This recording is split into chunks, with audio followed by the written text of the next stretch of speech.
Hi, this is stream number 86 in my series on Twitch. So I'm working on my own game. It's called Omni-Arena. It's not playable yet, but we're trying to get it to where we can start playing it. It's going to be an online multiplayer role-playing game. So I really liked playing old games like Ultima 5 when I was a kid, and my goal is to make a multiplayer version of that, but then put in a bunch of different kinds of things you can do in the game. So kind of like a sandbox or open world or whatever kind of buzzword you can think of that fits. Anyway, it's very early on. So I started on Twitch back in June of this year, and every stream I have a record of. For the first 50 streams or so, I worked on making my own web server. So worked on a lot of different low-level pieces like these. Eventually built up into a standalone web server, and I thought, let's do something fun with it. I've always wanted to make a game. In fact, I've been working on different game ideas as a hobby for a long time now. So I decided to take the web server stuff and try to make an online game with it. So I've never made a game before, so we'll see how that goes. But so far, we're just setting up the infrastructure based off of the web server tech that I built.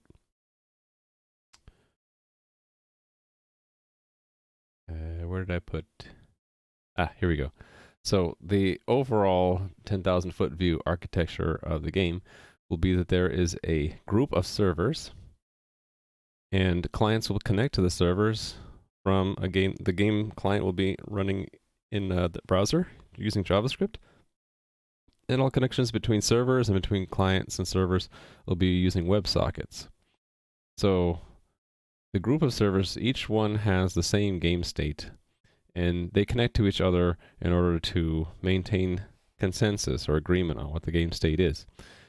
And behind what I call this server cluster, behind that is a special smaller server called the orchestrator, and his job is to just start up the servers and stop them whenever configuration changes happen. And so that's my segue into today.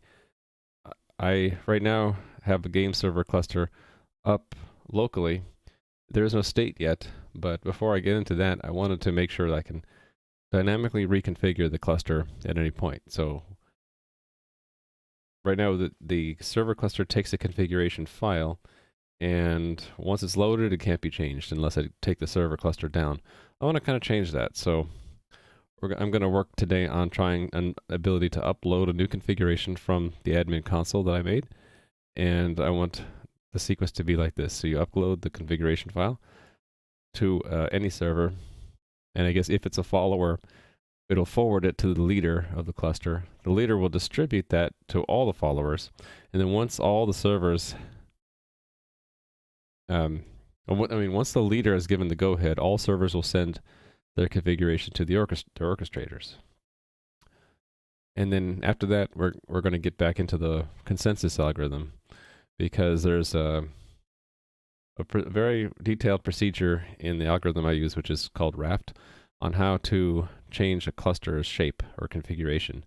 So you have to first form a joint configuration set, so it's all the old and new servers, so like the old configuration and the new configuration kind of run together. And that configuration is sent to all the old servers, and then the new servers are started up. Now you have both the old and the new running. That joint set elects a leader. Once that happens, the orchestrator will tell the cluster to go ahead with the new configuration. Then it goes into the second phase of the configuration change, which is you elect a leader not in the joint configuration, but in the new configuration. So then the old servers kind of step down after that, and the orchestrators can stop them. I don't know if I'll get to all this Raft stuff today.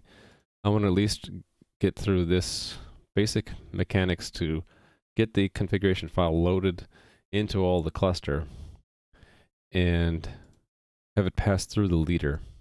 So if we end up uploading it to a follower, I want it to go first to the leader. And once the leader gets it, it's supposed to send it to all the followers. And then there should be a wait or something, so that the leader has to wait for all of the leaders to say, yes, I have received the new configuration, seems good. And then the leader will say, okay, go ahead and proceed. So we'll work on that today. I have a pesky cold, so I'm going to be drinking a lot of tea on stream and probably having to take a minute or two every once in a while to refill my tea stuff. So apologies in advance for a break here and there. All right. So the admin console stuff is in Raft, not C++. That's I use. I'm not Raft. React. So that's the front end, sort of a front end tool. So I'm going to work on that first, just to get that out of the way. But most of the stream today, I think, will be C++. So let me open some console shells here.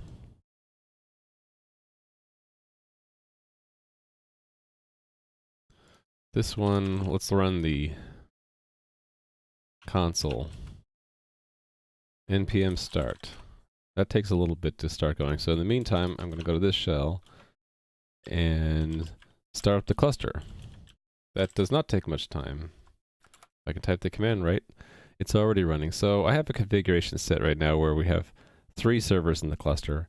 The orchestrator launches all 3 of them. The 3 servers connect to each other, and they using the Raft algorithm, they'll figure out who should be the leader. Mostly based on pseudo-random number generation, and whichever server goes first ends up being the leader, unless you have a tie and then it just repeats. That's sort of like a brief overview. I didn't invent the Raft algorithm, a bunch of smart people did. I just found it online and implemented it. Okay, so the front end should be up and running. There we go. So right now I have a way to set a configuration file for the console itself, but no way to tell it to upload it to the cluster. So if I were to, like, say, go in here and add a server, which I would do like this, I would just, in the server list, I just add another one, and it has to have its own port numbers, of course. Now when I need to have a way to drag, actually I can just select a file, right? Projects.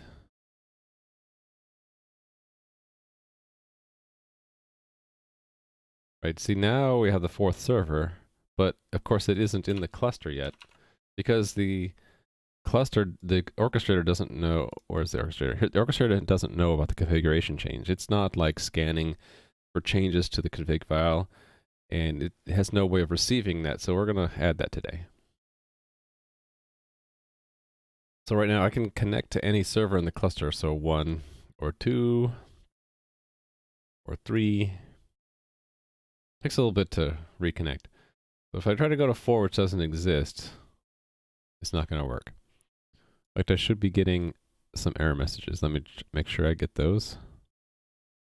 Oh, that's weird. Oh, they still had this on. Turn off I had the mobile view on. Yeah, see, we're getting WebSocket connection failures. If I go back to a server that is in the cluster, it'll connect to it.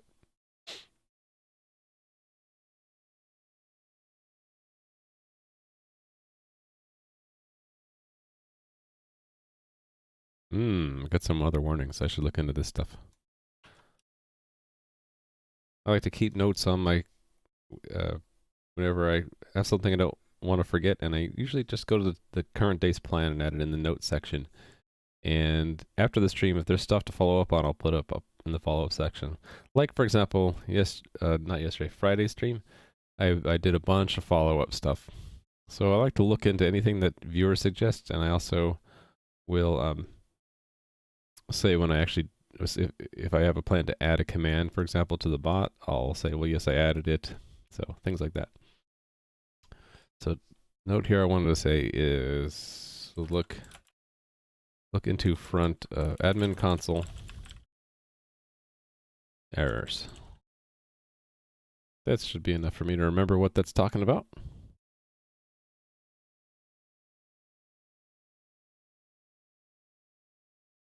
I forget how you clear. How do you?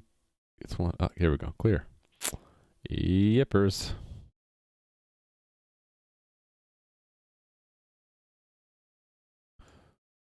Okay, cool. So yeah, if we try to connect to that unknown server,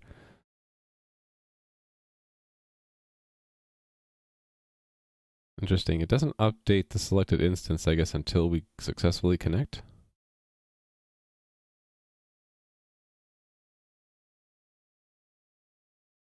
Oh, no, it's 0 based.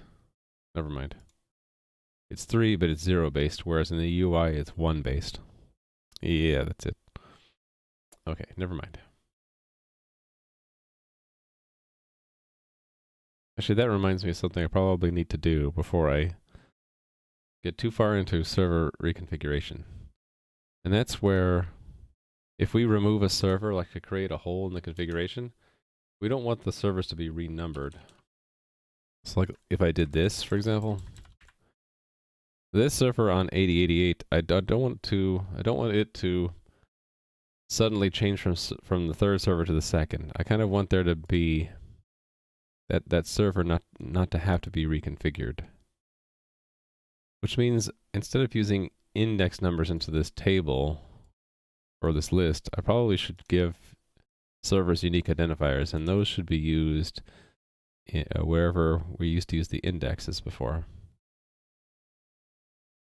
So maybe that's the first thing I need to do. Well, we can do the configuration thing first. Give servers unique identifiers. Use instead of indices.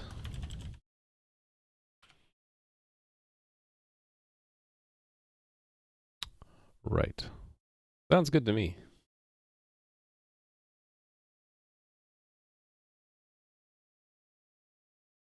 Let's take that back out for now.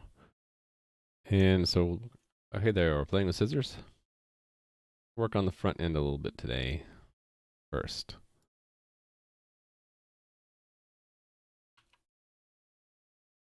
So,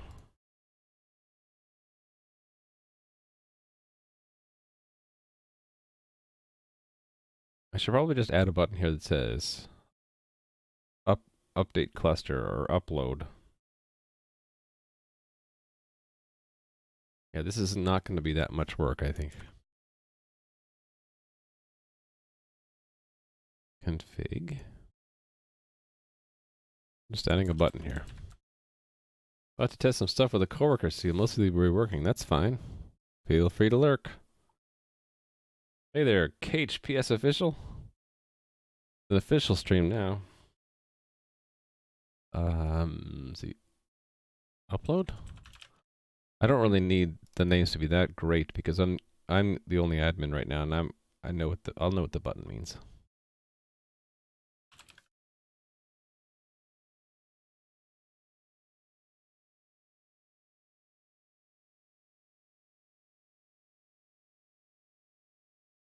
To do that, it's just going to add a button without any margin. Am I okay with that? I kind of want to play around with CSS off stream, study it a bit before I try to pretty this up. So yeah, I'll just leave that for another day.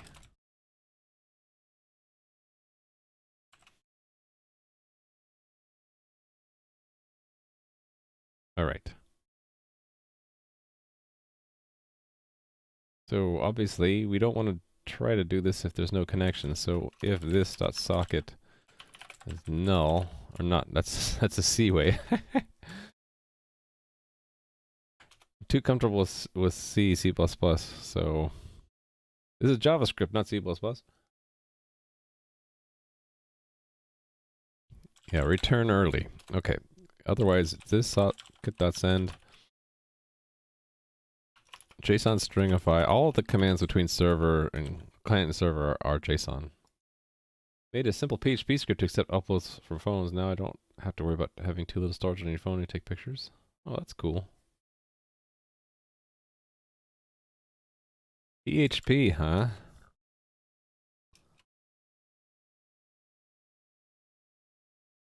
I don't know if I ever would get into PHP because the syntax is just really weird, and I read a blog post the other day slamming PHP hardcore, and it kind of reminded me of the trouble I used to have with Perl and how I kind of swore off that language too. Let's give it a type. So it would be change configuration. Link it. I have it in my notebook somewhere. Let's see if I can find it. Yeah, here we go.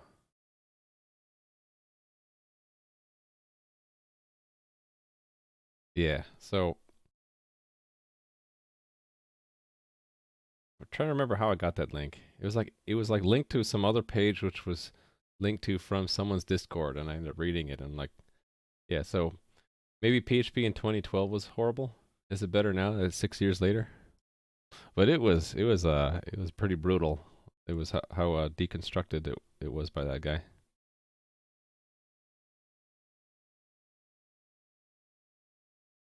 Type change config. He basically says that.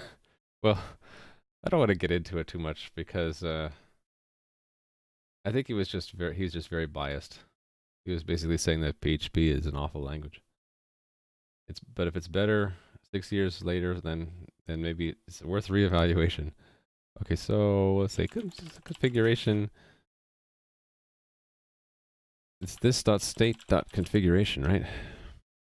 Because that is a JSON object. No, we need to JSONify it. JSON dot not stringify.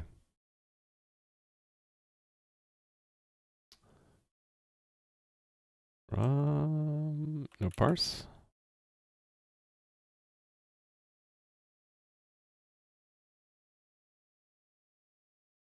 Oh, wait a minute. We're already inside of a stringify. What am I thinking? That should be all I need. I can verify, even though the front end will completely ignore us, I can still verify it'll work. I need to just remember that it's F12. I can go to network. And then I can actually, I want to see the WebSocket there. Which one is it? This one. If I hit that upload, I should see it, send it. Here it is. Cool.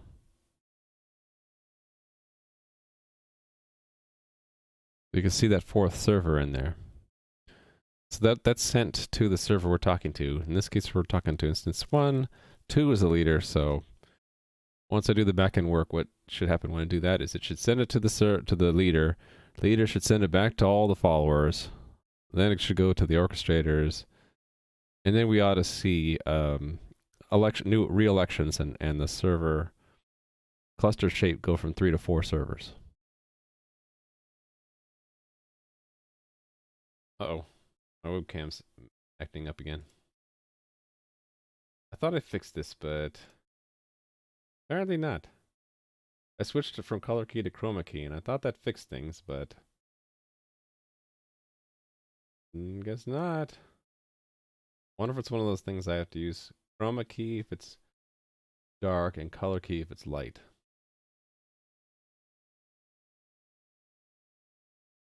Color key is not the right color.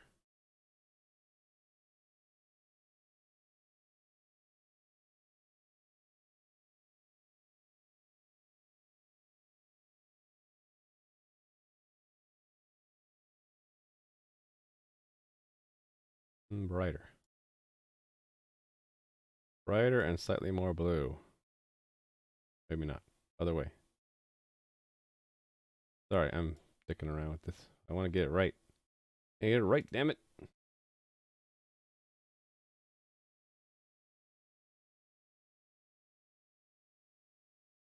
Yeah, we'll go with color key for now. Hey there, Buffossens.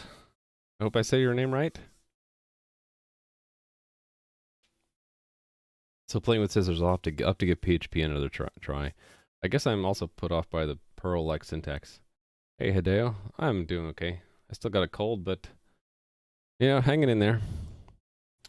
I just finished all the front end work for today, so you missed all the fancy React stuff. I have now a button called upload where I can send a configuration change request to the server, It's actually wasn't that much work at all. It was just this with a button to call it. So I'm liking it. I'm liking the front end stuff with React.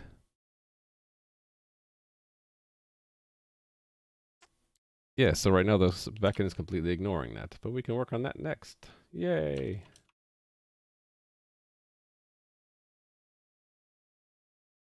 Do developers still use Perl? I don't know, but what the heck is wrong with my camera again? Jeez, jeez Louise, what are you doing to me, camera? Okay, flip back to chroma key.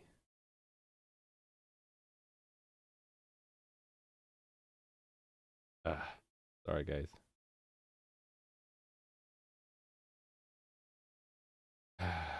This just bugs me. Maybe it's a little bit more blue. Nope. Nope.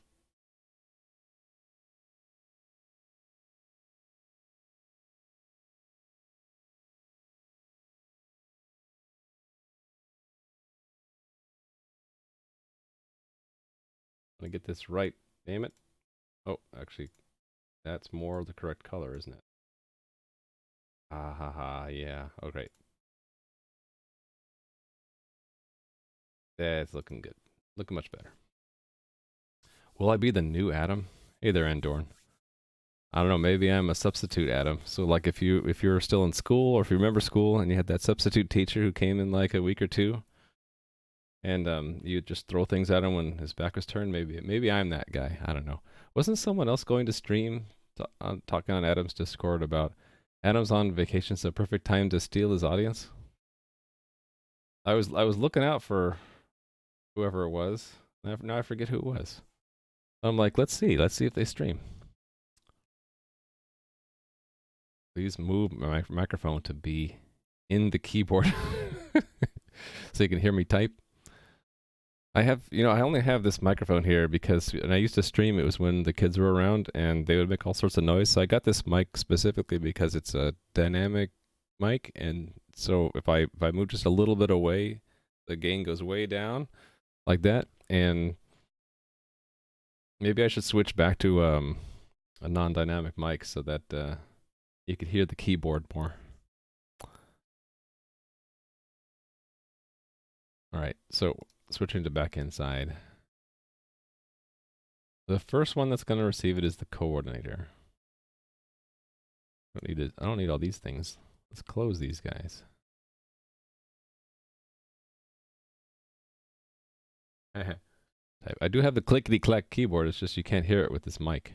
And I'm not typing right now. I'm more of a mouse user than Adam is. Okay. I don't need all this stuff. Being perfectionistic about my open editors thing here. All right. So if you haven't seen this before, I do have the G600 mouse, but I don't. The only time I actually use all the crazy thumb buttons is when I'm playing World of Warcraft. Otherwise, I'm just using it as a normal mouse, which is maybe sad, but. So I'm going to be using test-driven development here. So whenever I add a new feature, I do so by adding a test. The test will initially fail, and then I go fill in the code to make the test pass. That's essentially test-driven development.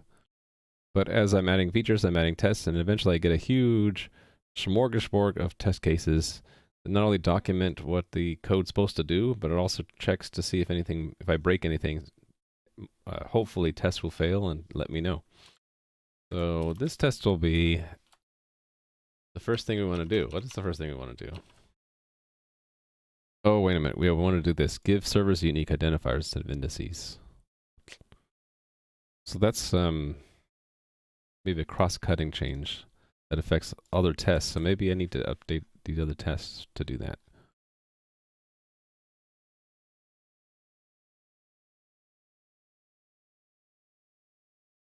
Oh, only the front end is JavaScript. The back end is all C++, and so they're completely separate. So I don't have tests for the front end. The only things I have tests for are the back end. So all the tests are C++ tests right now. Hey there, 85 filter. So yeah, just guys keep in mind I'm not as good as Adam as at monitoring chat. So if I don't respond right away. It's just my inability to keep up with chat too much. I do have commands though. So if you're like wondering, why am I using VS Code? What extensions I'm using? Commandix helped me set not set up, but he gave me a list of commands to inspire me on what to set up. Okay. I'm gonna add IDs. I should probably just add it in, here it is. The test configuration. Let's just add them. ID.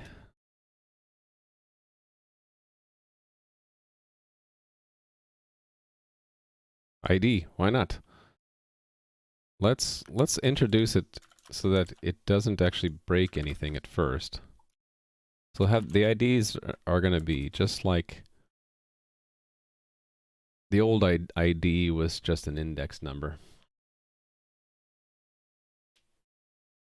They're not hyperlinks, so you guys need to use IATA. Because in IATA they're links.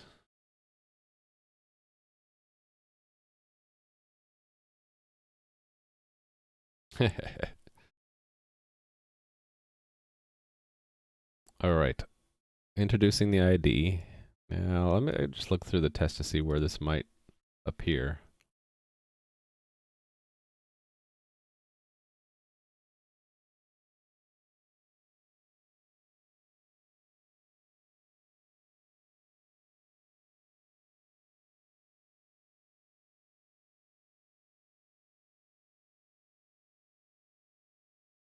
Okay, that's just that it's starting the web gate.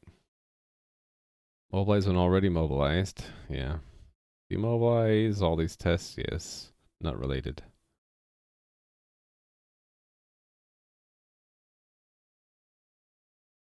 When's the first time we'll see the IDs?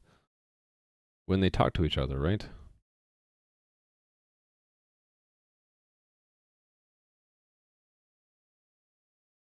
Like this, accept connection from another instance. Right, so this instance number.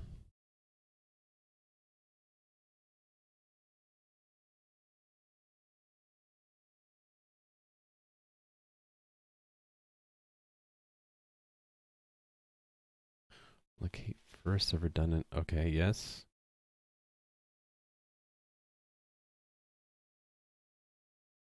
Drop disconnected instance. Connection, yes. Ignore from self. Okay, that's the first one where this ID is not this index, but it has to match. Maybe I should just make them not the same at all.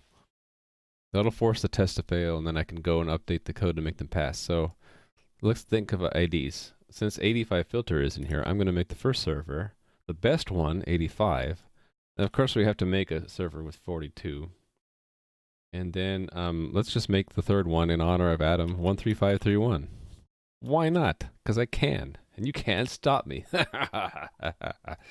All right, so we have 85, 42, 13531.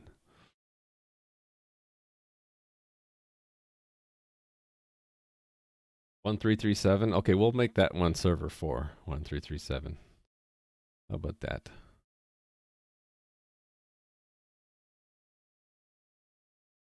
Okay, so here, 13531, right? Actually, yeah, why not?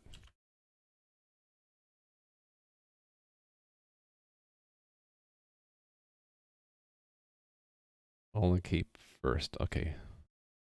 42 and 42. Drop disconnected instance connections. 3531. I'm going to forget what the numbers are. Oh, I don't have a command for that. I should add one though, right? Undoubtedly, other people are going to ask me that. So I'll just tell you, that's the number that, you know how you get a 4-digit number attached to your account in Discord? That's just the number I got from Discord. So I think I added it because I'm used to the name Raimu being taken in World of Warcraft, so I thought it's probably going to be taken elsewhere, so I'll just add a number to it from the beginning, and then people won't want that number.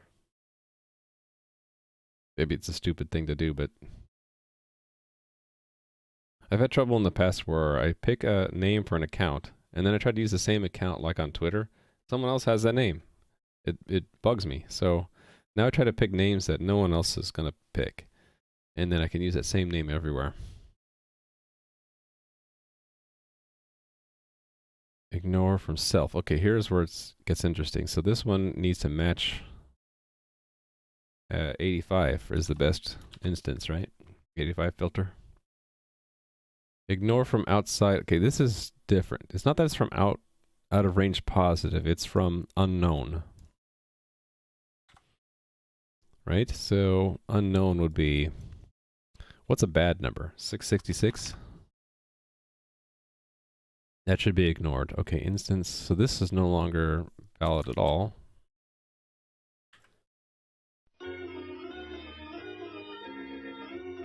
Excuse me. I need to refill my tea. Hold on. I'm going to use this awesome mug that Ski Dog also has one of, that I use now to keep my tea warm. Now I don't have to take a break and get new tea. I just pour it on stream. Yeah, that overlay is because I had to cough. Sorry about that. Report me for drinking tea? My goodness, you guys are rough. Connect to other instance attempted. Yes.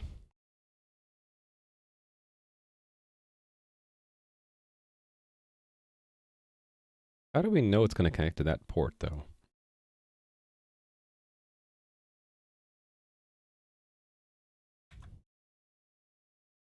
I guess we know it's always going to connect in order. That doesn't change, I guess. Does not attempt to connect to instance with which it's already connected. Right, so we need to...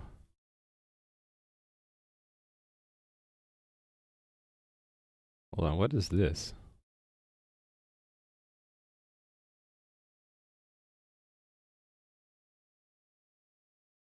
Why is it identifying itself twice?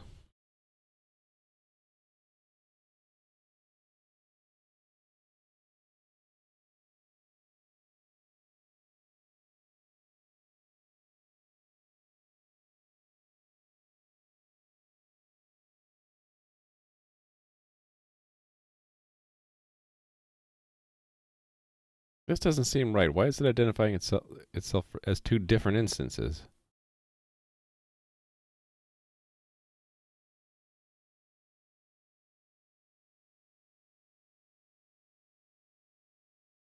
What's going on above my hair? It's the lighting bad, and that my camera. I'll turn it off for a second.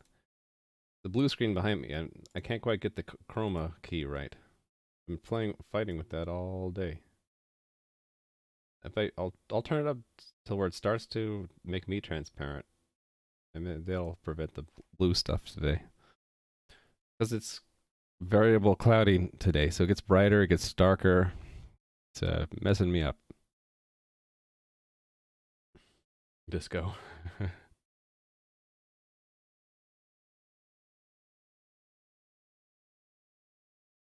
Yeah, I thought I fixed the blue screen stuff by switching from color key to chroma key, but apparently not. I'm still a poverty blue screen operator. Not pro yet. This bugs me because it's the same connection, but it's advertising itself as two different instances and saying, okay, that should be enough to shut up the subject so that it doesn't try to make an outward connection.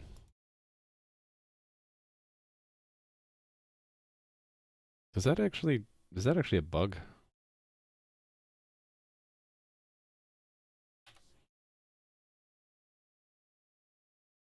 Actually, I think it is. It's gonna, yeah. I shouldn't do that. I should make a second connection. I'll pick this code here where we actually make a second connection.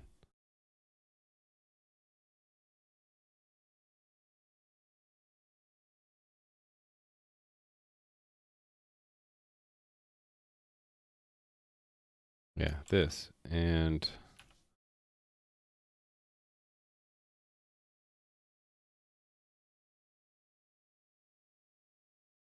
here. Put that here. And this is 2 now. That's 2. Okay, so first client, and that needs to be 42, and then 13531.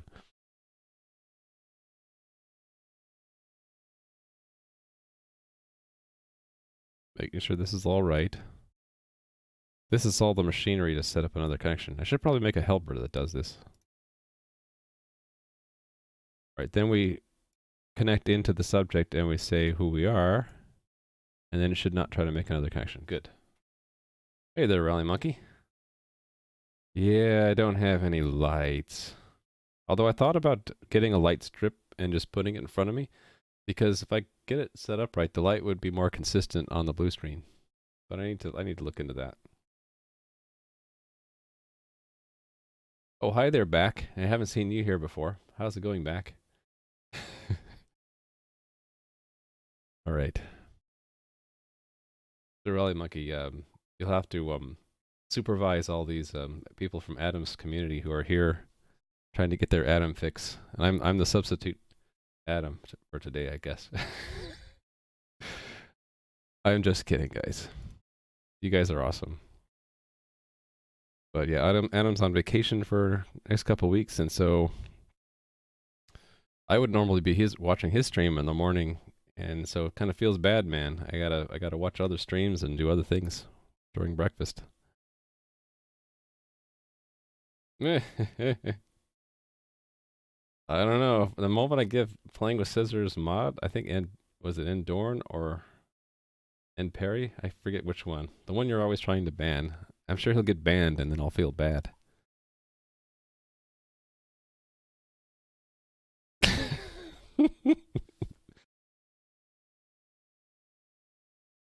No, these guys never need to get banned. They always approach the limit, but never quite go over it, right?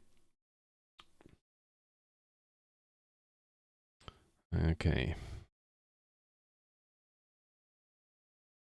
This is going to break if I add a 4th server to the configuration. I just won't do that. Okay, reconnect after disconnection. Yeah, 80 and 42. And then should try to reconnect. Okay, good.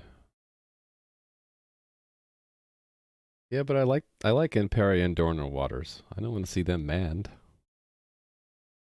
Okay, first connection attempt succeeds. Okay. Ah, here we go. Here's the first time it identifies itself. 85. Best number.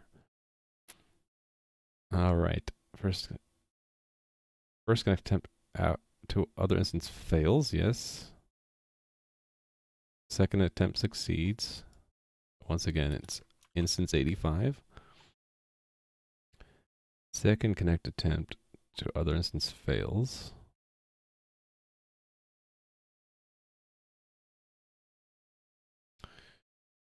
Connect, drop incoming connection. ID. What's this lower rank? Oh, right, I have them ranked so that if 2 servers connect to each other, how they decide which of the connections to drop, because they only need really 1, is whoever initiated the initiator, the socket that was opened by the instance that's earlier towards the front of the list is the one that was just kept. So 42. It should keep the first connection, not the second. Yeah, okay. We connect second. It's the same thing, only they connect second. Okay, drop outgoing connection for higher rank. So higher rank, so here we flip the table. So this needs to be 85.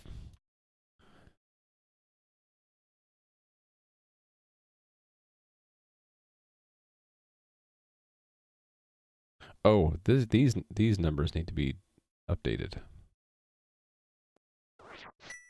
Well, thanks for following. See if I can say your name the first time without problems. Marcia Oliveira? I don't think I said that quite right, but welcome. Yeah, I think these keys. Let me look.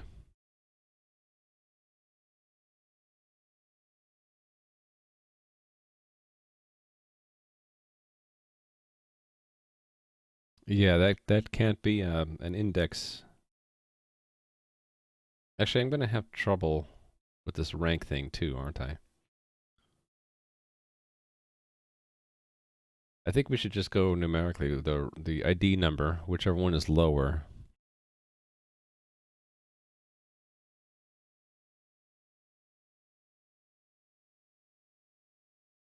Oh, what did you say? Thing with scissors? That you're joking about? Oh, yeah, I know. I know you're not really gonna ban them. You'll only question mark ban them, which will do nothing.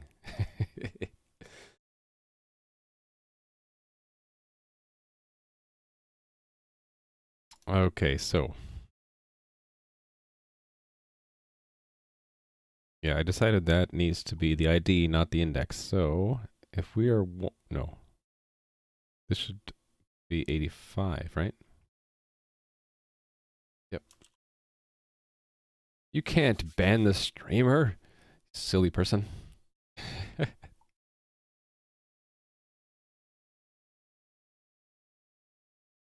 Drop outgoing can. Okay, yeah, I need to back up here. The rank thing needs to be changed.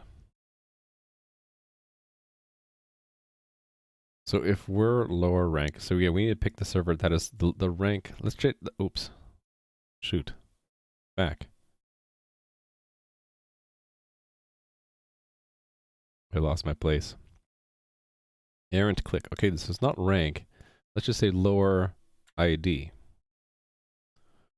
So if we are 0, which is... No, let's pick 1, because 1 is 42, and the other one's 85.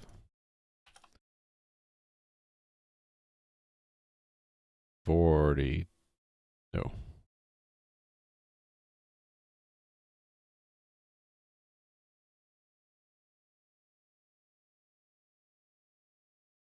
85, yeah. Yeah.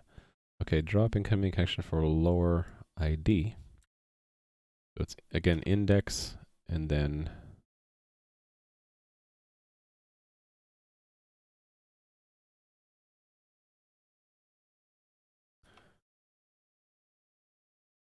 Okay, cool.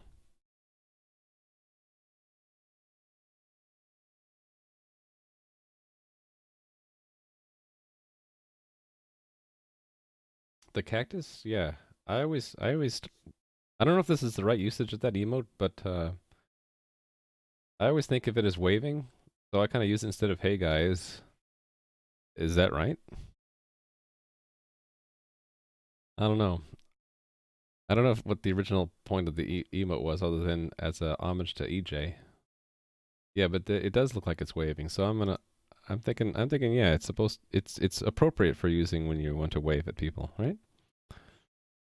Higher ID. So if we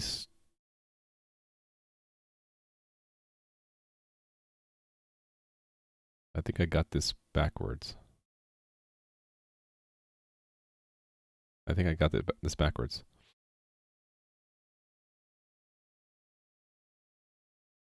Higher, we should be 0.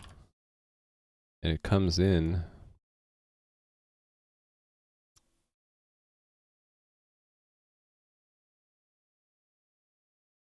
I'm confused. I'm confused already. Let me look at the diffs.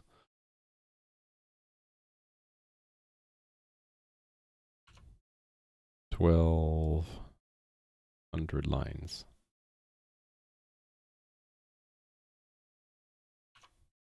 1250.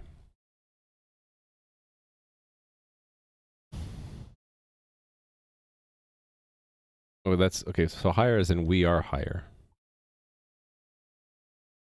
So that would be correct.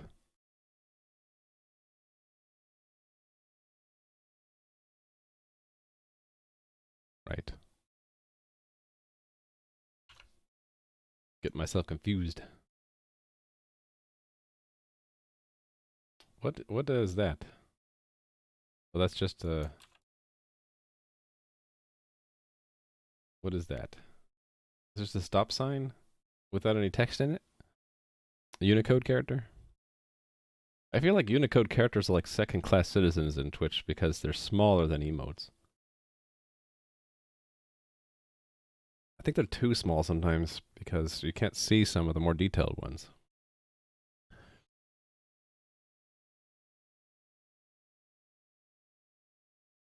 Okay, yeah, we are higher rank, so this is 42. The lower one? 42. Oh, wait, no. I had it backwards.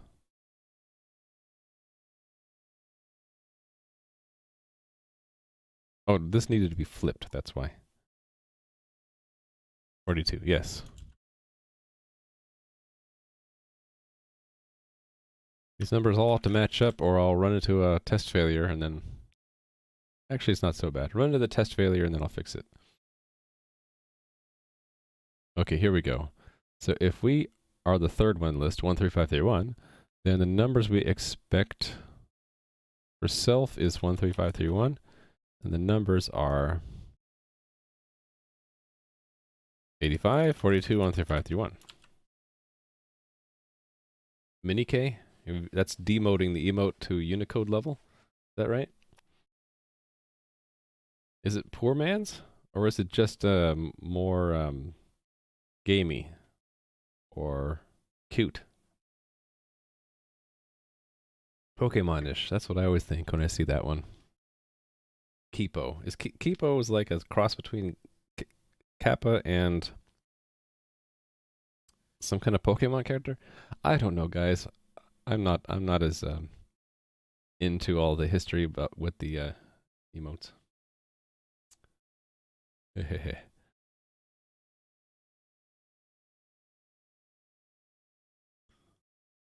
So the candidate ID.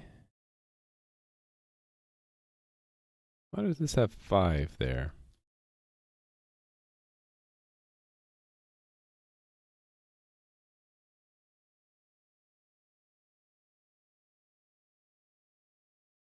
Was that just arbitrary? I think it was just arbitrary. We're making sure that it comes out the other end, that the coordinator doesn't mess with it. Yeah, I think that's all that was.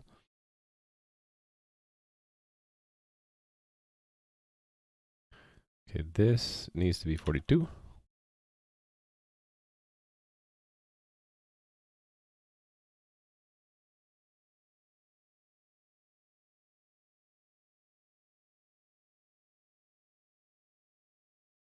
This is different here, though. When we become leader, actually no, it's still. Well, let's make it consistent.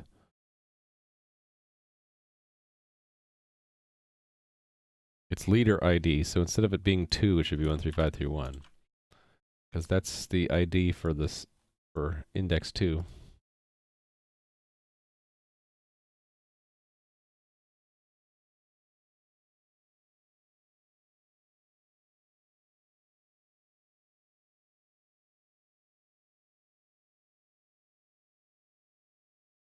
Okay.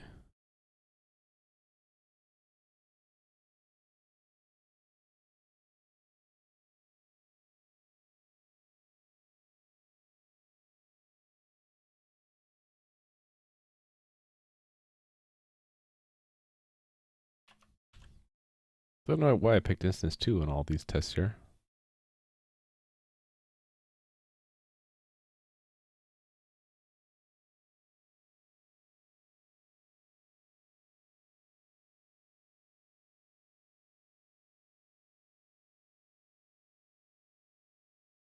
Right, another server.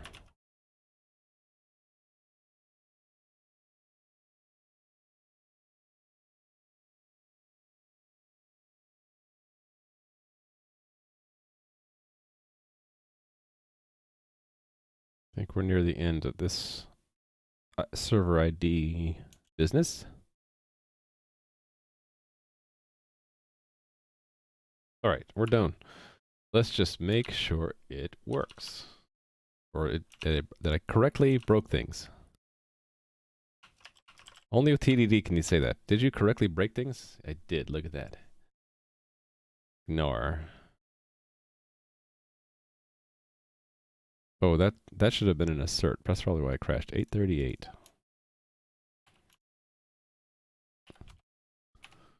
Go to line 8. Go. 838. Yes. Yeah, that should be an assert.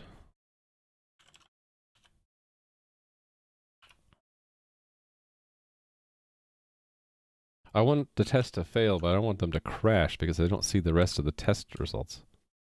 Okay, I got another one of these guys then. Yeah, 871 is the same thing. These need to be asserts. We basically want to stop the test if it's not one, otherwise we're going to dereference a null pointer there. There we go. So now all 15 tests are broken. So let me try to apply the code that should fix all those tests. Hey there, Prof Elements 1. How are you doing?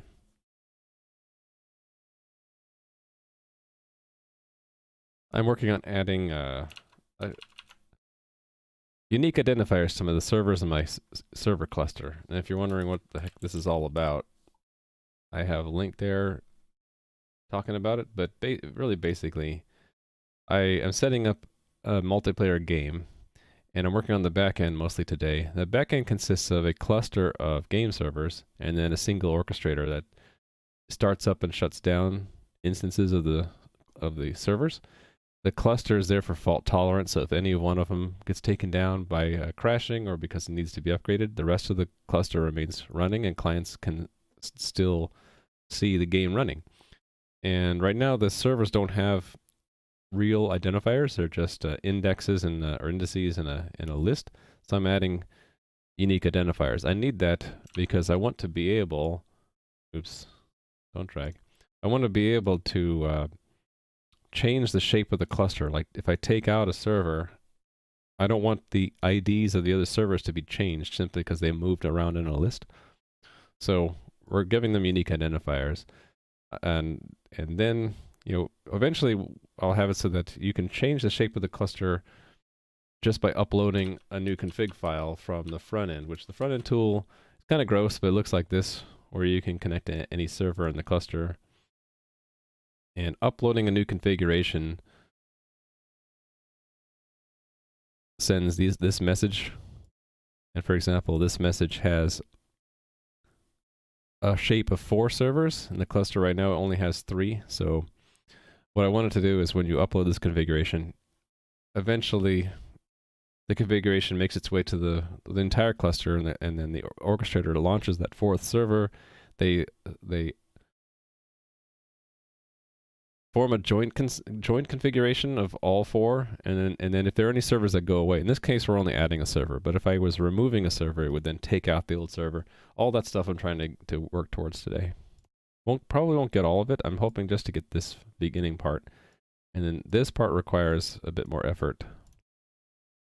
But if you're interested in the algorithm that I didn't make this algorithm, but I implemented it. This is the Raft consensus algorithm. That it talks about how you change the shape of a cluster and how you bring in new servers, take out old ones without disrupting in this case, disrupting the game. All right, so I went through and here's actually one. This is wrong, right? It's not 1. It's going to be whatever this ID is, right? 42 is 42. I should probably just search for this and look at all the cases. Yeah, see, that's already wrong.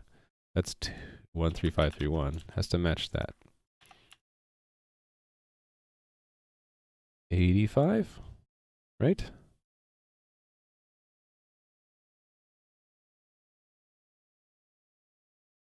This is what we sent, and then who we connected to, it's 42. Again, yeah, see, I missed a bunch of these. So it used to be these were all 0, 1, 2 because the shape is a triangle, 3 servers. But now I gave them all wacky numbers based on, because we have to use 42 because that's the answer to, from Hitchhiker's Guide to the Galaxy. 85 because of 85 filter, and 13531 in honor of Adam. So inside joke numbers, but they just need to be numbers that aren't 0, 1, and 2. The idea is that we can now take out this server, for example, and we haven't changed the configuration of the other servers. We changed the shape overall by reducing it to 2, but I hope that makes sense. What about 0, 0? 0, 0 would work. But 0, 0 just becomes 0 because we eliminate all leading zeros, right? All right.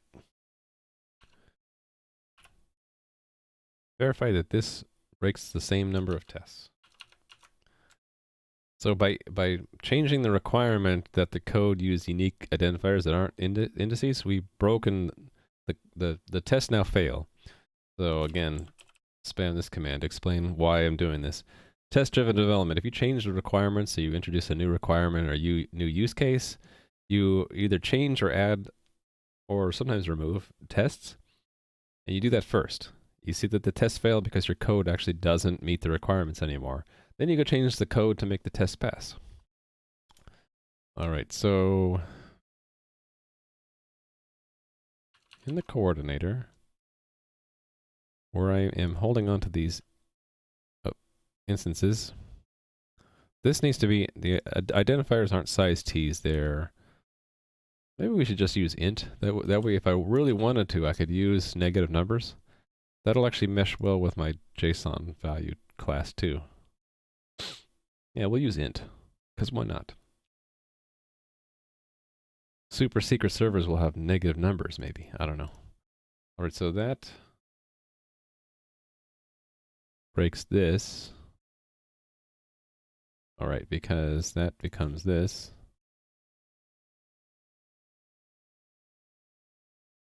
That becomes this.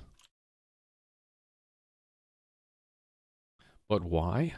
Why allow negative numbers? Because I have no other reason or no other use for negative number IDs. So why not just allow them?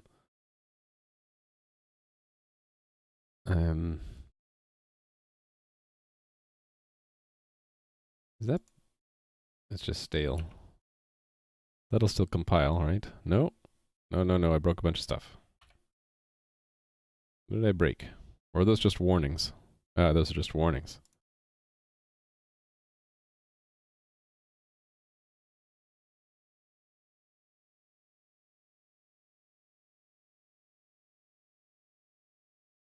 I wonder why this seems old, like stale.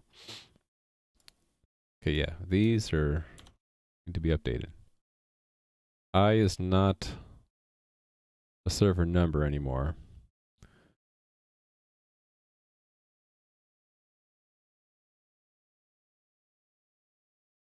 Okay, find missing instances just can't take a number of servers. It needs to get the configuration as well, right?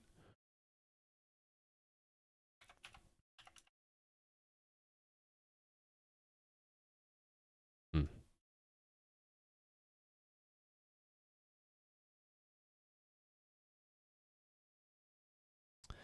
They're real numbers. They're just signed. Don't discriminate against negative numbers. More tea. Actually, I'm going to take a break to refill this thermos before the teapot gets cold. I'll be back in a minute or two. All right, be right back. Be right back.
Hey, I'm back. Oh, got a chair lined up just right.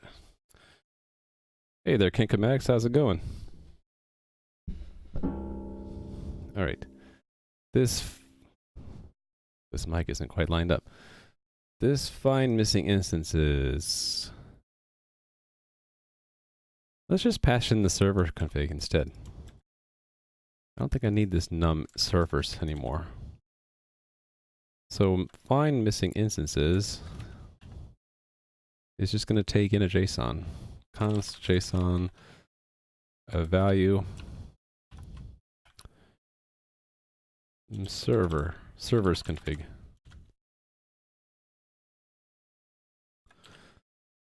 This holds the JSON array holding the configurations for each server in the cluster. Right.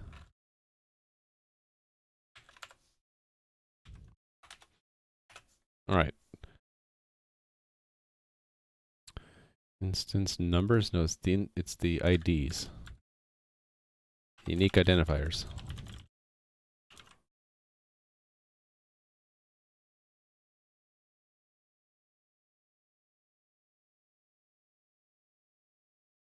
Means that becomes an int.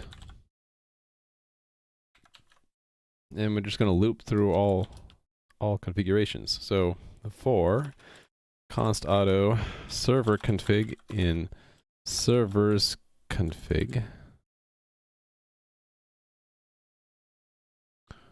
Did I have a way to iterate it if it is an array? I don't think I do. I don't think this will work. Probably won't let me do that. So I kind of have to do it the cheesy way, which would be const auto num servers equals servers config dot get size. No, not get keys. Get size. Size t I equals 0, I is less than num servers plus I, and then the first thing we'll do is we'll say const auto server config equals servers config I.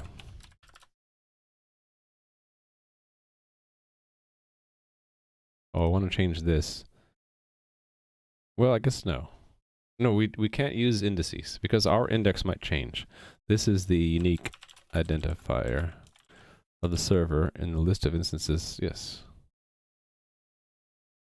Oh, do we have to say in the list?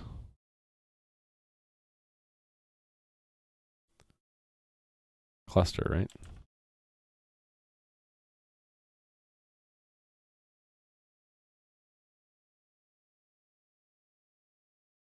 Let's make it ID. That'll force me to hit every piece of code that changes or uses it as an index, because we don't want to use it as an index anymore.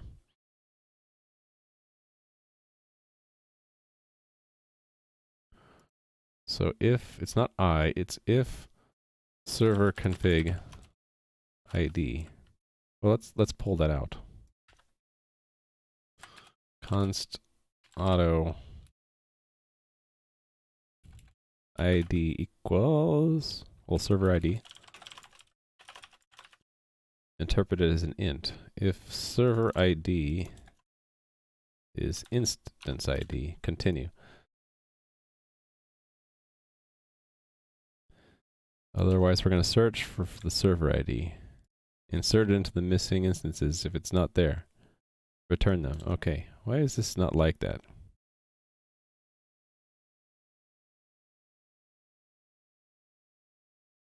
They're both int. It's just that warning is stale.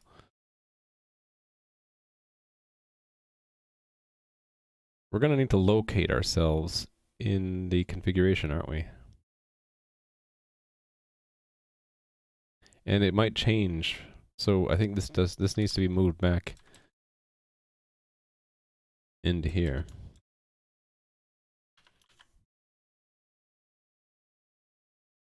So let me make a little helper here.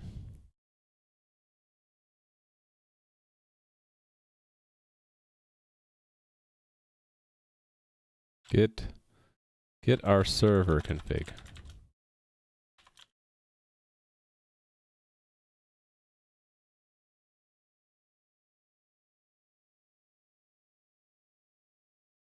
Let's put it up here.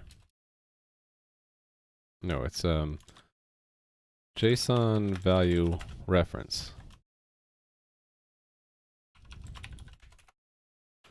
This method returns a reference to the server's configuration.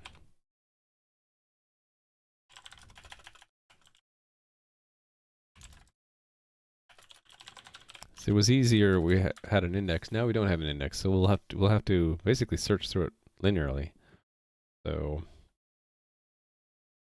for const auto, well, not const, for auto, right?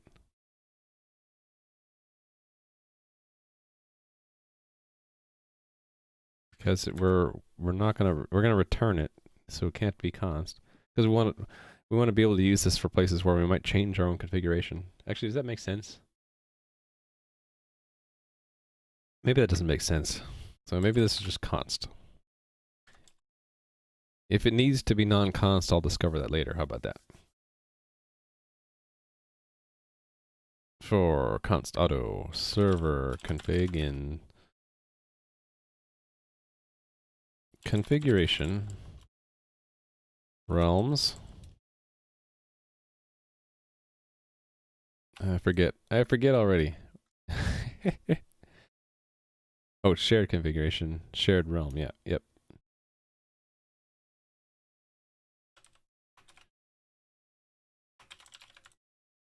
Servers. Oh, no, yeah, I can't do this. I keep forgetting that. So const auto servers config equals that, and then num servers, this guy. If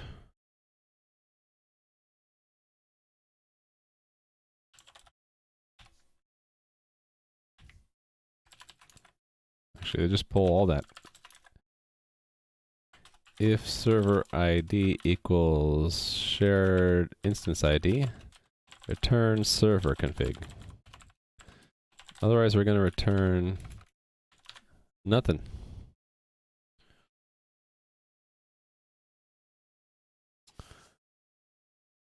You get back your exam mark. In the US, we call it a grade or score.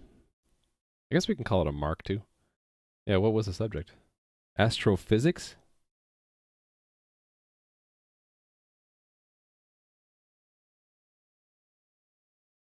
Underwater basket weaving? What was it? Okay, get our server config. Yes, we will need that. We put it here.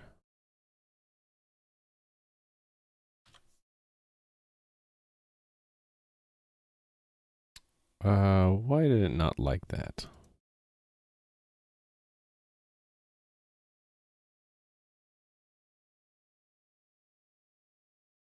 Oh, it's in the shared properties.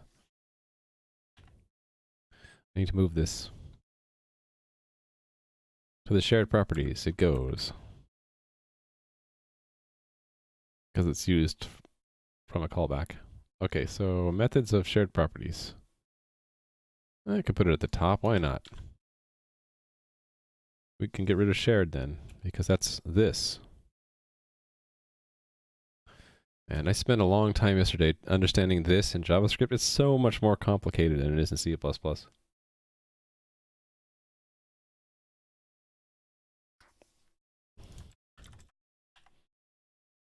this is share. A context coordinator. Get our config. Do I need num servers anymore? I don't think I do. Let's get rid of it. Actually, I'm going to make this more generic. Instead of get our server config, let's call it get server config. And we'll say context coordinator instance ID. more generic here. So if this is ID, say it returns reference to the configuration of the server with the given unique identifier. Unique identifier of the server for which to return the configuration.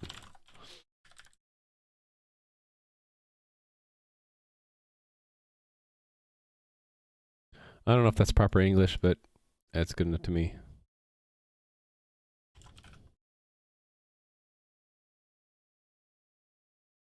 So then instead of using instance ID, we just say, well, let's make it more descriptive.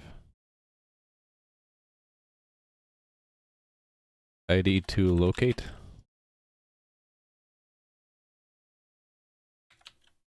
Yeah.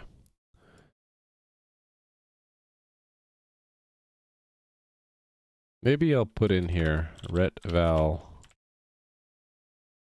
an empty JSON object is returned. Well, hold on. Not an empty object. We can say null.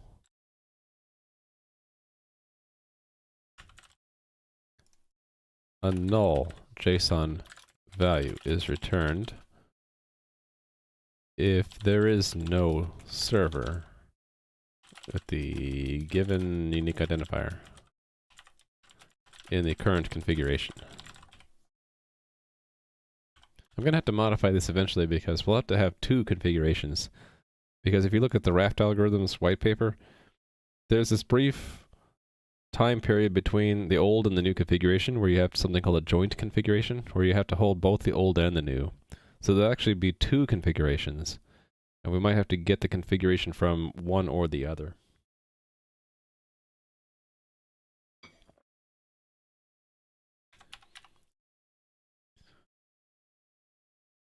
So we don't really need servers config, I don't think. Do we even need any of this stuff?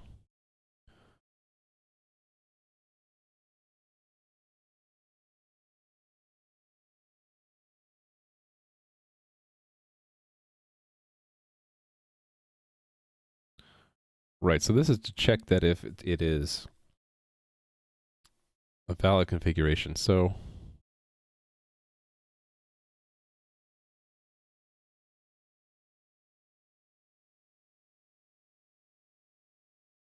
we're going to need their configuration anyway, so let's get it here.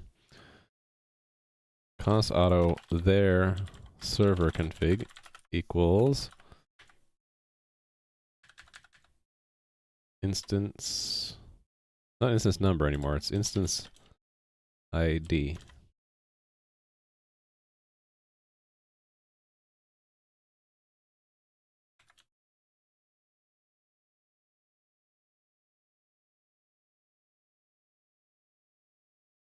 To change this.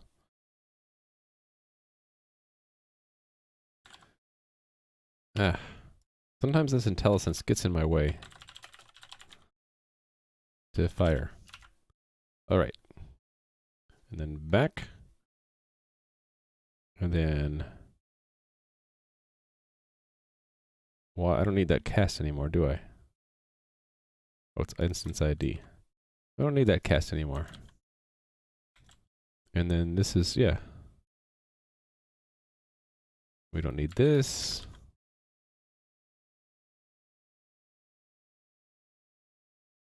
Cool. Okay, so this is now a bit simpler. It's not, we don't check if it's out of range. We check if it's our own instance or their server config is null. Or JSON, that gets mapped to JSON null. I have this mapping between null pointer and JSON null. A little JSON adapter for C++.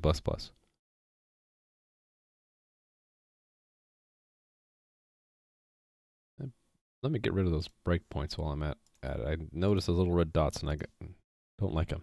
Don't like them, sir. C++ is fun. Fun can be subjective, though. There's different kinds of fun.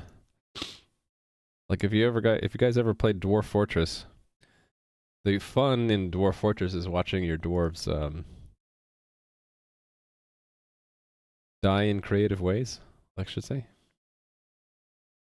Does it have standard optional? It might, but I'm not on the very latest C++. I'm on C++ 11. I could look it up and see when they might have added something like that. Optional, is that like variant?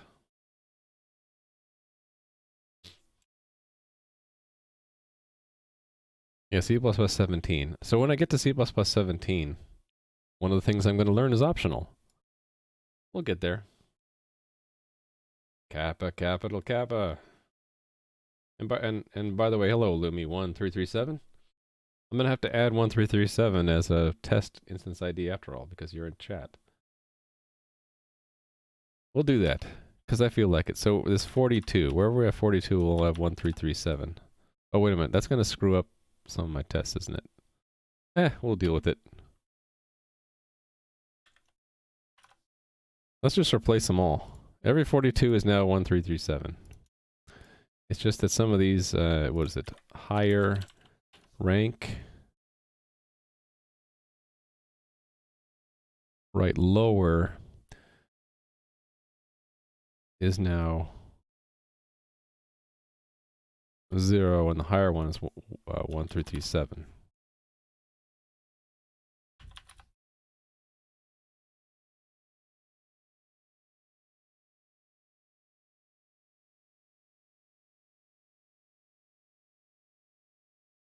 And this is higher.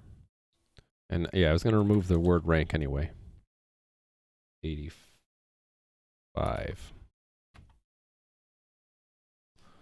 And that's 1, and that's 85. Okay, cool.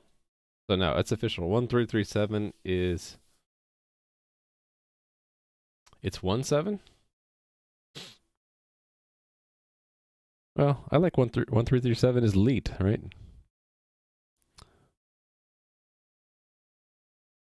So it's official. It's in my test now, 1337, along with 85 and 13531.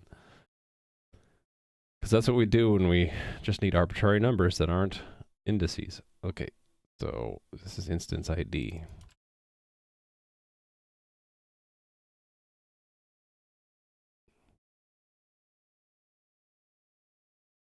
Where's the error? Oh, it's hidden inside here. Send, oh, Raft wants to use unsigned int. Shoot, okay, we'll have to fix that. Let's kill the typecast at first, and then we'll get like a warning about it. Oh, you're referring to C++ 17, sorry. Get confused because there's 1 and then there's 7, you know. Boost, oh. I put that in my notes the other day. Someone mentioned boost ASIO, or asynchronous IO, and I'm scared of boost because it's such a huge mega glob library. Heavy, it's a heavy library.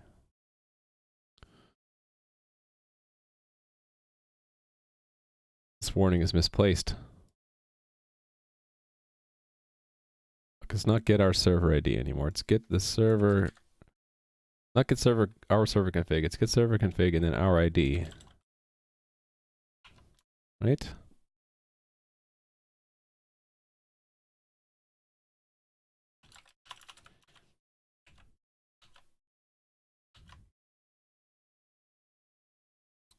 Instance ID is where?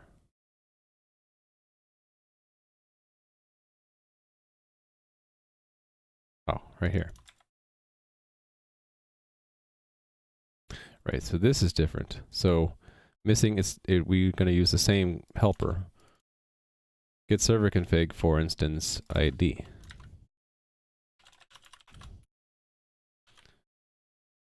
Quadruples your build times. I've also heard from people who really like Boost that if you put in the work to get it set up right, the only real hit is the initial download of the thing, because it's huge, freaking huge. But you don't need to pull in all of Boost. You can pick and choose what headers you want, or what parts of Boost you want. And some parts of Boost are just headers only. And then if you of course if you use precompiled headers, that further reduces the time, so people get it to be manageable. I'm just scared of it, I guess. Okay, yeah, we can't do that again. I can't pull it out. Wait, why am I pulling it out in two places? Oh no, this is a map, right? Yeah, so I do want to index by the ID. Yeah, okay. Good. What's this problem? Oh, that's in shared.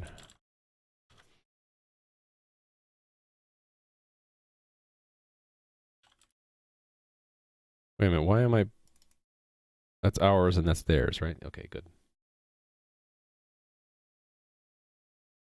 Yeah, my build times are not very long. If they do get long, I would start doing stuff like try to figure out how to do pre-compiled headers. But so far, so good.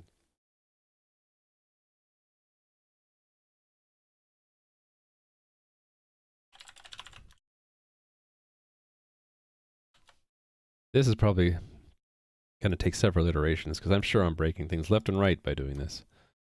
Okay, this is an instance. I need to be specific. It's an instance index for mobilize.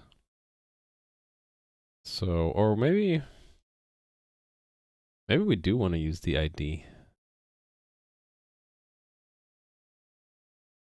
I'm thinking about it. Be more consistent, wouldn't it? Actually, then I could change the servers from a list to a map, which would be even nicer.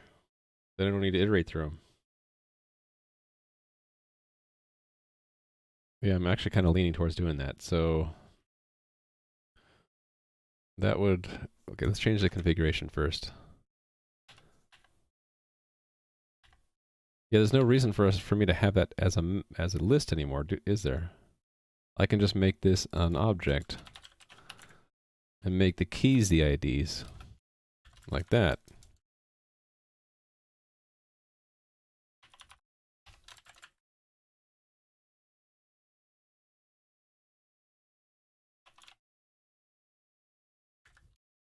I can drop ID altogether. There we go. Okay, what did it not like?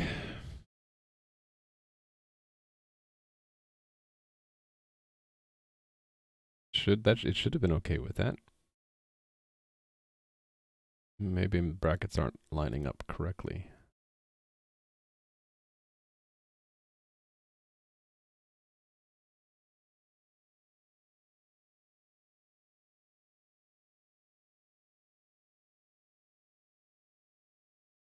Oh, they do?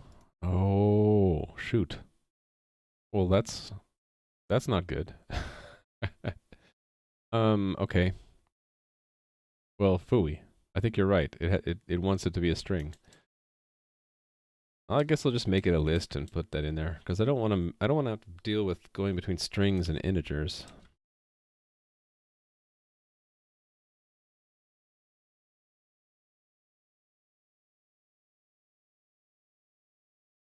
Yeah, it's not, the list will never get that long. It's not really going to be an issue, I think. Yeah, you're right. Shouldn't it just be any kind of object? Or any kind of value? Because that's, I guess I'm used to Lua, right? You can have any kind of value as a key in Lua. All right,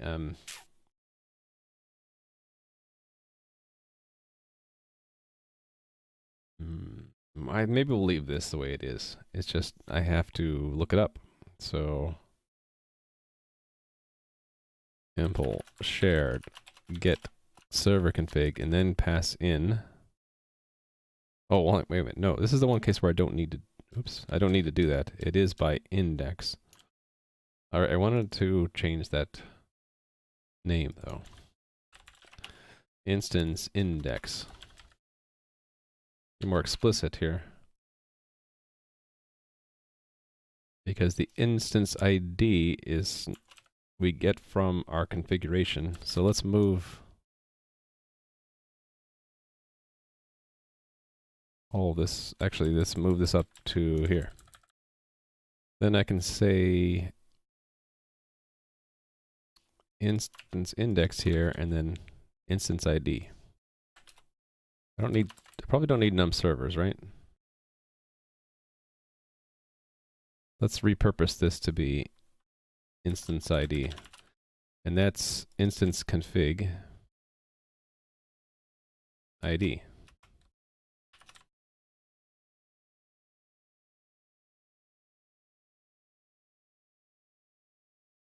Yeah, so JSON being like a simplified object notation.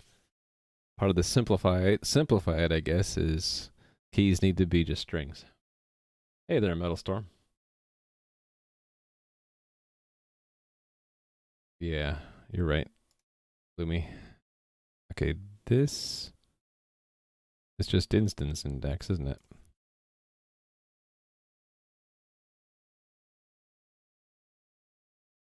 Cool.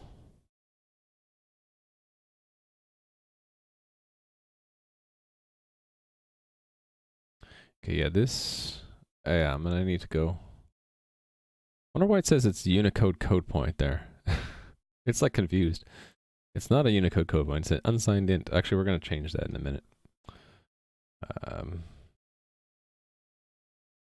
Yeah, it's just gonna be for const auto server config and servers config. Push back server config. Why is it not like servers config?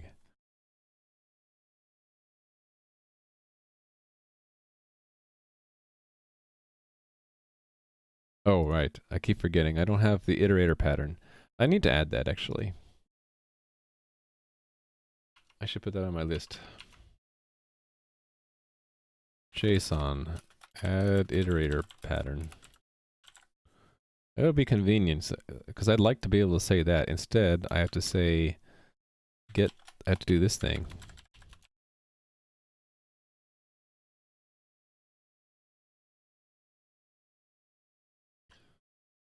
And it's server config. Actually, it'll cast it correctly, right? If I just say ID. And that says instance. Is it in numbers? Oh, actually, it won't cast it correctly yet. It will once I change the type of that. A self instance number. Yeah. Actually, I'm just going to put it what I want it to be. The compiler error will help me remember to fix Raft. So this is instance ID. What's the iterator pattern? That's where you can just say a for each. So do I have any? Like this. So instances missing is a set. So in C++, the iterator pattern is simply that you can do a for with a colon in here. So it's just, I don't remember exactly what the syntax is in JavaScript, but it would be give you each element in the set. And so it works with sets, it works for vectors, it works for maps, it works for any kind of collection. I just haven't added that support to my JSON class because it's a custom written class. Yeah, the loop looks nicer because you don't have to code the iterator or the index yourself. You're just concerned about the things in the collection.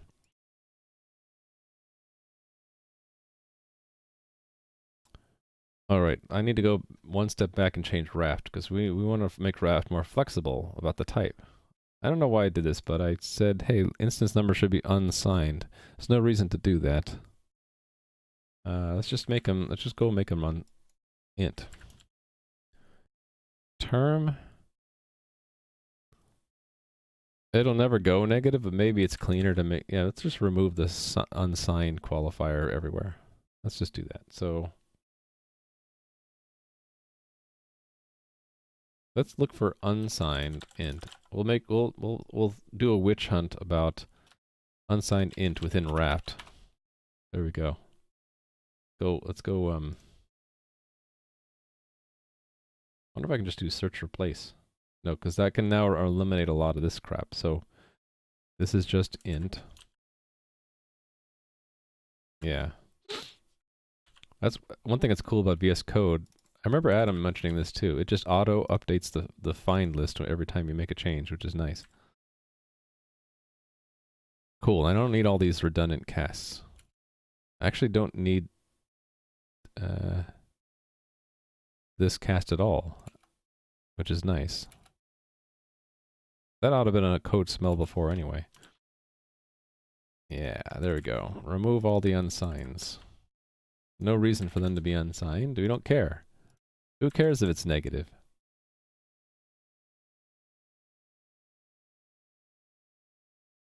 Use generators are similar to iterate over huge lists, but you only allocate stuff one element at a time.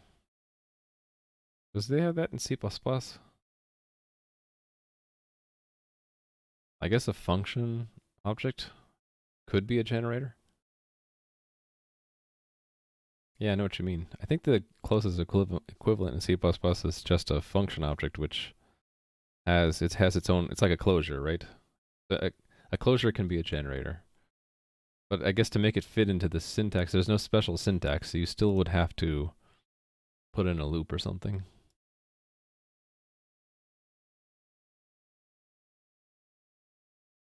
There's a lot of places. Makes me think I should have made a type def for it.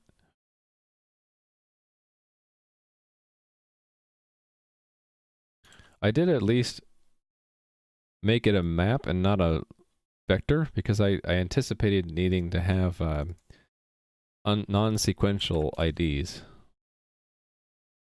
Okay.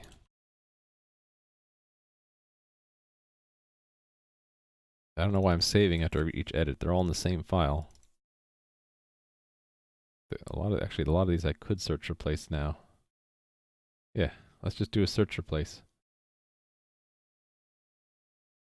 Do it. Execute order 56. Do it. All right, done. So now, if I go back to coordinator, shouldn't have any problems with the raft numbers. There we go.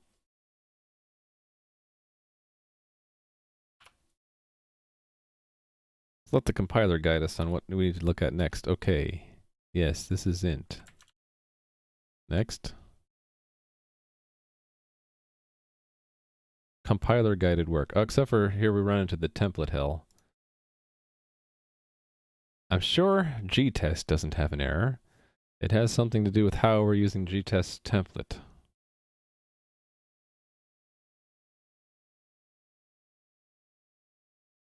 And you get the hellish chain of error messages.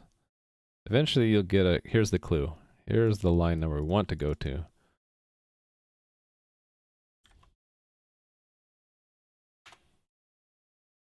Yeah, so the type is wrong.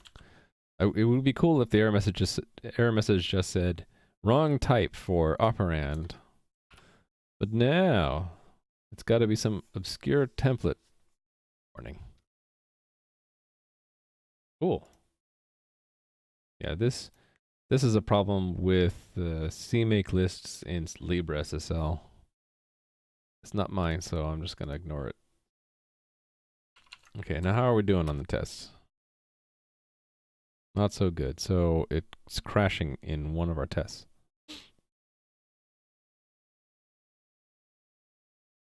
Run it in the debugger and see, or should I fix this one? This one I probably just screwed up the test. 876. 873.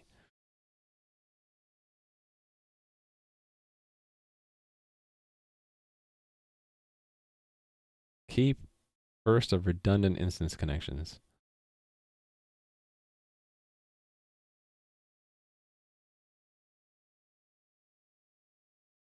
First one, second one. It kept the second one because that wasn't equal. Okay, that's not good. Okay, what did I do wrong?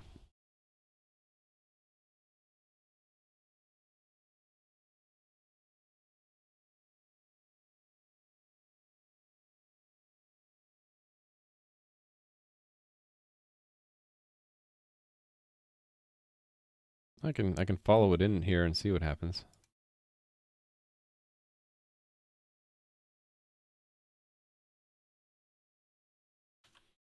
Go.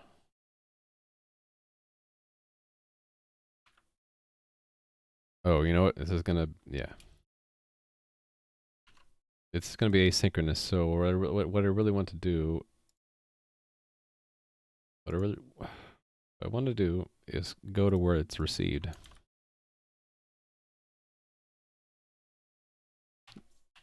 This. So go to that. All right. The data we received is infra hello ID realm, and then don't see the rest of it because it's too long.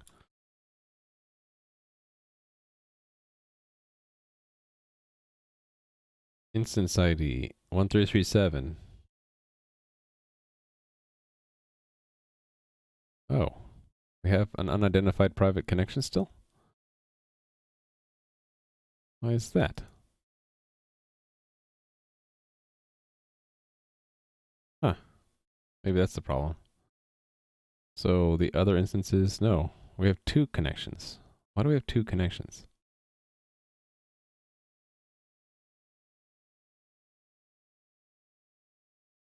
There are coroutine implementations for C++ if you really want them. Oh, they're slow. Okay.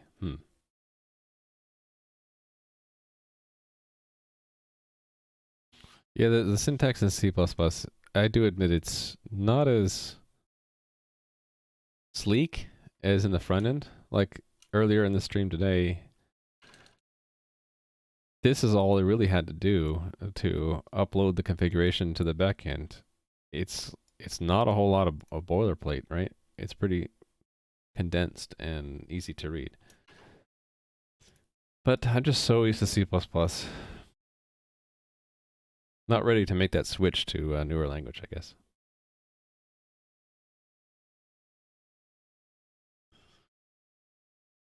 I'm kind of surprised that a generator would be slow, though. Makes me, my first thought would be maybe it's just slow if not done right. I don't know.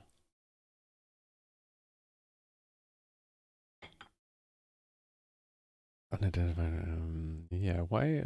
How did this get unidentified? Oh, it was unidentified. Yeah, okay, never mind. It begins unidentified. Yeah, now it's been removed from the set.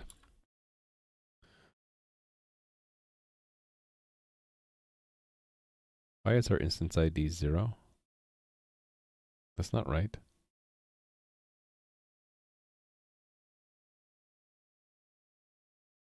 That's a problem.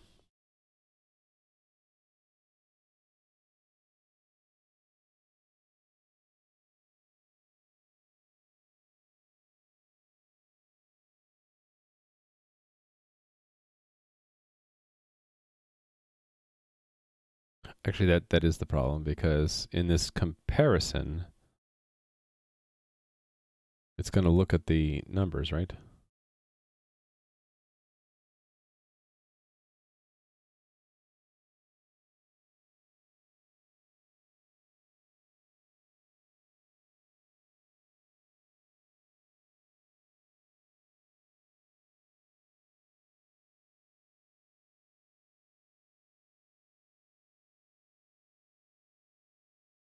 Yeah, this was not right. Yeah, our server config is not right. It's a null. Ooh, why is it?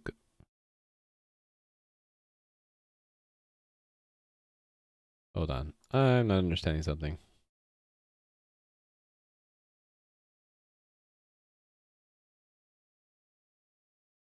Why is it pointing to that? What happened?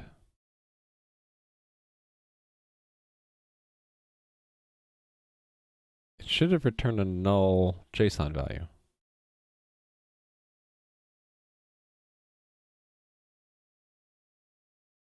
Hold on, let me put the breakpoint.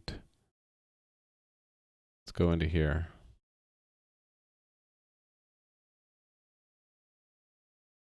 Repeat the test. That's what we'll do.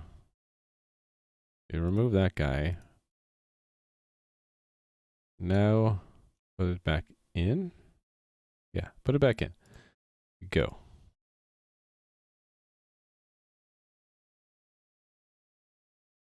This shouldn't be 0.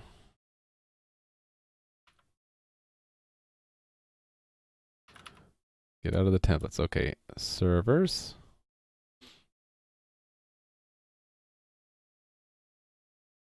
Three servers, so it's going to loop through and not find any of them. It's not going to find them in any of them. So it should return a null JSON value. Oh, it's by reference. That's the problem.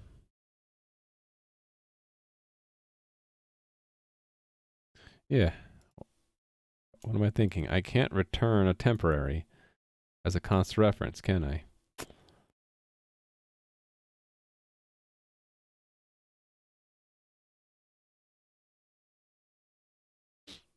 Well, there's one quick and dirty way to solve that. JSON value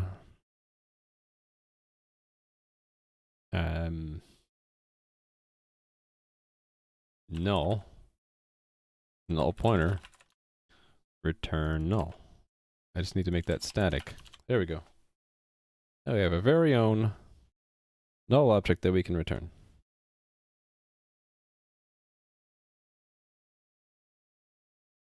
Cool, I think that's why we were seeing crashes, but I got problems. I think it's because that instance ID is not getting set. It's a null. Yes. Instance ID. Oh, wait a minute. What's the heck? Not initialized? And I hardly ever do that. Why did I let that go uninitialized?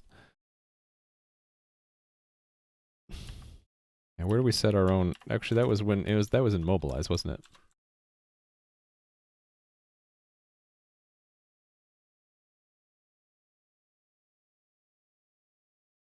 Yeah, what's happening here? Let's go and look.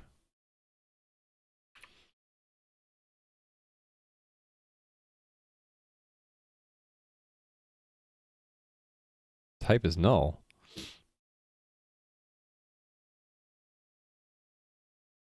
Servers config is null. Wait a minute. What's the realm? Realm is empty string? No, it's foo. Oh, I never. Oh, okay. It's using it before we store it. I'm just dumb. There you go. Actually, I need to take a quick bio break. I'll be right back in a minute.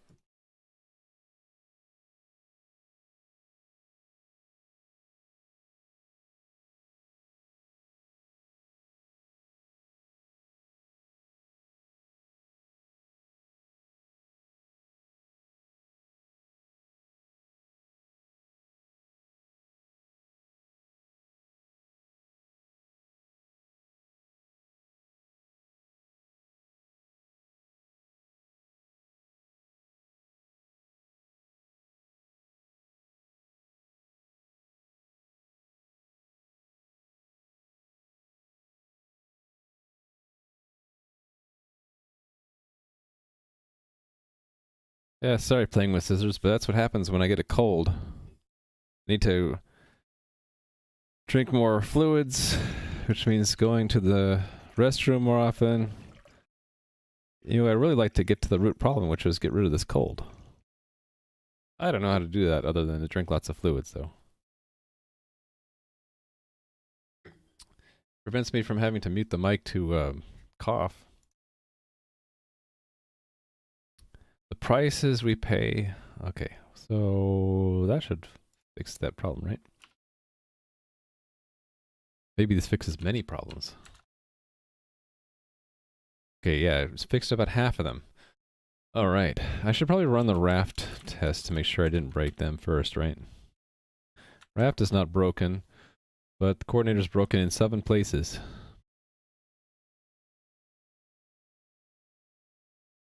Ooh.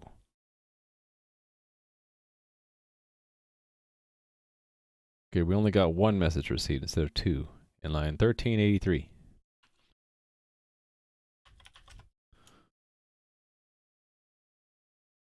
Send draft message. We expected 2 messages to be received. The raft message, and then... Oh, what is this one?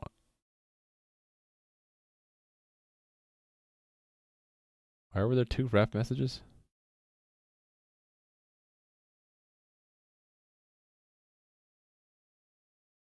Oh, text messages. Right, there's the wrap message, but then there's the other message before that, which was the connection request to send an ID.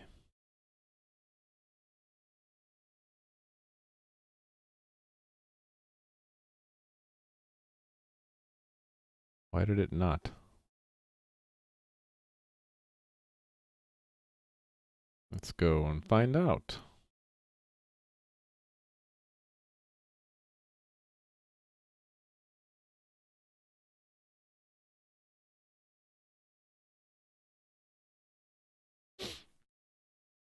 Text message received. Wait a minute. What is... Oh, okay. Never mind.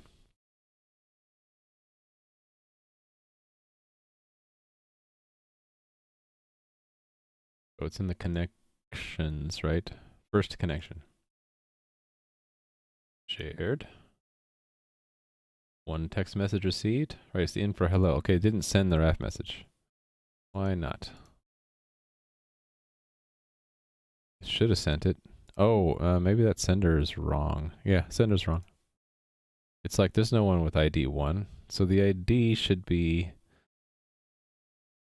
1337.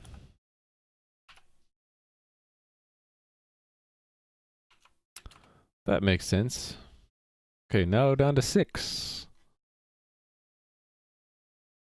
Oh, yeah, okay. There's some using indices and not IDs. I'm not surprised about that I would miss some of them. 1428. Yeah, the sender, right. The sender in this case is who?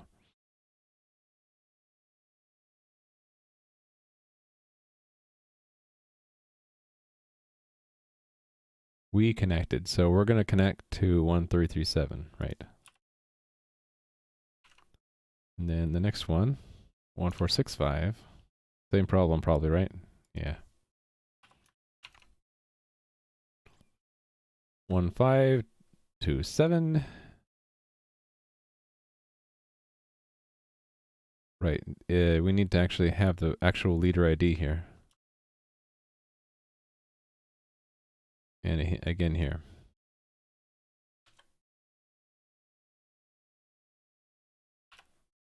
That should be, what, down to 2 errors?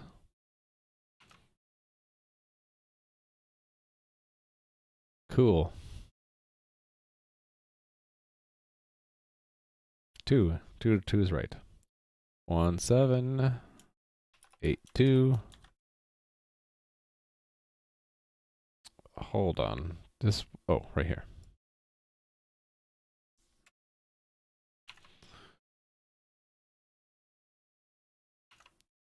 One 1837.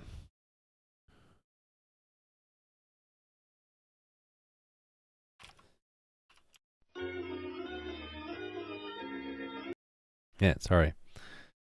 I hate this cold. I told you guys how much I hate having a cold. Makes me cough. It keeps me up at night. It sucks. Okay, good. So now that means I should be able to give servers any ID I want. So let's test that. So in the main configuration, let me just give them. Oh, I didn't even fill it in. Let's give my IDs. Actually, let's make the ID after the public port.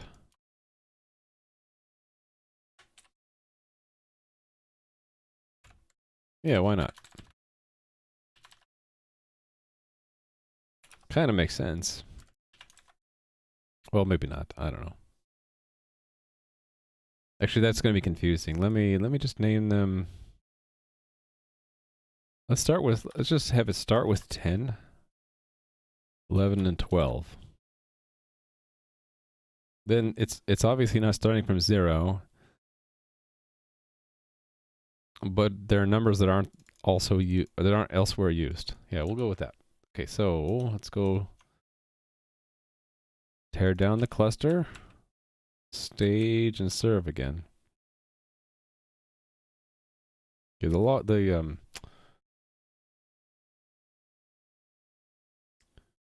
log messages need to be changed because we're using indexes in some places and IDs elsewhere, and also the ID is we're adding one to it. So I need to fix up the diagnostic messages, I think.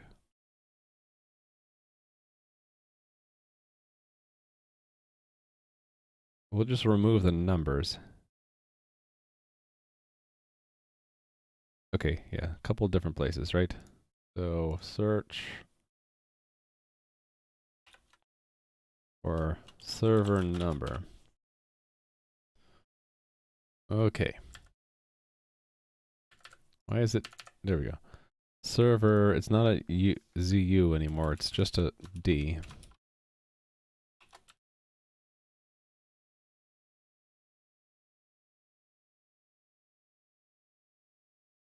Oh, this is the orchestrator.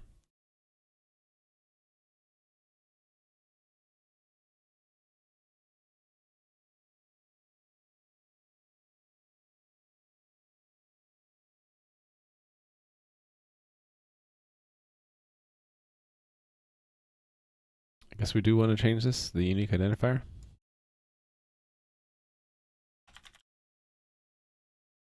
Where is this used, though? Is this used in a map? No, it's a vector.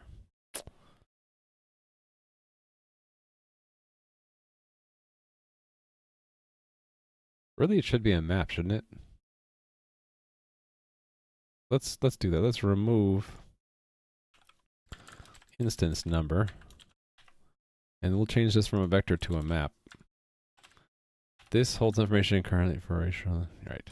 The keys are the unique identifiers of the servers.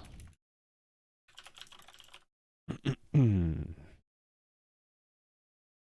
then for this one, it's process identifiers. Got it. Okay.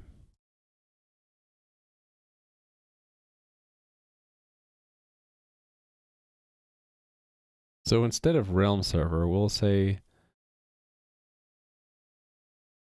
realm server ID, and we'll make it an input. And we'll pull it out like this. Known. Oh, wait a minute. Hold on. That's not part of the state of the object, is it?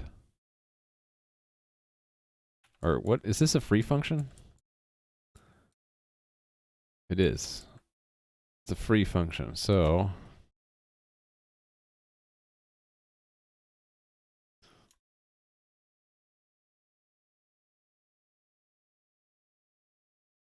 we'll have to pass both. This is the unique identifier of the realm server to be killed. Must have been feeling wacky the day I typed that. Okay, server is being killed.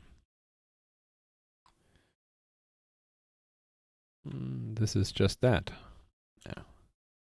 Okay, cool. Except for what is? Oh, I didn't put it in here. Okay, int there. Now it should be happy. Yay! Right. So instead of doing a push back, let's do it this way. That equals shared known realm servers by server config ID.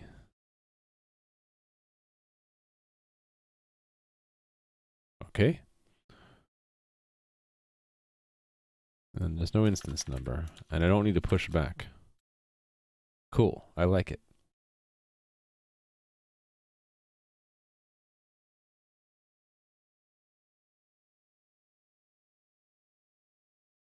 Ah, yes. So when you use the iterator pattern on a map, you get back a pair. So this is entry, and then we can pull it apart into realm server ID is the entry first.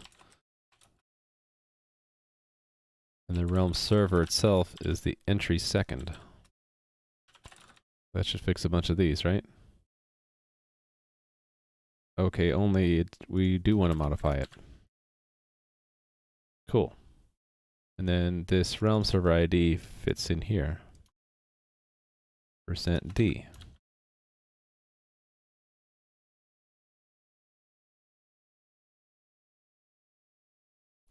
Oh, I missed a spot. Ah, I did. Oh, we need I need that helper that I had before, right?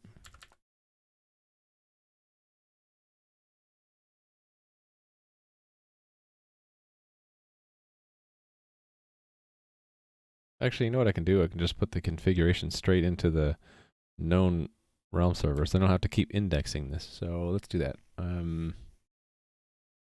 It will be realm server entry configuration. That doesn't exist yet, but we'll add it. Oh, hold on. Realm server.configuration. Let's go add it.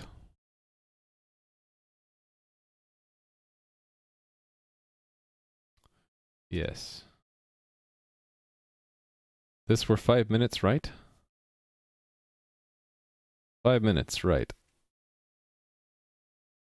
Trying to understand what you said, Endurn, but not quite understanding. Probably my fault. Sorry. JSON. We'll just end up making a copy of the configuration here. This is a copy of the configuration for this realm. This is the configuration for this realm server, copied from the main configuration. Oh, you said half an hour ago you'd be back in 5 minutes. Yeah, well, you know what that means, right? You were going at, what was that I found the other day? Yesterday? I don't know if people like this joke or not, but time dilation calculator, right? No. Time dilation calculator. Yes. So, if you said if it was 5 minutes for you and 30 minutes for us, that's 5 divided by 30 times 100. So we want 16% dilation. So I don't know exactly what that is, so I just kind of guess. And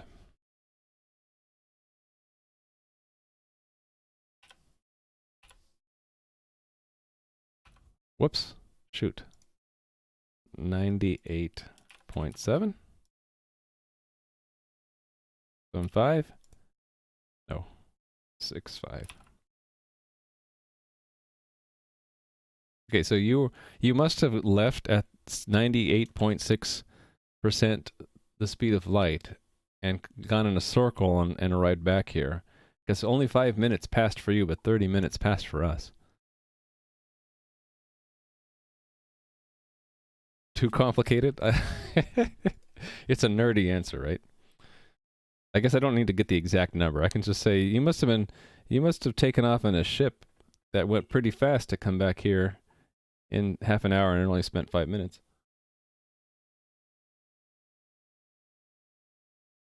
More coffee. You know, I swore off caffeine though. I'm drinking the herbal tea. Actually, it's ginger tea. Ginger tea. It's supposed to be good for your digestion and all that. Okay, configuration. We need to store that. Okay, this is another place where it becomes entry, right? Realm server entry.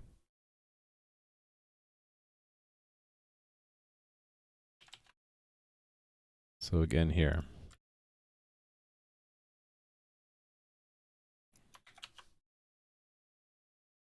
And then this is ID.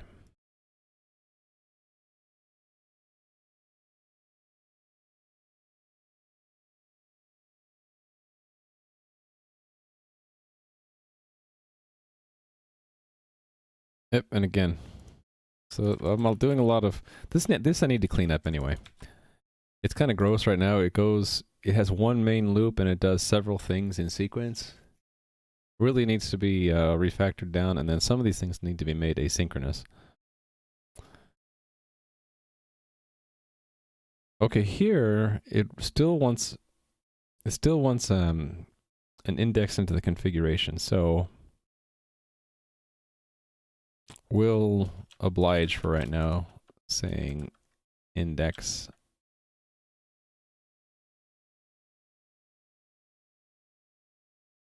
++ index, just to use it here. But I still want the ID to be printed here. Hey there, money. Hey. How's it going with you? I'm going okay. Again, at this pattern. Not to worry, we have copy pasta on our side.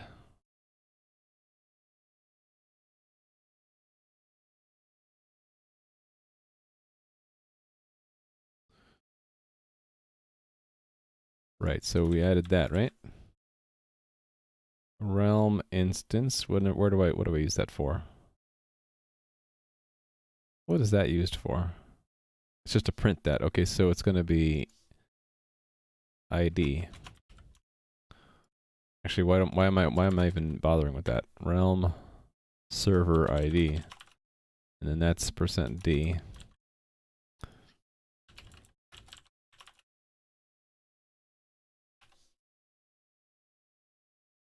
Okay, and then this, we get rid of the number and we just say that. Okay, one more of those turning a server into a server entry. Probably don't need the server ID here though, this time. Although I might need it here. Yeah, I will. Need it there, but I don't need it there, because this is needed here. And again, down here.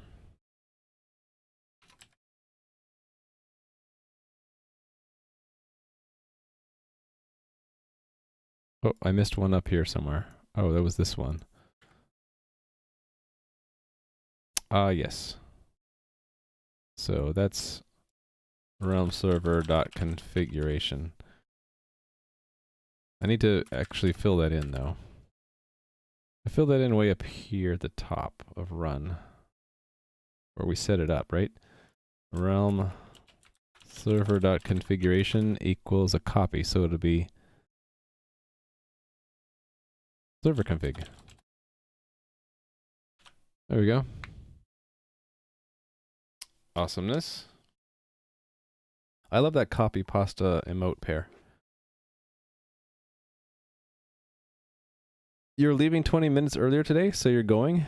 Okay, see you later playing with scissors. That copy pasta emote pair, I want to know, can it be used outside of, like, can copy this be used without pasta that?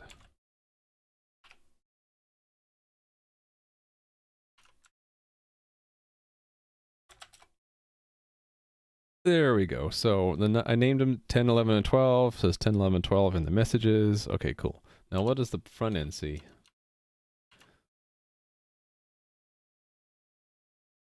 The front end, it's just printing the wrong numbers here, so I need to change that. But when we connect to 1, it's talking to 10. Right? The leader number is correct. I just need to change that. So that should be really easy, actually. That is in the front end, where we set the labels for those. What am I doing? I don't need search. Where we set the labels was render instance selection, right? So here, instead of I+1, we will print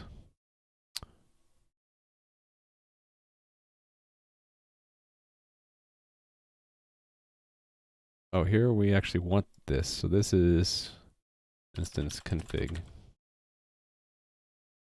Instance config dot ID.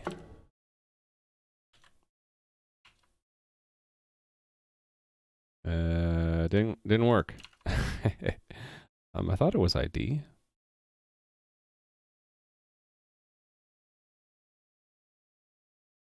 Yeah, it's ID.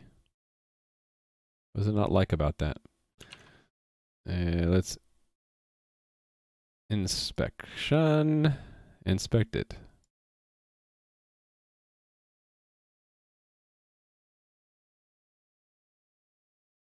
Yeah, there's nothing in there.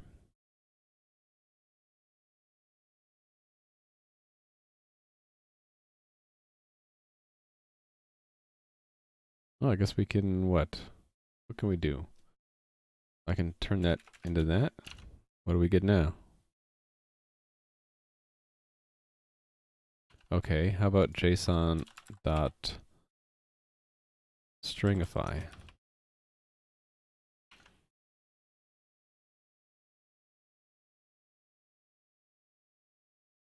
Oh, it's just old. That's the problem. I just saw that the ID wasn't there. We need to load the configuration file in there. So let's just click this, pick the file again. There we go. 10, 11, 12. Awesome. Although, why does this? Oh, it says 13 because we're adding one, aren't we? Yeah. Don't add one. There we go. There we go. Yeah, instead of putting a debugger line in there, because it was in a loop, I thought it would just be quicker. Where was that? Quicker to just because it was printing like nothing. No, that had to have something in it. So I'm like, JSON stringify that, and I'll see it. It's just quicker than doing a debugger. But I agree. I could have also put a debugger line there. Should probably put your key too in that map. Oh, right, because yeah. So you're right. That's the problem. I also need to fix in the log. Maybe I should just do that while I'm at it. Well, hold on. Let me check this in. Let me at least check in the front end changes because I want to keep the changes separate. We'll check in the front end changes first.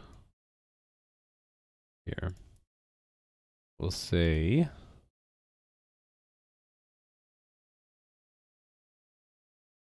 let's leave this one out for now. We're just printing the IDs and using them as the keys and not adding one. Don't stage that. Okay, so this is admin console.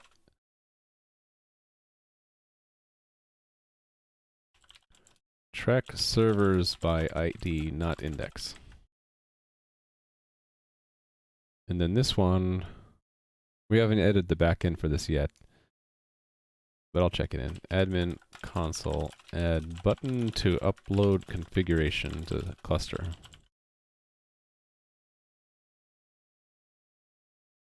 I guess all this stuff is worthy for check-in now, right? This is just to use.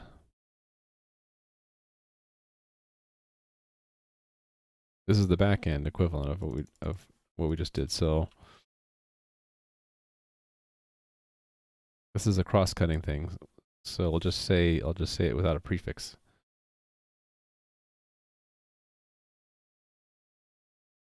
Handle servers in cluster by unique identifier, not index. Indices. Plural. Good to go. And I changed raft too to make them signed integers.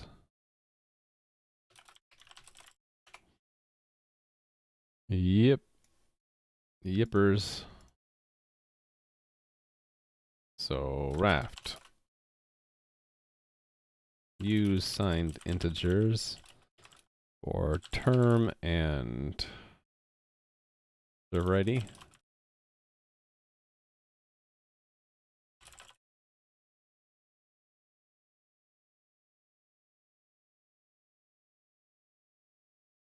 Okay. Might as well push this upstream even though it's not public. So yeah, the other problem, Hideo's right. I should not use non-unique things for the keys. So for the realm selection, that's the name, so that should be fine. Instance selection, I need to use the unique identifier, not the index. But the really bad thing I still have in there is the log entries. Keys are not good.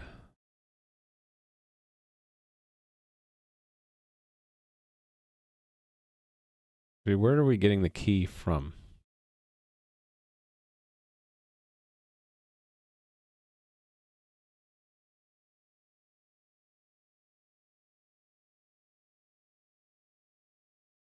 These are keys generated by list, right? List, I just give it a row renderer, and then it gives us keys. Maybe there's something I need to overwrite here to like get the key. Let me look this up. React virtualize list.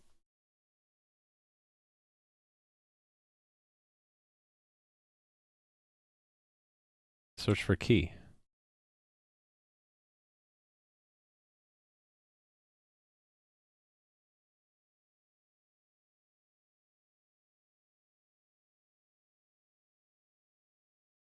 They just use the input key, but how do you put in the key?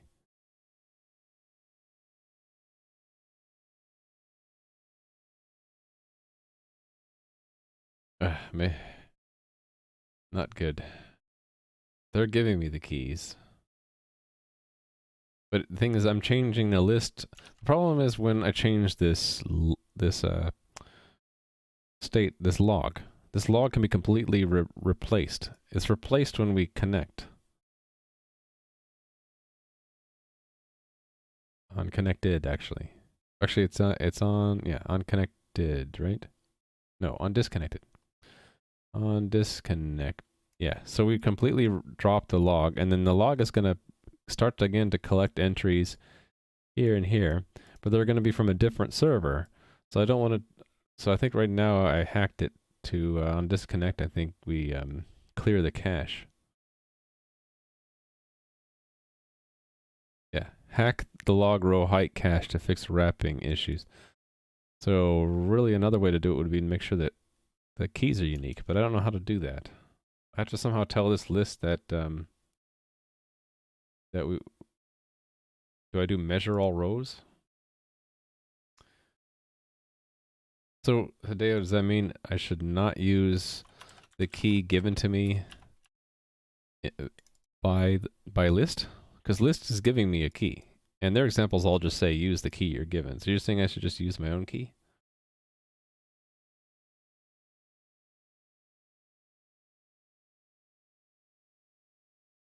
I can do that. Let's try that. So that just means they need to introduce I thought about this, introducing a unique, a counter that we use to generate unique keys. So it would be, would it matter if it's in our state or not? No, because it gets put into the state later. This dot next log key. So 0. And we'll just use that when we put something in. I should use the key for the list itself, but that list isn't in a higher order list. Does it matter? What did their example do?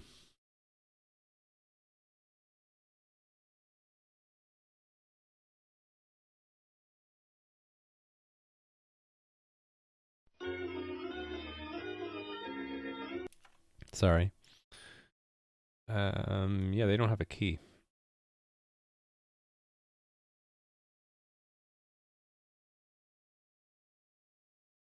It'll invalidate it because we're re-rendering, but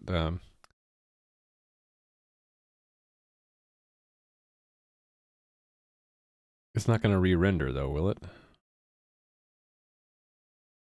No, it does re-render. It does re-render with the same components.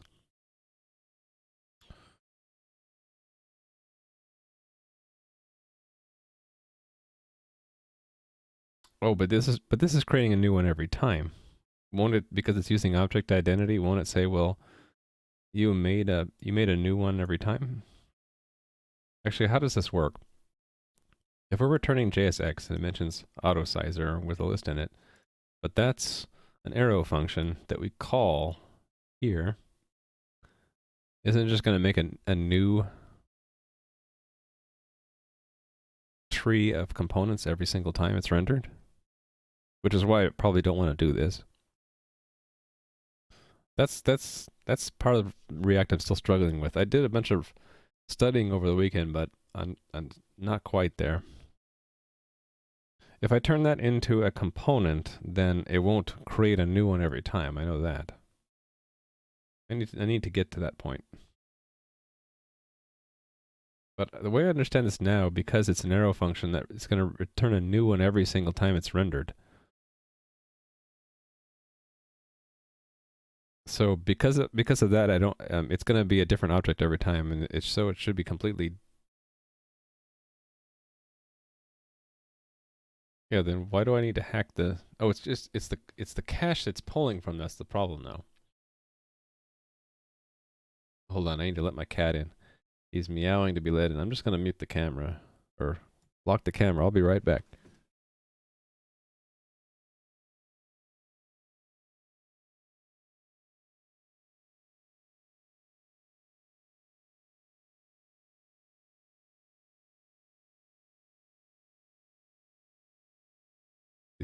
Skidog has Raven. I have Casper the cat.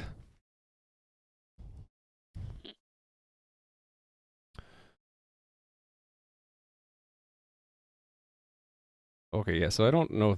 I don't think this will allow me to remove that hack, but I do want every log message to be unique because that's just the right thing to do.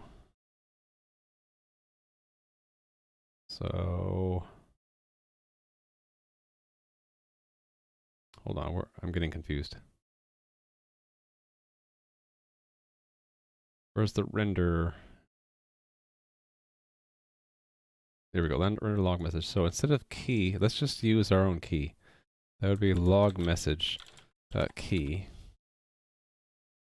I just need to make sure every log message has a key. So when we get one,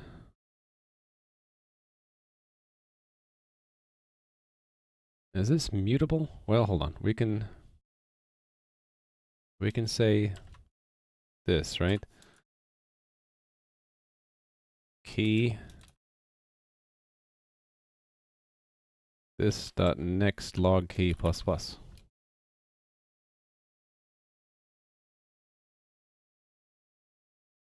Oh, this I can't do it though. But I can do this messages dot map.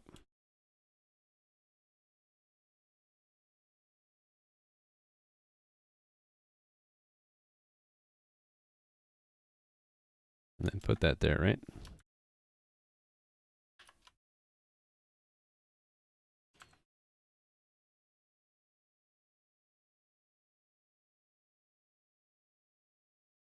Oh, yeah. Forgot about that. Parentheses are important there. And another parentheses. Probably should just start to wrap this so I can read it easier.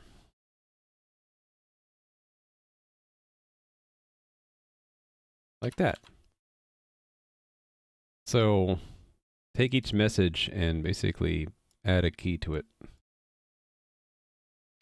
Let me see if that did what I hoped it would do.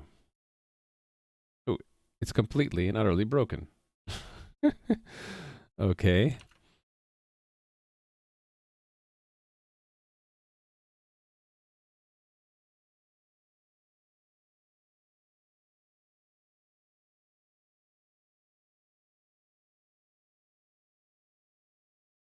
Oh, look at that. It didn't quite. Oh. Do I need to do a dot there?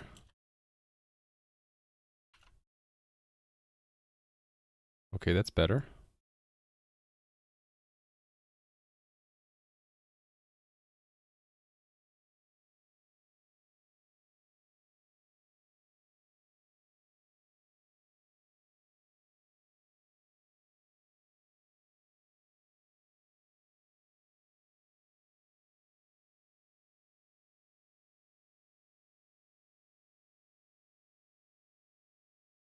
Oh yeah, I was gonna look at the keys now.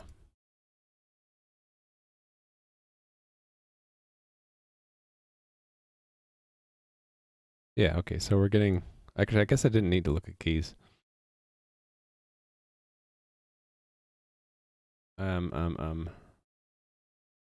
I can just look at the whole app, right? And I can see that in each individual one has a key in there. So now they every time we flip back through, we'll have newly assigned keys. Yeah, map returns a list. I guess it didn't occur to me that I needed to do... what is dot dot dot in this context? I wanted it to flatten the thing into that. Is it still called I don't even remember the word. So new to this, I don't remember the names of things. Whatever this does to squash it, to flatten it.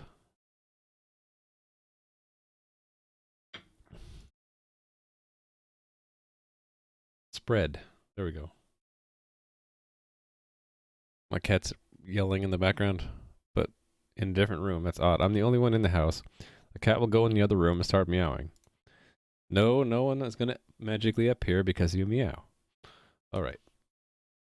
I'm gonna check that change in because I feel more comfortable with every log message getting a unique key. And the keys can be arbitrary. They just start at 0 and count up, as long as they're unique within the life cycle of the component, right? So, admin console. Ensure log message keys are unique. Never reused, right? We still have a bit of that folding issue, though. My dog's growling. I wonder if someone's at the door. Hold on.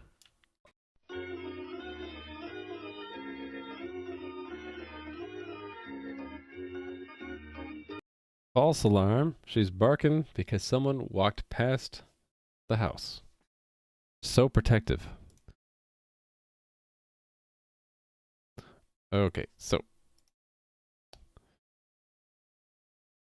Yeah, barky dog.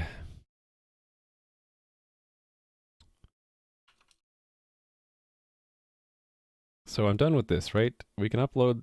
Oh no, I only did the front end of that. I did that in order for that to allow us to figure out what servers actually changed. Got removed, changed, and added, because we need to discriminate between the three.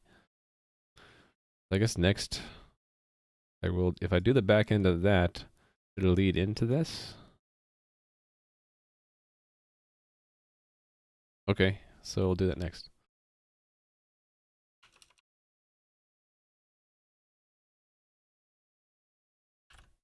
New test. Leader receives configuration change.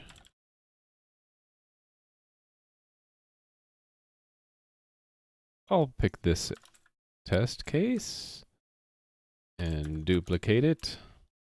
Actually, maybe this is a good opportunity to refactor this common setup stuff.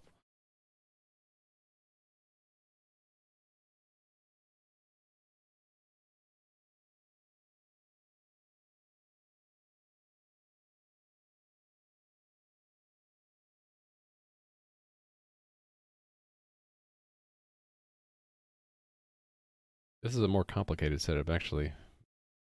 It's not that it receives. Leader...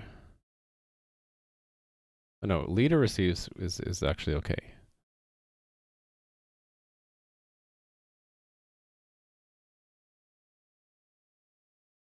I'm going to have a whole bunch of tests that are going to need 2 servers and a client.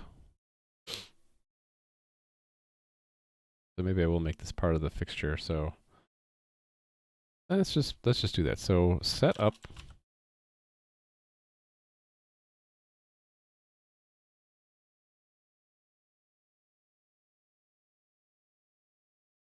cluster with admin.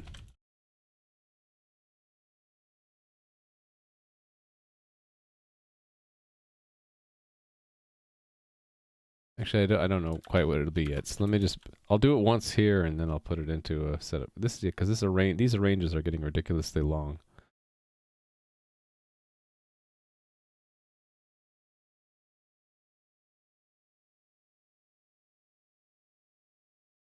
So yeah, we'll need a connection from a client,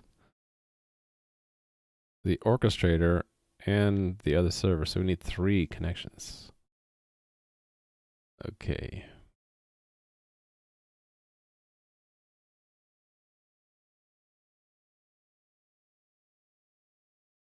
Yeah, so this is so that we can receive messages. Actually, we have to do, this is where we receive a message sent back to the admin. We won't need that actually.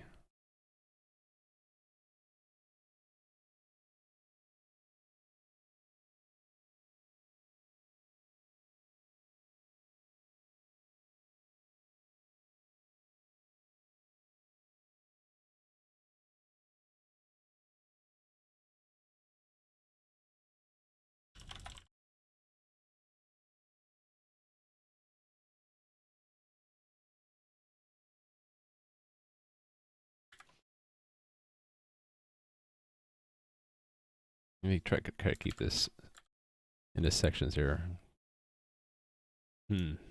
This block is going to be exactly the same, though. I kind of want to reduce this. Let's take that out and start making a helper function for this. In the fixture. What's that code look like again?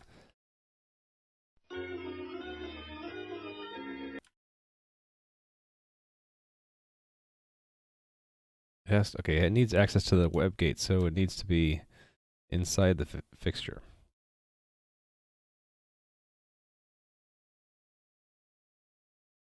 Let's have it return a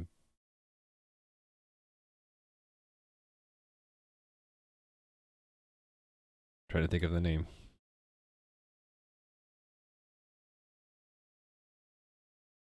Connection context.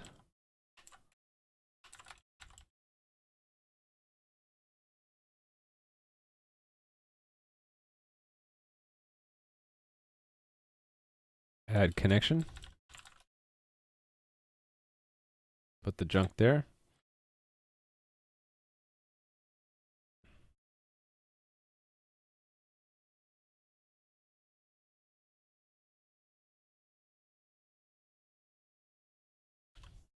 Return context. Okay, let's define this first.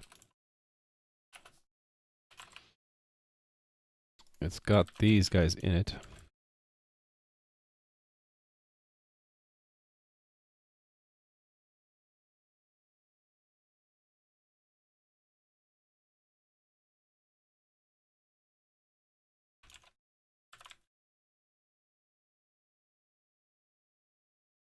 And these 2 as well.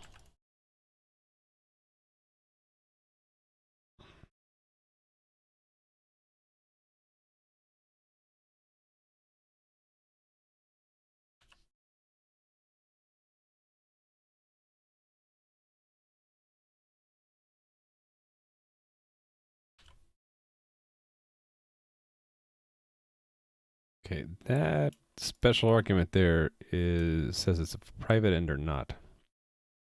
So I think I need to make that an argument.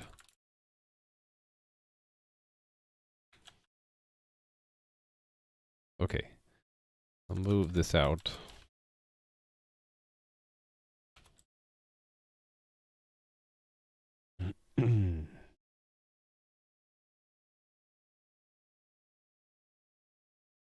So then I can just say it here.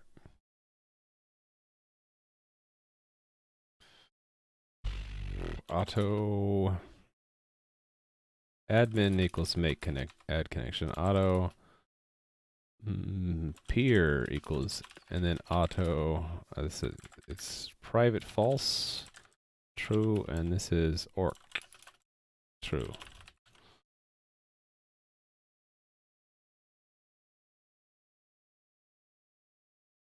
Let's do all of this actually inside that add connection.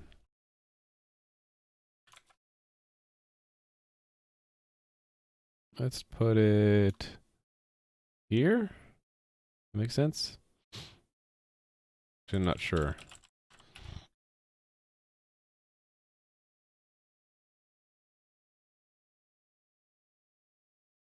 Oh.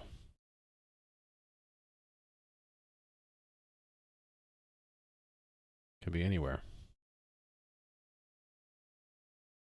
Yeah, okay. So this I have to move out though. I'm gonna put it inside of there.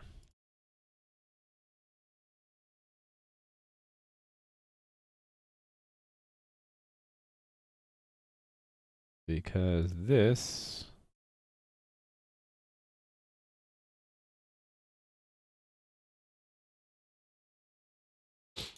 I want to put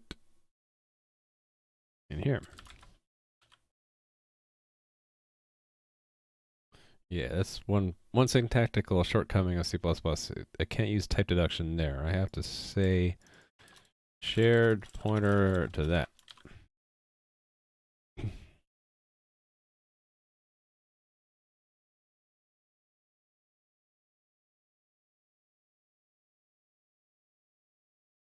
Actually, that's temporary. I don't need that to be there.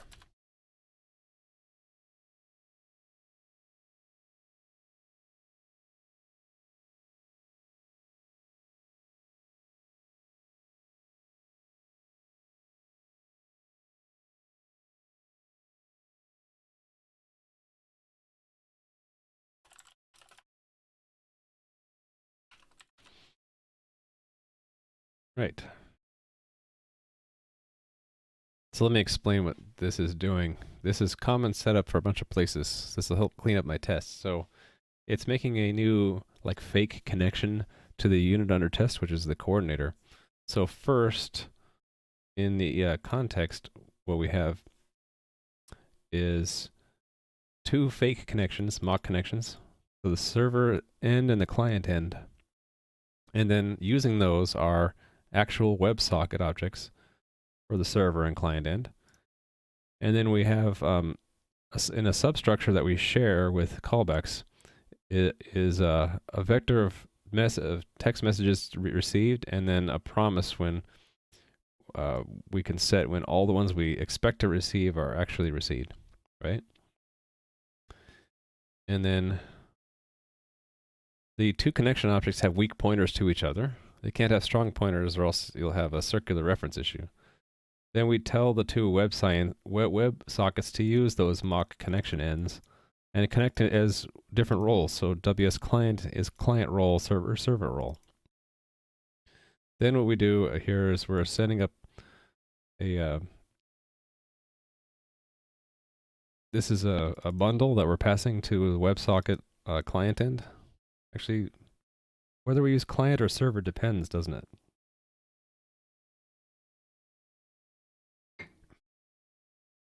Hold on, I have to cough again.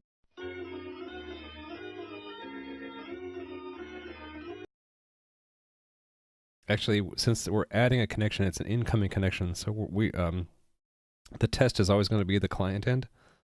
So this is basically setting callbacks, delegates or callbacks. Setting callbacks when messages get received back on the client end, and then we give the server end to the callback that the mock WebGate has. Basically, that this will be registered by the coordinator to tell it that a new connection has been received, whether it's from the private socket or not. So the coordinator gets the connection this way. It gets the server end. We keep the client end, and we use that to send messages, and this is what we use to receive them back.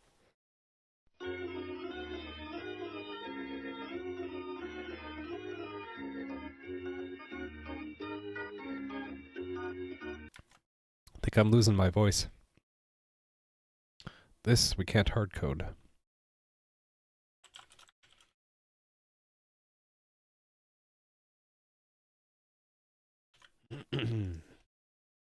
Gosh, I might have to end the stream early if my voice completely goes. Yeah, so we have this thing in here also that after we receive a certain number of messages, we'll exit early. Or no, not exit early, but set a promise. So that we can wait for a certain number of messages to be received. Right. So how many messages do we... Actually, let me make that defaulted. 1. Why not? So now I can... This should be easier to read now. We configure the coordinator or mobilize it, and then we add 3 connections to it. An admin side connection from a public space, a peer server, and the orchestrator. So I don't need all this stuff. And then instead of this, it's the admin dot. Right? And then those are, well, maybe I should make this a convenience method of this connection context. Like send text message.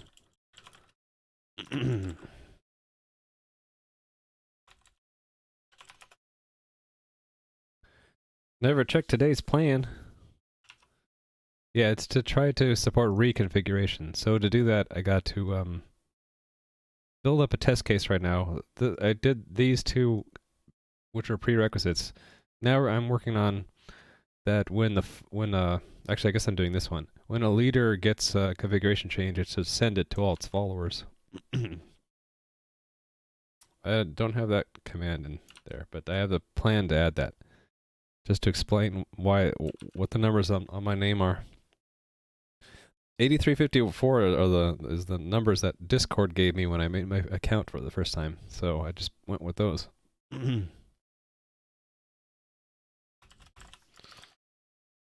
Okay, so it's just this. And then we say message to encoding. Oops. Alright, my voice is coming back. I don't need to end the stream early. This is important because sending the text is asynchronous now. So we actually wait on the underlying connection to run once to make sure the message gets received. Hey there, Not Zane. Yeah, I got a cold and my voice is starting to go. If I lose my voice completely, I'll have to end the stream because otherwise you'll be watching me code silently. I have a cold and it sucks because it makes me cough and then it keeps me up at night. I hate it. I got it from my kids, otherwise known as germ incubators. That's one downside of having kids is that they, when they get sick, then you get sick soon after. All right, so I have to send text message. All right, so I'm trying to clean this up too because this use case is a bit more complicated because we have 3 connections coming in. So it'll be the admin sends a message identifying itself, right? And then we'll have the peer identify themselves. I'll just copy this. The way they identify themselves is ID... No, it's infra hello, right? You guys know what infra hello comes from? Something that Adam put in as just a funny thing. Okay, ID realm, ID orc. Got it. Realm.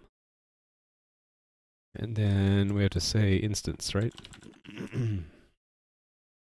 So the instance number is where if we're testing 85, then we have 1337 and 13531 we can work with. 1337. Specs, yes. I think those are still up to date. I haven't yet gotten the October update because it had issues with deleting files and that scared me off. Yeah, it looks right. And then the orc will identify itself. That's just ID orc. Yeah, I got 2 monitors. So when I look to my left there, it's my Samsung smaller monitor. I'm looking at the main one, widescreen because it's just better on my eyes. I got this widescreen because it's really slightly bigger vertically, and then it's nice to have a widescreen. The only issue is that OBS, or is it Twitch, has this restriction. It has to be 16:9. So I actually have a 21:9, so it can go all the way out to here, and you can't see it. I guess I could also put private stuff over here on the right if I just not drag it to the left. Okay.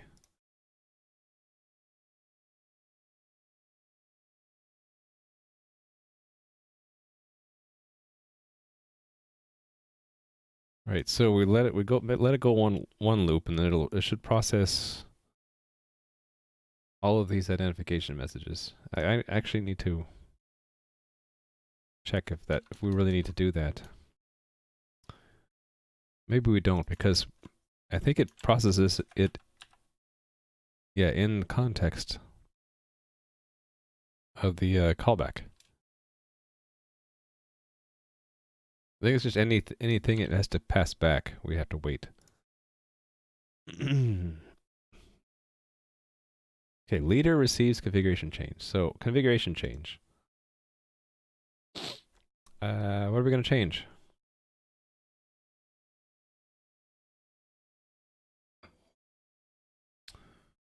Let's say auto new config equals configuration. Did I not put that in a fixture? Did not? Oh, it's there. No, that's the mock webgate, sorry. Where's the main configuration? Here it is. Coordinator configuration. Why did I name it that? New config. What are we going to change in it, though?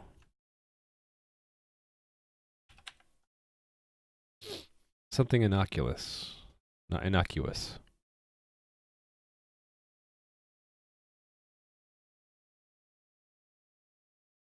I don't know.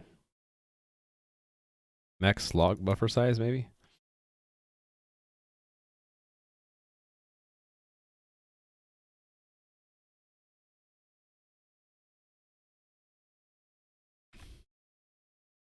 Uh, 99. And then admin send text message. It'll be type, what did I say in the front end? On upload? Change configuration, yes. And it'll be configuration is the new config.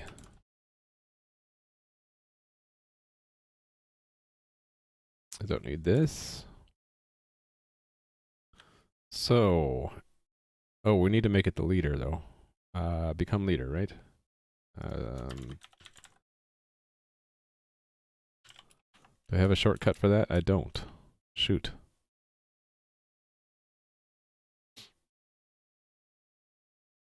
Oh, that's easy enough to do.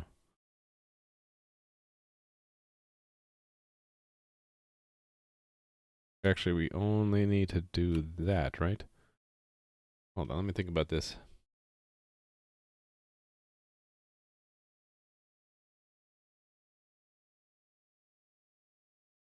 I think this is the only thing I need to do. So we'll become the leader right away.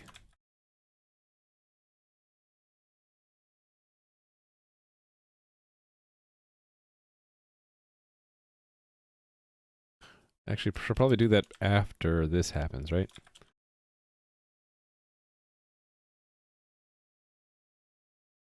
So it's saying that the other server, actually we should use that name directly,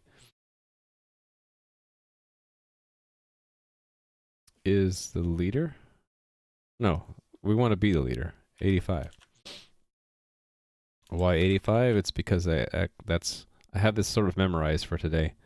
That the IDs of the 3 test servers are these. I need to make sure we don't try to contact this server. That's not going to be in our test. So I had a way to prevent that. It's like max connections? I forget it. Max connections, yeah.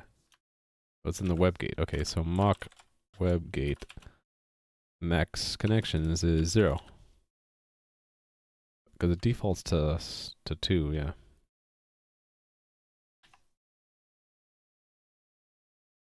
Right. We don't want it to try to make connections.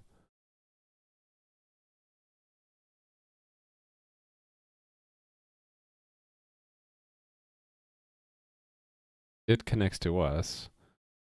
Then we become the leader. And then we try to change the configuration. What do we expect? Distributes the change to followers. So leader distributes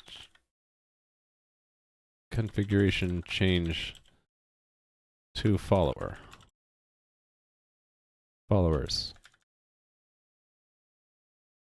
So we're going to expect back a message from the coordinator to our peer here.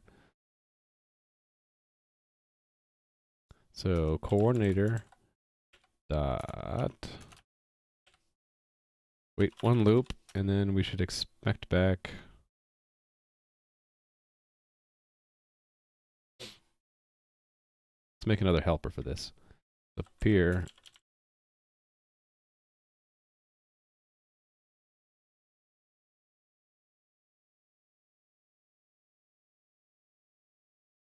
wait for messages. And we will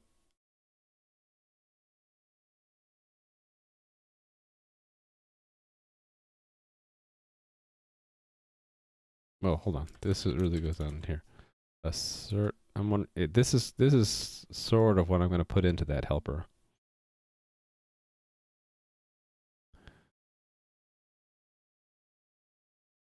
I guess we'll just do assert true. We'll make it return Boolean. So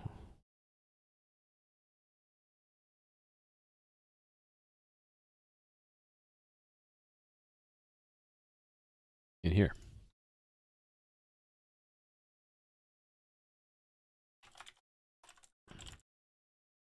Oh, it's wait for messages, right?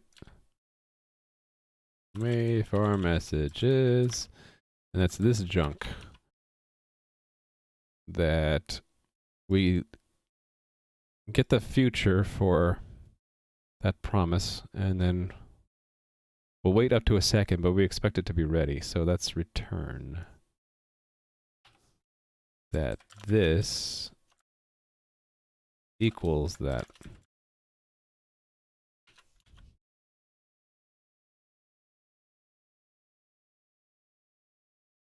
Cool.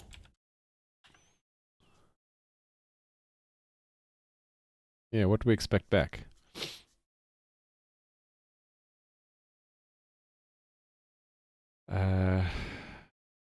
Not a change configuration, right? I guess we can reuse that message. Well, no, I don't really want to use that message. It's what is the follower going to forward? No. Maybe distribution? Yeah, let's call it distribute configuration. And then we'll expect configuration to match the new configuration. That is new config.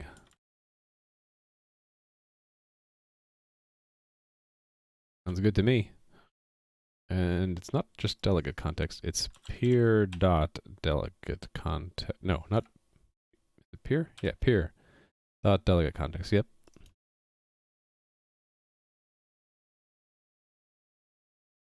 Should I make this a little bit cleaner? Get text messages received.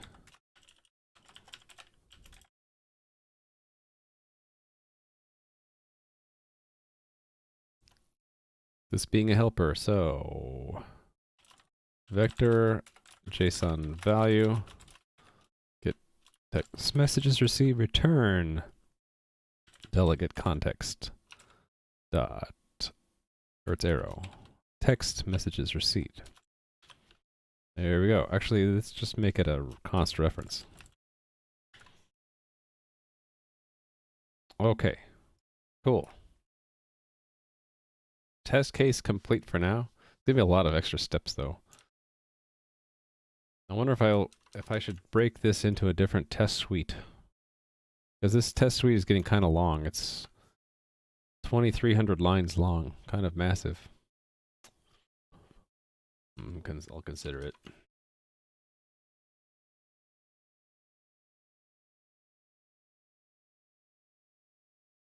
So we see that failure, and let's just do test filter leader dist. Dan's game. What happened? Oh, did I make a Dan's game face? Okay, yeah. So it's not receiving the message. Makes sense. So to receive a message, it has to be when it gets. Let me collapse this. You know what? This I really need to refactor. Maybe tomorrow or actually Wednesday, what I'll do is I'll make a refactoring. I'll do a refactoring stream. Yeah. Yeah. By the way, I won't be streaming tomorrow or Thursday because I need to go build another computer, and so it's gonna take me a day to get the parts, and then probably another day to fit them together.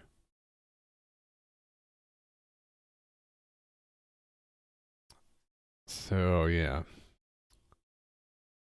I have to do them this week. Can't wait till the weekend. Let's see.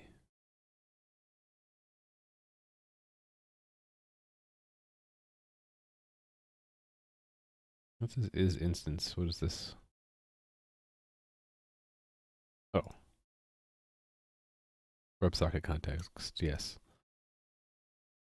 Another realm server, right.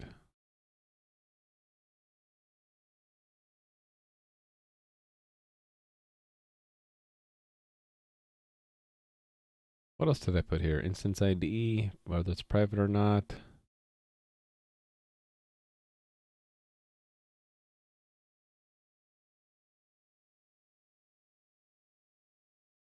Right, our shared properties, WebSocket.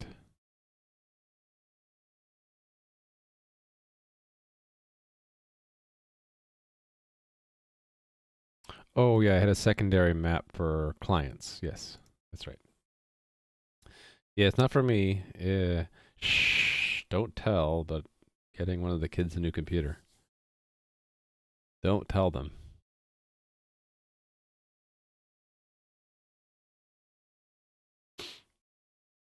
So that'll mean every one of my kids has their own computer. This is the problem. If you have more than one kid, and you get one kid something that because he needs it because he's in high school, the other kid's like, well, he got a computer. When do I get mine? You try to, yeah, I should make it a Raspberry Pi. Actually, what I tried to do was, I had a, what do you call it? iMac? Yeah, an iMac.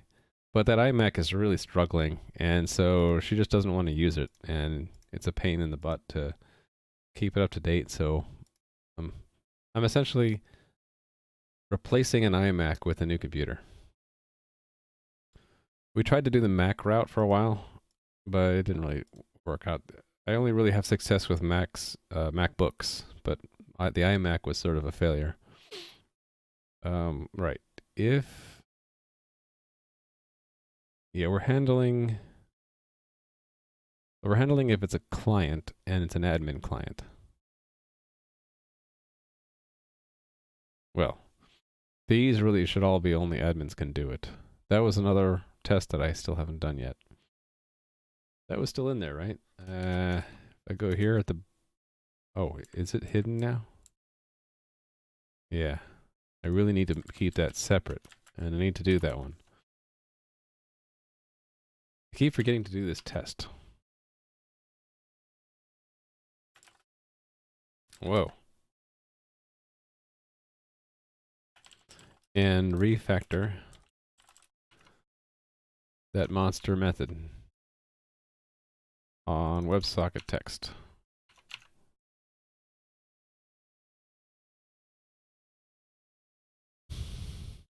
Okay, anyway, we'll handle it here. So if it is change configuration, then, right, if we're the leader,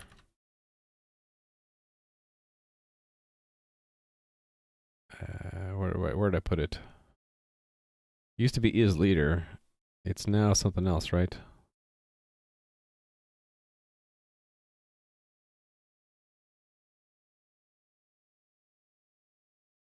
Is it that it's if it's known and it's us? If it's not, if we won't accept it until we won't accept it if there's no leader in the cluster. If the leader is known and it's us. Oh, hold on. This is going to break into two different cases, right? Actually, if it's not known, we can just simply return. We ignore the message. If it's us,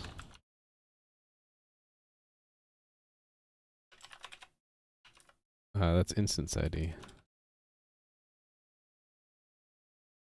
Or is it? No, it's that's their instance ID. If there are right, so it's our instance ID.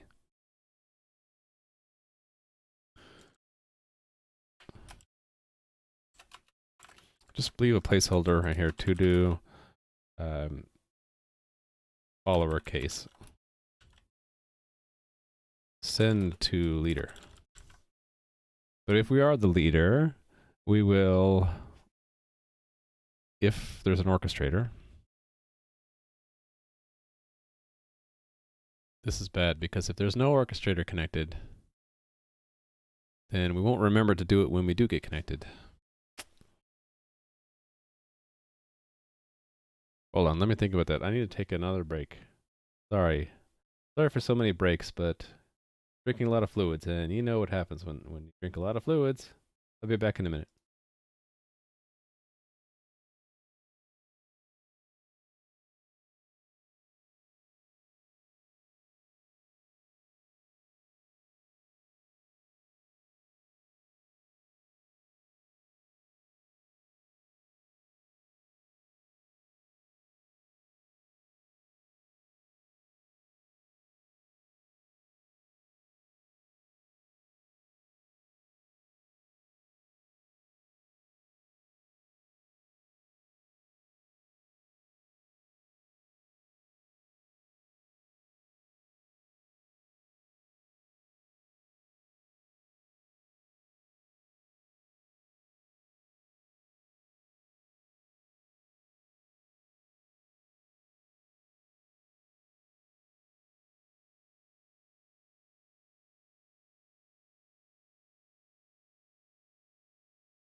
A chair, there we go.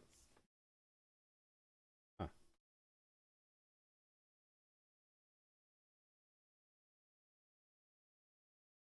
I don't get my chair quite right. The little corners of the blue screen show up. Does it ever feel like when you're making a big system like this, it's like you're building a house one pebble at a time? What it feels like for me sometimes. So I'm gonna lay down a few more pebbles today for this huge house that we're building. So I think to do this right, what we need is some kind of state machine, because what we should do in the state where we've received a configuration change and we haven't yet given it to the orchestrator is we should stay in that state until an orchestrator is connected and then go to the next state, which is deliver it to the orchestrator. So a stone house. I'm talking about a stone house. My analogies suck. Okay, what's a better analogy? I feel like I'm climbing a mountain, and I feel like I'm an ant climbing a mountain. So there we go. I'm making a few ant steps at a time here, but there's like a long way to go, and I can only see like a few feet in front of me. I just hope that I'm climbing in the right direction. So to do this right, I think I need to have a state machine, but I think I'm just going to make it work and then make it right. So instead of having a state machine, we'll just say, well, if we have an orchestrator connected, orchestrator, we'll send them the message, and that'll make our test pass. So send message to orchestrator. Looks like I already had this coded. And that's... I wonder why it's a string. Oh, I think I know why. That's so I don't have to pass in a JSON object and constantly stringify it. So JSON object. My version of stringify is to encoding. I wonder if I should call it stringify. Okay, it's going to be... What did our test expect? Type distribute configuration. Oh, not the orchestrator, is it? It's... This test case is that it distributes it to followers. So let me fix this. It'll be for every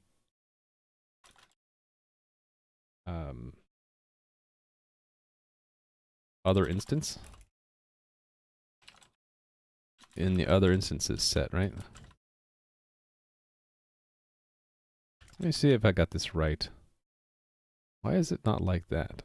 Oh, I think I know why. Okay, so it's the ones that are connected. So we can just say send message. WebSocket is other instance. Second dot web arrow. This isn't quite right, is it?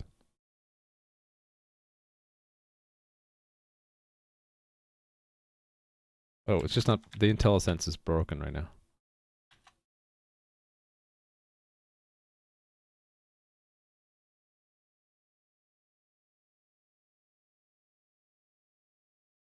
Yeah, it's just WS.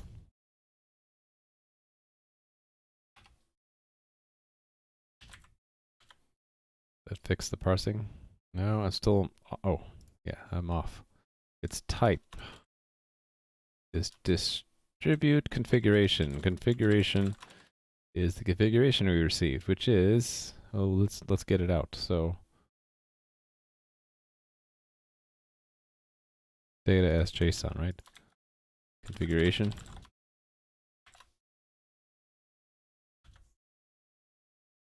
Hey there, remote. How's it going?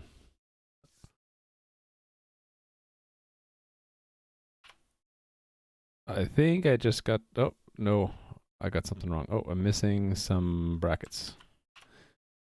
Hopefully when I fix all the compiler errors here, the test that I've been working on will now pass. Nope, not passing. I have a cold, remote, but hanging in there. I'm climbing this mountain as an ant, one little ant step at a time. Working right now on the back-end side of handling a configuration change to the server cluster. So it's a multi-stage process. We have to, right, it's this sequence basically. I already did this part from the front end, and this is a prerequisite. So right now what we're doing is, well, I haven't done this part yet. I kind of skipped to this part. But the general process is that if you send a configuration change to a follower in the cluster, it'll send it to the leader. Then the leader's going to send it to all the followers. Then the followers respond back that they got it. You know, they've given the go-ahead. The leader gives the go-ahead. All servers send their configuration to the orchestrator. Then this little dance happens, which is from the Raft consensus algorithm, where we make two configuration changes. We have a joint configuration set, old plus new. We move to that. Then we move to the new set, and then the old servers can be stopped. So it's a big dance process that Probably will take another 3 or 4 streams for me to get right, but the cool thing is once this is done, I can change the shape of my server cluster or change any other part of the configuration dynamically without stopping things. So, and if you're not familiar with what I'm working on, there's like a little intro there. It's a multiplayer game. I'm doing both the front and back end C++, front end React and JavaScript, and there's no game yet because I don't have the infrastructure set up. I'm working on getting a server cluster that, you know, right now it's statically configured, but I'm trying to make it dynamically reconfigurable. And once I get all the infrastructure set up, like the foundation, I'll be able to then actually start building a game out of it. So right now, that should have passed. I'm wondering why it's not. Yeah, no, I'm not getting a lot of insight into it. I guess what I can do is put a breakpoint. Oh, wait a minute. I think I know why. It's the send message is asynchronous. I'm probably not doing the wait properly. This wait for message has got to, yeah, it's got to run one loop of the server. Yeah, I think so. The server end of the connection will be the unit under test. We let it run once to deliver the message to us. I'm just guessing at this point. If I don't get this right, I'll single step through the debugger and see what's going on. Nope. So single stepping it is. So let me set up, this is our test filter.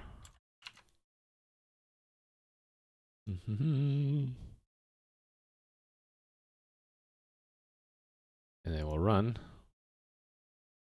Okay, it never got to that breakpoint. It never received this change configuration message. Why not?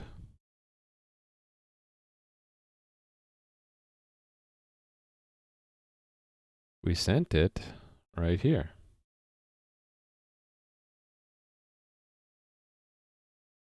Go.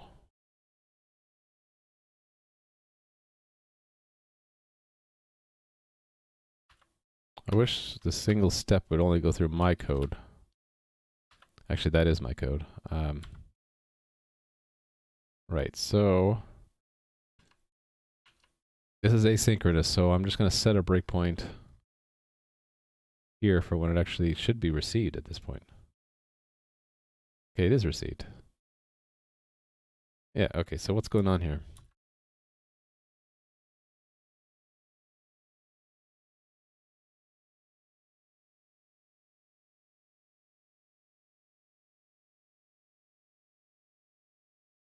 Oh, is the type not right?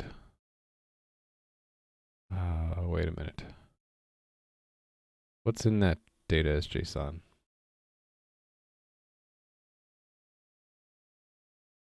Let's look at it. Wait a minute, it's a string? Oops, that's not right. It should be an object. Okay, I must have messed it up. Yeah.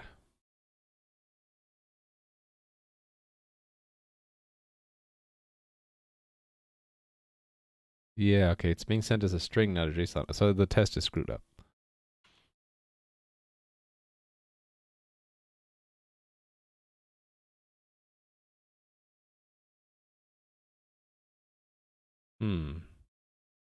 Let's see that. Let's see that. What did I do wrong here? The message already is a string. That's not cool. Oh, duh. It is always something like that. I don't understand it, and I have to either use a debugger or common sense, and I'm like, oh yeah, that's right. I'm encoding it twice. That's not right. Only encode it once, please. Okay, still not working. Could see why. Okay, the message is actually an object now, which is good.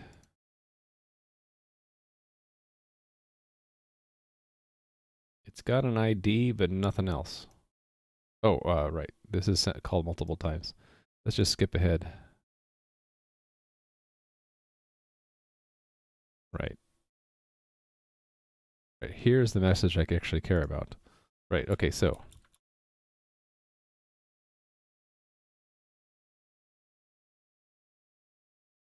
type is change configuration. Good. So we'll get into here. Okay. Cluster leader is known. The ID is us. There is an instance 1337 connected. We should be sending a message to it. Alright, so then we should receive it back here. Right, this one.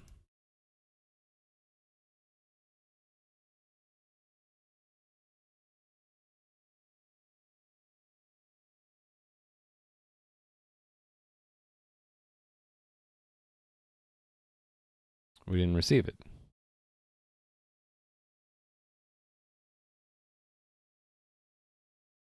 Why not? It's supposed to be sending it to us. I didn't get anything. Shoot.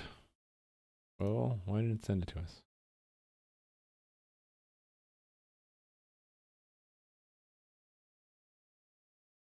Oh, No? Should have worked. Ended up staying 20 minutes late because you got stuck talking to the CTO. So, yeah. You seem to be talking to a different executive every time playing with scissors. Good job. Good job hobnobbing with the executives. Giving playing with scissors a hard time. Okay. I'm not understanding because this should have sent a message to that WebSocket. We have this set up. Where did I have it set up? Oh, wait a minute. I never set it up. What happened to it? Did I not copy that code over? Okay, now I feel dumb. We set up the delegate context, but we never actually registered it. That's why. Okay, so delegate context.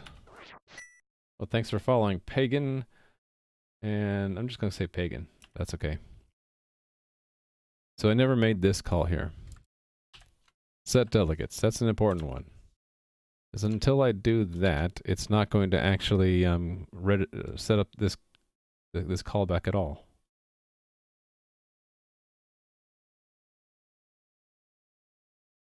There we go. Actually, hold on.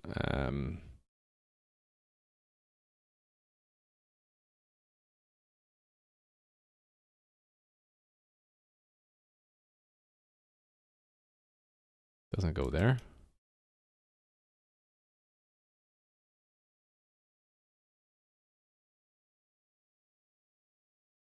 I think I forgot to do a bunch of stuff actually.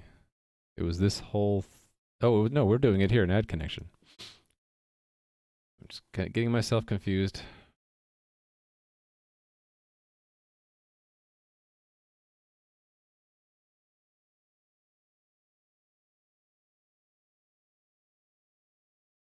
Yeah, so we're setting it on the client, right?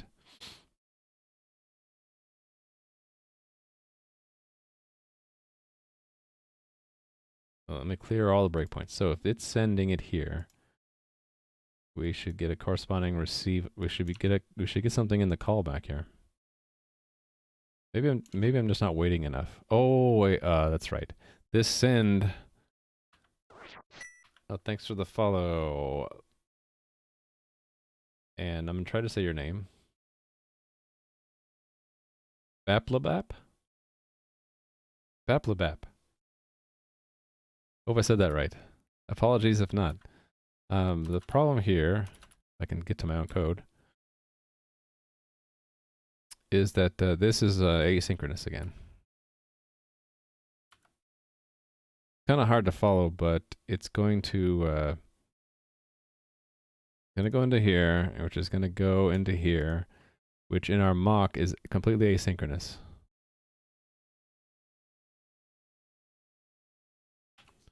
Right here, it's asynchronous. So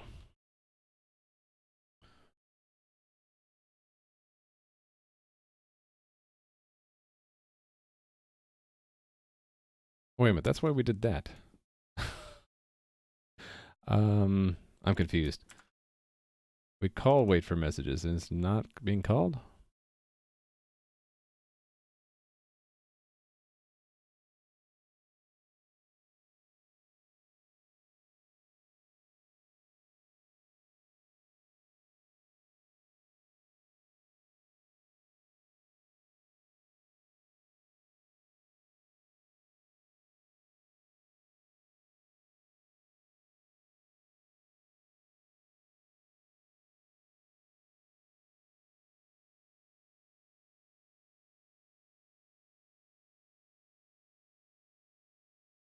There's the send data. There we go. So the test is still going on.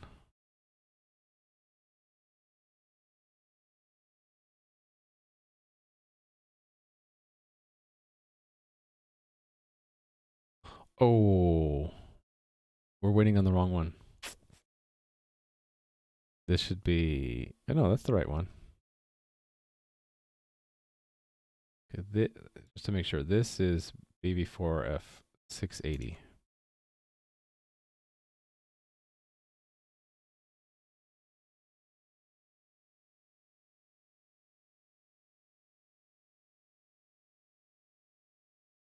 Con server, BV4F680? I get it backwards?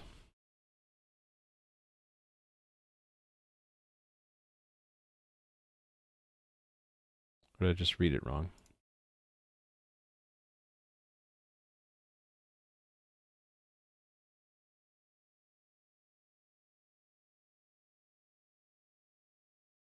Wait a minute, is the message already received? Hold on.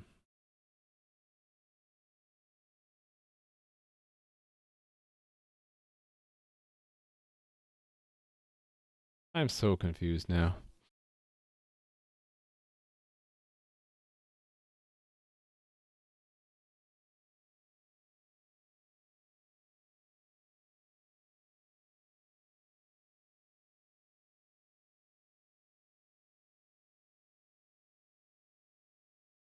Where did the message go?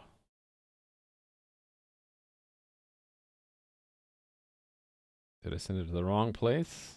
It should show on this peer. Client end, right? I mean, no, in a delegate context. 0. Okay. 0. Yeah, none of them received the message. It just kind of disappeared. Not that in encoding it twice, it sent it.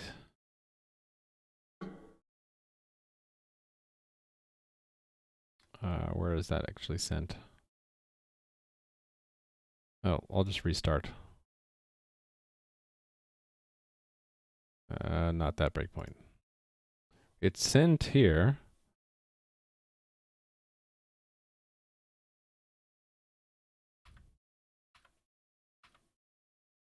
Is it a problem encoding twice? No, it's correct. The stringified JSON message, it's sent, but who are we sending it to?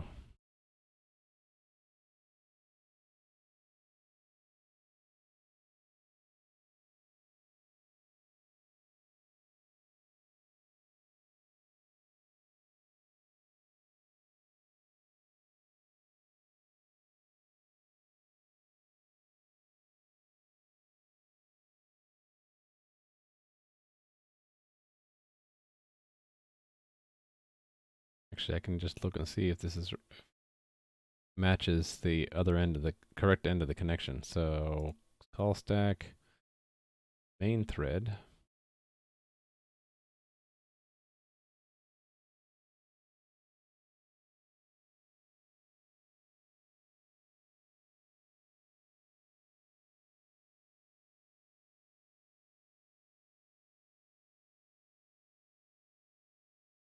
Right. And then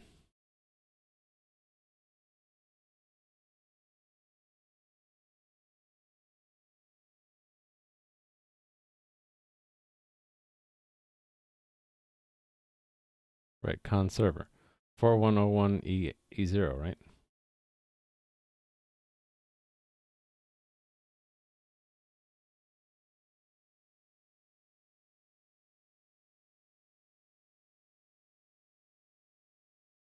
Okay. Thanks for following, and I'll try to say your name right.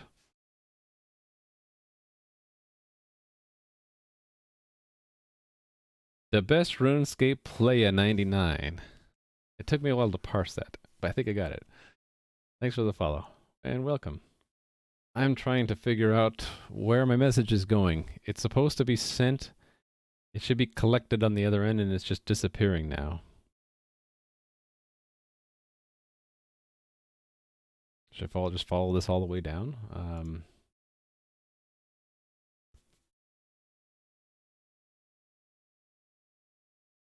But playing with scissors, your name has capital letters in it, so. Rune Light Programmer? I guess so. So, I'm just at the very beginning of this idea, starting a multiplayer game that's like inspired by Ultima 5, really old game that I really enjoyed playing.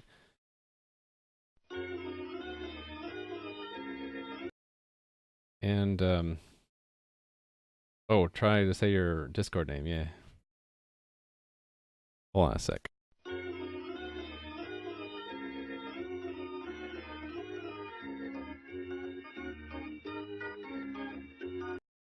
Sorry, I had to talk to someone who came home.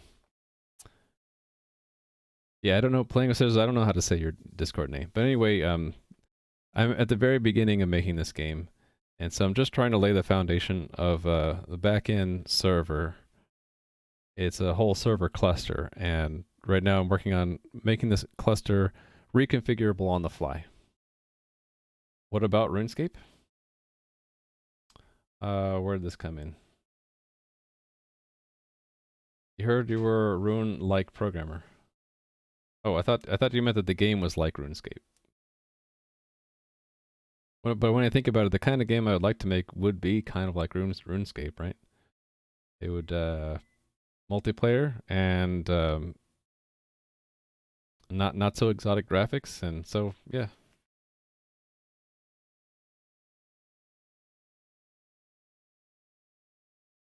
I actually have never played RuneScape myself. I watched other people play it though. All right, so where is this going? Yeah, it should end up in the callback up here. Mock connection. Send data. And there it is. It's all encoded. Right, so it should push it in, and then I guess I could follow and see when does the worker thread actually process it. Okay.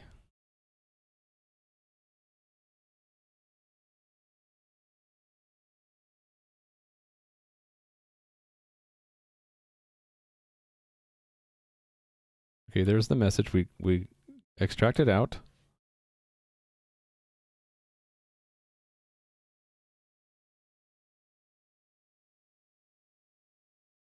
So this should end up in the other WebSocket.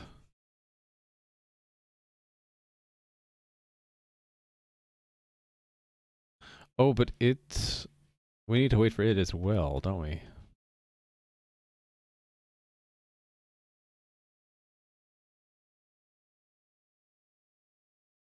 I think that's it. We have to wait for both ends of the connection.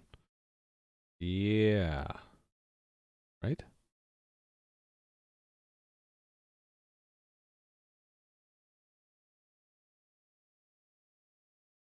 Oh, yeah, we already lost it.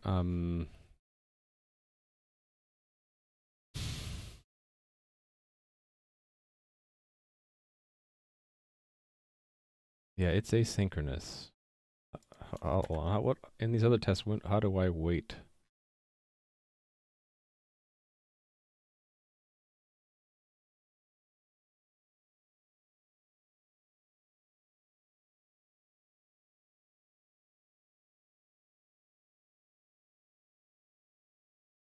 Oh, yeah,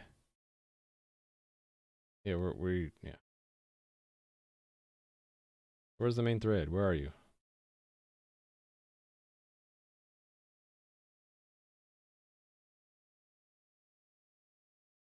Yeah, we should be doing the waiting here. Maybe I'm waiting on the wrong guy.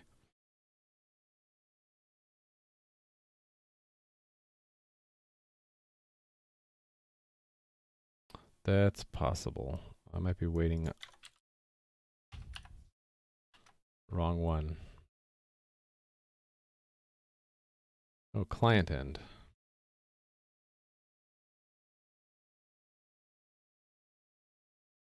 Hmm.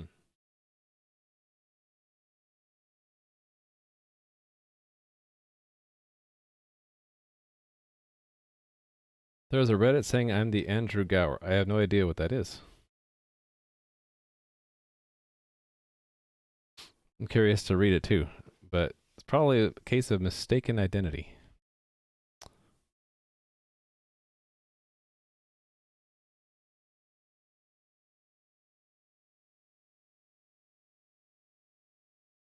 Too many breakpoints.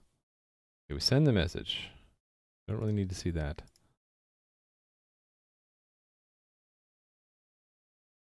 Yeah, we're never getting the message back.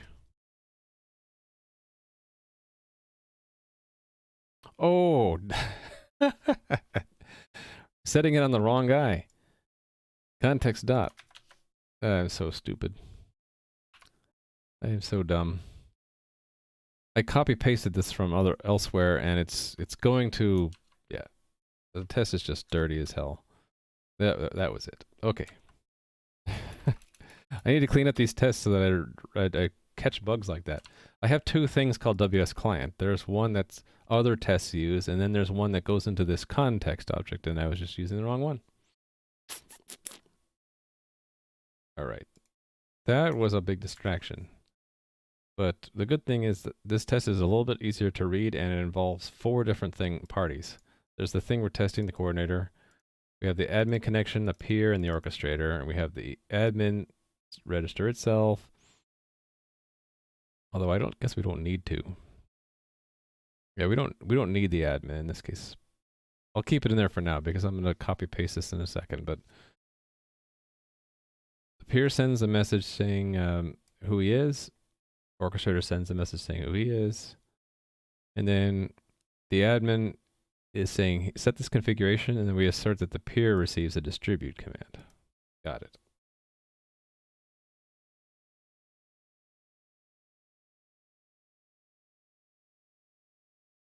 Hold on, I'm looking at this off screen.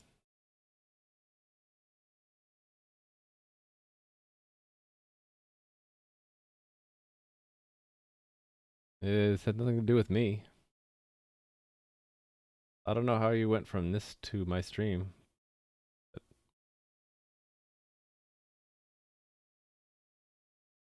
I'm not Andrew Fowler, no. Sorry. And then, hi there, the epic unknown, and said who 12? How are you guys doing? All right, so this was this step here, distribute. I guess I'll do the follower next. Follower should send it to the leader, not distribute it to other followers. So, I'll take this test case and duplicate it. And I'll say follower forwards configuration change to leader.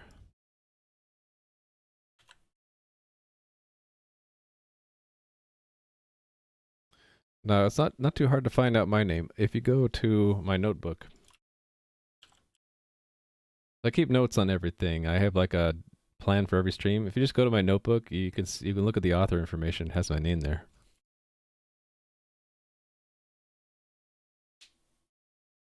So you're talking about someone else, but doesn't that happen a lot in the industry? People will be working on a game and then they'll quit working on the game to do their own thing.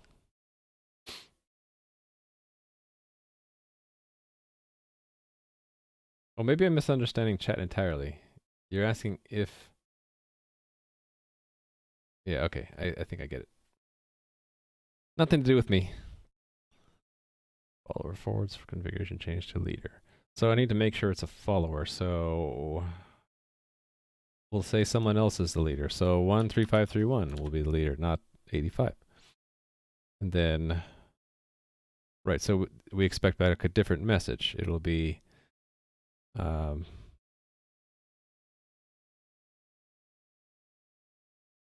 not distribute.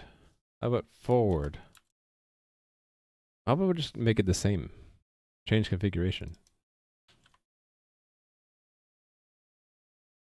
Yeah, I like that.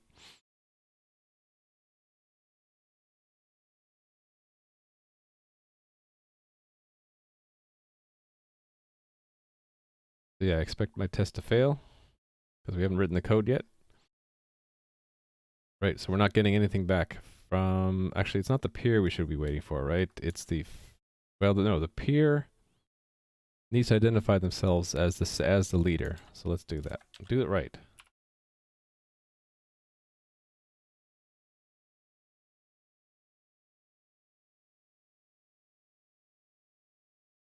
Why is TDD so boring? It might be that you're just not into back-end stuff. It could be that my stuff is boring. People have said that my stuff is too complicated. Things that are too complicated tend to be boring because you're not able to follow along. So yeah, that might be why. I'm trying to work on that to explain what I'm doing to make my stuff more readable so it isn't so boring.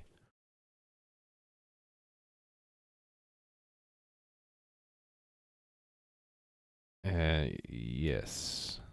Okay, yeah. I should expect that to fail. We're not receiving the message, so we need to go and actually send the message. So it's a similar thing, right? But we're receiving it... No, it's this to do, isn't it? It's exactly what it is. So if there's no leader known... Actually, we already took care of that.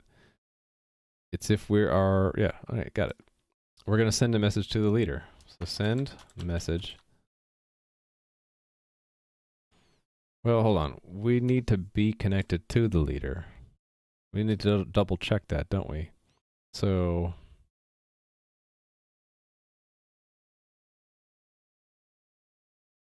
Auto? Is that right? Leader entry. Other instances. We're going to try to find the leader. So we know who the leader should be. Cluster leader ID. And they have to be... We have to have a connection with them. If not, then we can't forward the message to them.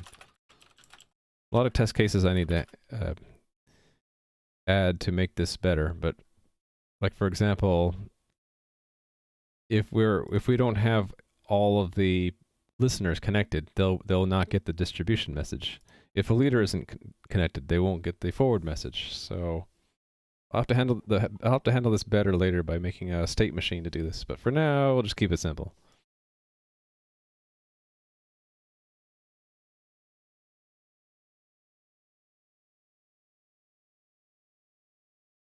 I still suspect playing with scissors that it's not that TDD is boring, it's that the nitty-gritty details of the back end, there's just a lot to do. So, and in C++, it's not as pretty. Okay, so if it's, like for example, this. Why the hell did they have this pattern in C++ where you find returns an iterator, and then you have to compare it with the return value of end to see if it was actually found. I never did like that.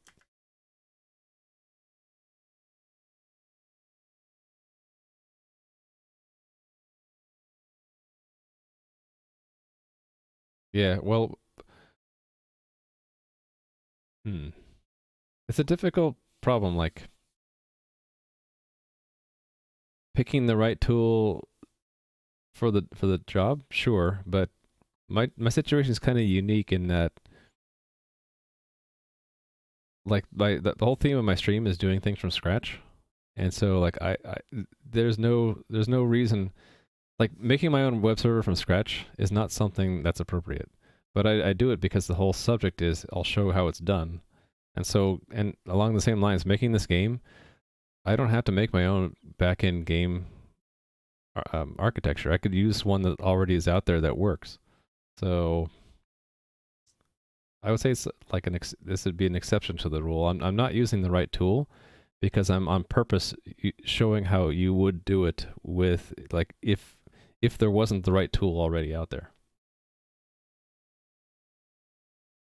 I don't know if at my company the executives had no idea I existed, let alone that I used TDD. But that was a big company.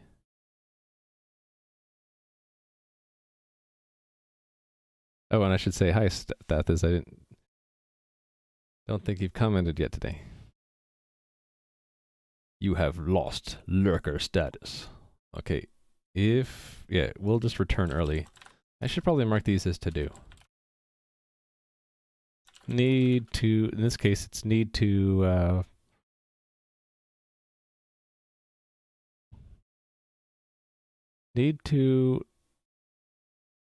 actually, what am I doing here? Right, need to handle later once leader selected. In this case, it's need to forward to leader later once connected. Right? And then there's another problem here. Need to distribute to need to later distribute to followers once connected. It's a lot of to-dos for me to do. So, assuming that the leader is known and is connected, we'll send a message to them. Leader entry second dot WebSocket, and this slightly altered. It's not distribute, it's just basically forwarding that message. Actually, I wonder if I could just take the message and forward it directly. Just data as JSON? No, just data. Send the data. Why not, right? Just blindly send it to them. What could go wrong? Actually, that should be enough to pass the test. It's doing TDD, and that's all I care about right now, is passing that test, then move on to the next. And I just need to keep adding tests until all these to-dos are covered, basically.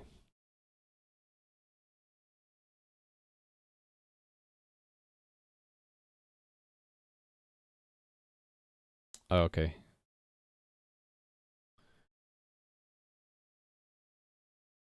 All right, moving on. So, just the skeletal support for reconfiguration. Corner cases notwithstanding, because we need to handle those eventually. The next thing would be that the leader has to give the go-ahead. Actually, sort of, to give the go-ahead, leader needs to hear back from followers a confirmation that the configuration was successfully received. And this all plays into the Raft consensus algorithm later, because when we actually are implementing the algorithm for real, you're not supposed to advance to the next step until you get I think it's a majority of the servers in the cluster have to acknowledge that they've received the new configuration. If they don't, then you can't advance. You have to have a majority of servers say they stored the next log entry before you can commit that log entry.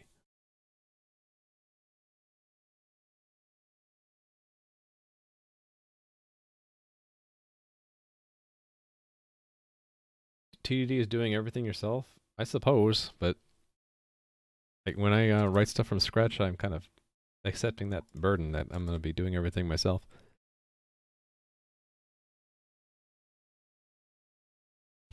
I think where it can get boring for people, actually, is where, like the trap I fall into.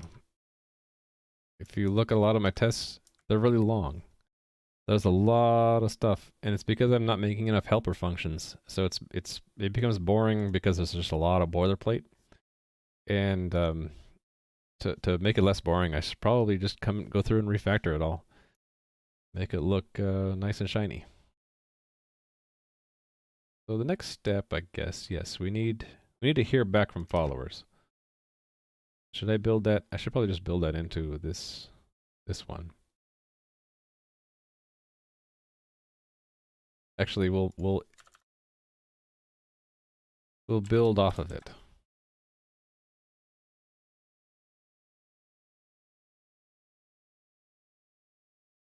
I really should just make this whole thing a setup helper.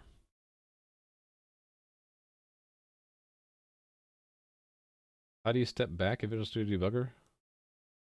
I know it can be done if you build the code a certain way, and I think that that's really cool, but I've never needed to do that. Like that a machine can be reversed and you can go back. That's awesome, but it's like an awesome concept, but I've never actually needed to do it. For me, it's fast enough to just, if I go past where I want, I just restart. Yeah, that's pretty cool. I like that. All right. We're going to rename this follower acknowledges leader configuration distribution.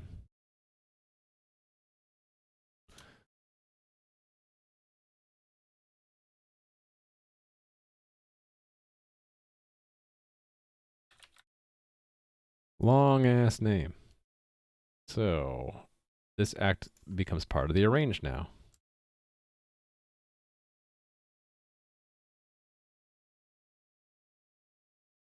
And so does the assert. Only we get to remove the actual assert and just say we were waiting for, we should receive a message, right? And then we send back the response. So send message, yeah. So the peer sends back a response. It will be, what do we call it? Type acknowledge. Acknowledge configuration. Acknowledge configuration. Actually, why don't we just say acknowledge? It's all synchronous, so to speak.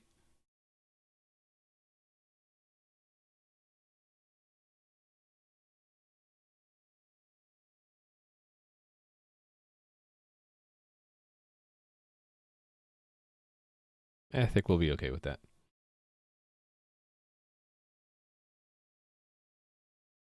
Yeah, so one problem with that, this Visual Studio debugger is that technically I'm not using the full debugger when I'm in VS Code. And why do I use VS Code? If anyone's wondering, it's because I want to be able to move to Linux or Mac if necessary. So obviously I won't have the Visual Studio debugger on Linux or Mac. But it's kind of limiting in what I can do in the debugger. If I need to do something exotic like step back, I'd probably launch Visual Studio, and if I wasn't on Windows, I'd have to move back to Windows. Okay, so we're going to send and acknowledge. What should the leader do? What does it do? Oh, it sends it to the orchestrator. So we'll expect something back from the orchestrator. Why should you care what message goes to whom? Why don't you build an event engine and have each component register in particular events?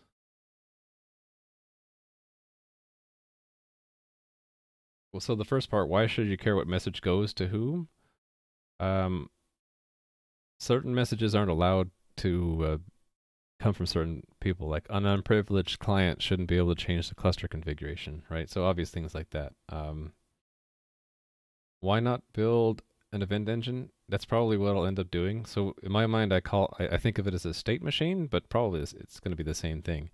There will be certain states, and there'll be an event queue, and as we get events in, the state will, yeah. So that's probably what I'll end up doing. I'm just trying to get pieces in there working.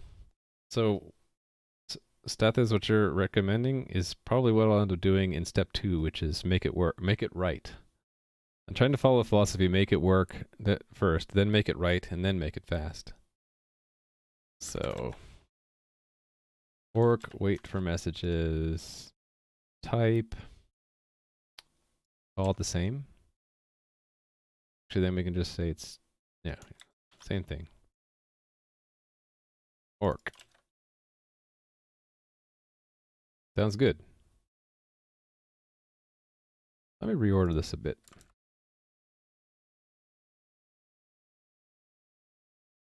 Because really the proper order is, let's see if I got this right.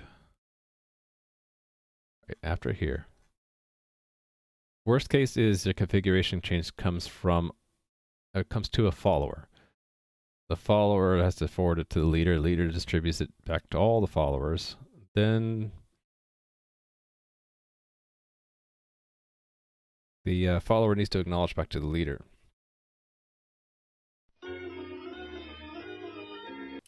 Excuse me, I had to cough. I'm out of tea. Feels bad, man.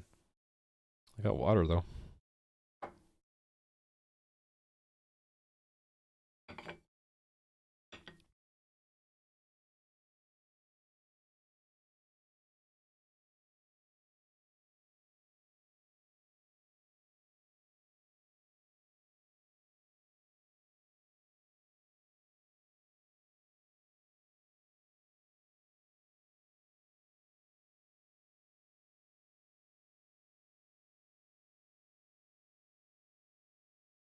Actually, this is backwards, isn't it? That's what the leader does when it's been acknowledged. So that's leader, what term did I use? Sends new configuration to orchestrator once all followers acknowledge. That's that test. But this test really, I need to, this is different. We need to put it into follower mode. So 1337 is the leader. We're going to have it pretend to distribute the configuration. That is here. See if I got this right.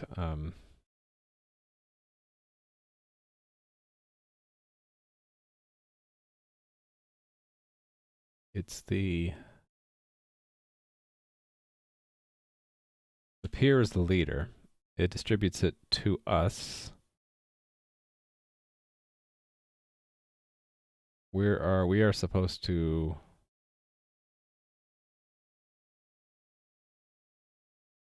acknowledge, right? Right, so we're going to wait for it to acknowledge. Like that. And that moves to there, and I get rid of that. And that goes there. So when we receive the acknowledge, we're supposed to then forward onto the orchestrator. Got it. Okay, cool. Need to definitely we need to refactor this. Okay, yeah, these are both going to fail. So one step at a time.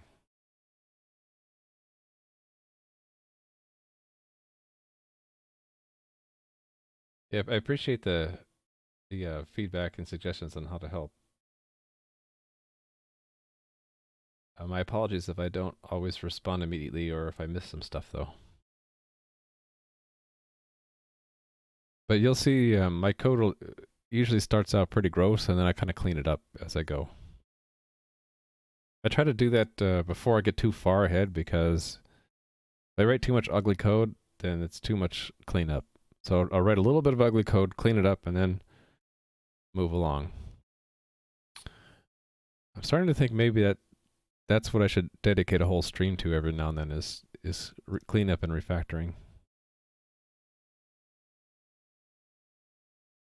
Follower acknowledges. So that's when we receive a distribution, right?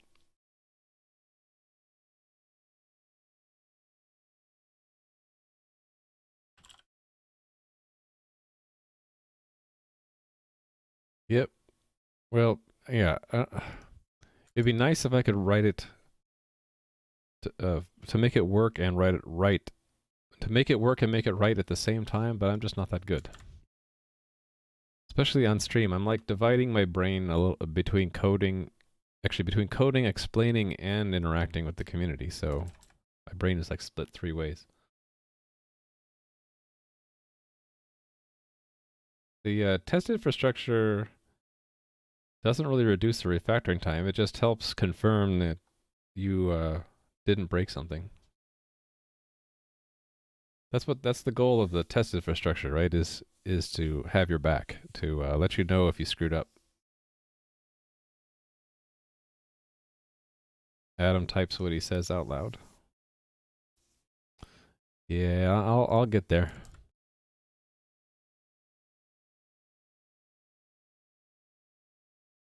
So I suppose if we're given a distribution, what to do is actually apply, well, actually store new configuration. Don't apply yet, because we need to receive the go-ahead from the leader first. So for now, we'll just acknowledge it. So send a message to the sender. This is easy. Send a message to the sender, which is just what, WS? Yep. So send it to WS, sender, acknowledge.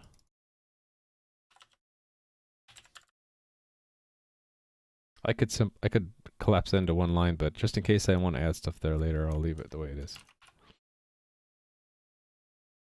Oh wow, I'm almost at 4 hours. That's why I'm starting to feel tired. I wonder if I should wrap things up after I get this last test running, and I'll just have a lot of work to do next time.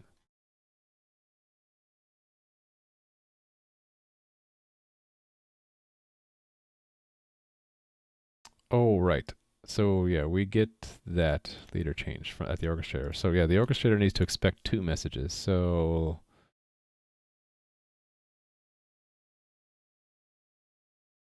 that I had as an optional parameter here, number of messages to expect, right? And it'll be the second message. So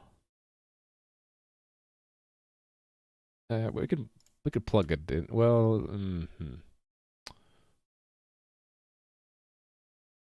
let's take it out of the vector, and I'll just look at it manually like that.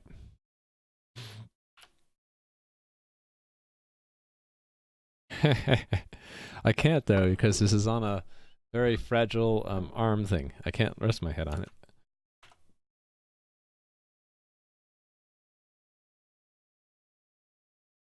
Cool, that's what I wanted to see. The orchestrator's not getting the message at all, that second message. So, yes, so it's when we get the acknowledge back from all followers. So I'll have to keep track of which ones have acknowledged and which ones haven't. Yeah. Did I decide that it was when a majority?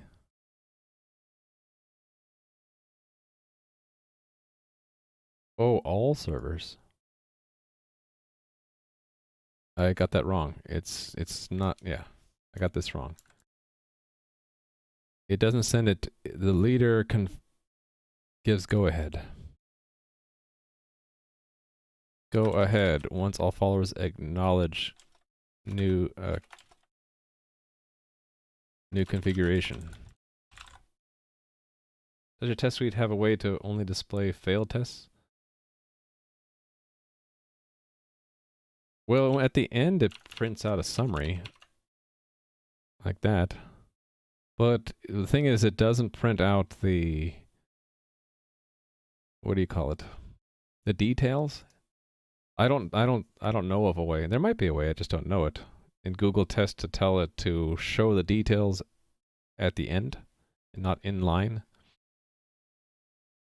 It is sort of annoying. Like if I really wanted to see it, I would just do this and just have it run that one test. That's usually what I end up doing, or just scroll back. Yeah, stacked, sort of a stack. We're only getting one line of the stack trace, but yeah. To get a full stack trace, there might be a way to do that, but I don't know. Right, leader, yes, go ahead. So it's not going to be the orchestrator, it's going to be the peer. We're waiting twice, aren't we? This is not good.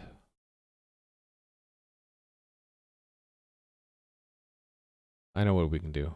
We can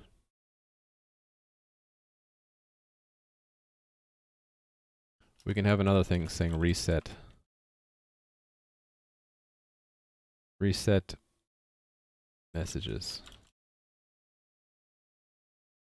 Received. Reset message receiver. That way we can wait again.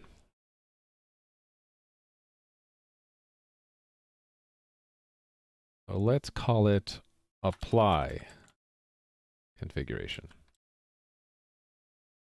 Apply new configuration? That's what we'll call for now. And actually, this can go back to being a vector.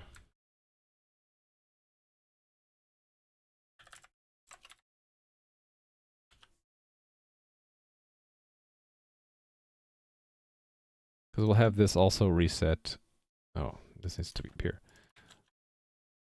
We'll have it reset the vector as well. All right, so let's make that helper. So void reset. The cluster shape transitions plan kind of looks weird to you. Wouldn't it be just enough to have states joining and leaving the cluster and then? Well, what I'm trying to do is follow the algorithm because I'm not the smart guy here. The algorithm designers are. If I go to where did I have? I have bookmarked to this. I'll give you guys the link directly to Raft. Here we go. The white paper. Move that to a new window. If you're okay looking at the white paper, it's section 6 talks about cluster membership changes, and they talk about this, that you need to have a transitionary period where both servers in the old and new configuration are actively participating in the consensus, and you actually have to have a dual majority. Agreement requires separate majorities from both the old and the new configuration. So my idea would be, right now I'm just doing this first step to accept the new configuration. Then we have to achieve consensus again, and then we remove the old configuration. So since the algorithm says it's a two-step process, I'm kind of following their lead. They have some explanation, I think, about what happens if you don't do it. Like, you could end up with split, like 2 leaders, and the cluster can get confused. And I really don't know it well enough to explain it.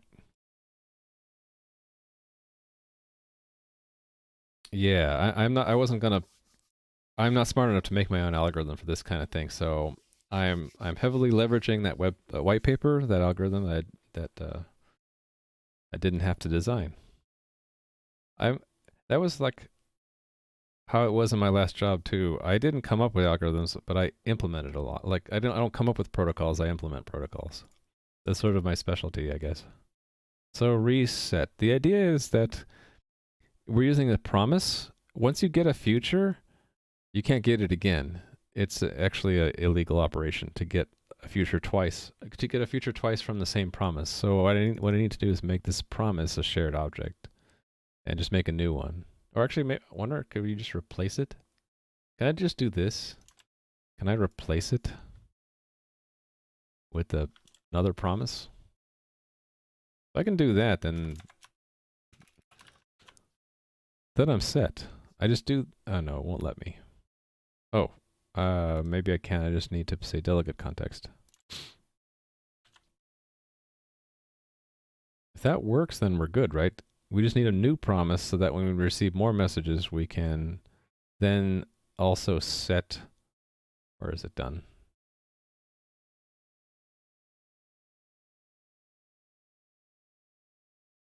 Oh, it's done in add connection. We can set the value again once we receive the new expected number of messages. Yeah, let me see if I can get away with that. So we just need to set the new promise and then clear the actual messages received.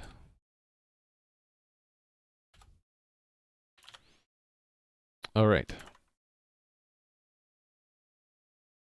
Let's see if that works. At least it shouldn't crash. It'll still fail. It crashed. Oh, no, I didn't get... I renamed the test, I guess. Yeah, so it's leader gives.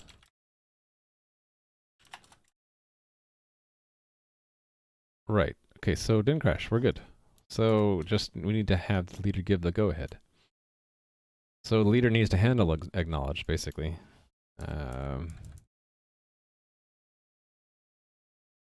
Acknowledge, if we get back an acknowledge.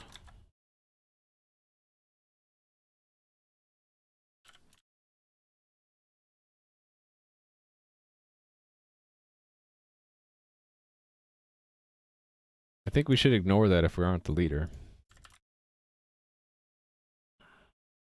Or, well, no.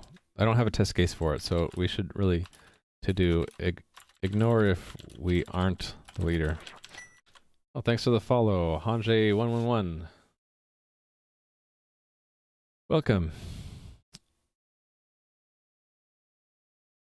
Yeah, I think I'm gonna end soon, unfortunately, but I want to get this working, and then either I'll refactor on Wednesday or I'll refactor off stream, depending on if I think the refactoring is going to be interesting or not. And I'll do that before I move on.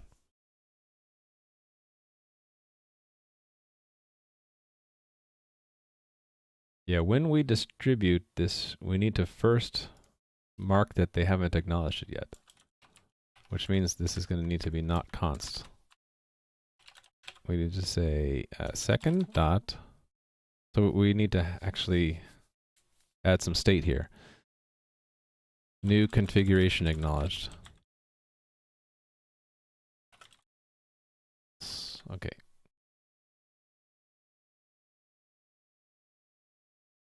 Oh yeah, normally I'd stream Monday through Friday, but I need to go run an errand tomorrow and probably Thursday too. So this week, unfortunately, it might just be Monday, Wednesday, Friday. Unless if I need to go to the store and buy a bunch of stuff. If I can get all that stuff back in time, I might stream tomorrow. It just might be later. Either won't stream tomorrow, or if I do, it'll be later.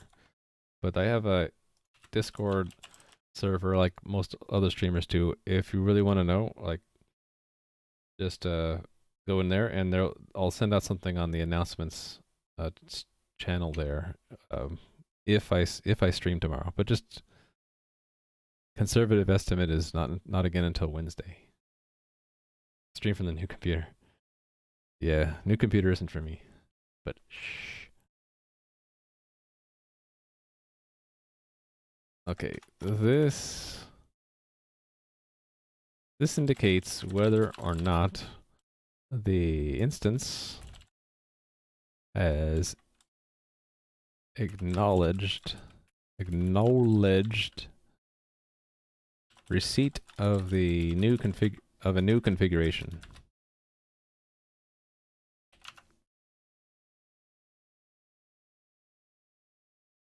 Describes the same thing with a different abstraction. I hope I'm understanding it correctly. Let me know if I'm misunderstanding it. I'm trying to build up towards using Raft. Okay, see ya, Kenkamatics. I won't be here much longer anyway, so thanks for sticking around. This indicates whether or not the instance is reject. Yeah, let me know if Lumi, if I maybe I'm misinterpreting that white paper. I did a search yesterday, looking for more information relating to the algorithm, and all search results end up pointing back at the white paper. So it seems to be the single source of truth for everyone. I found one that was trying to interpret line by line, and I was looking at that to try to disambiguate or to explain, to give me a second opinion sort of on the language, and I think it was matching my understanding, but I could be wrong. Okay, so by default, they have not acknowledged.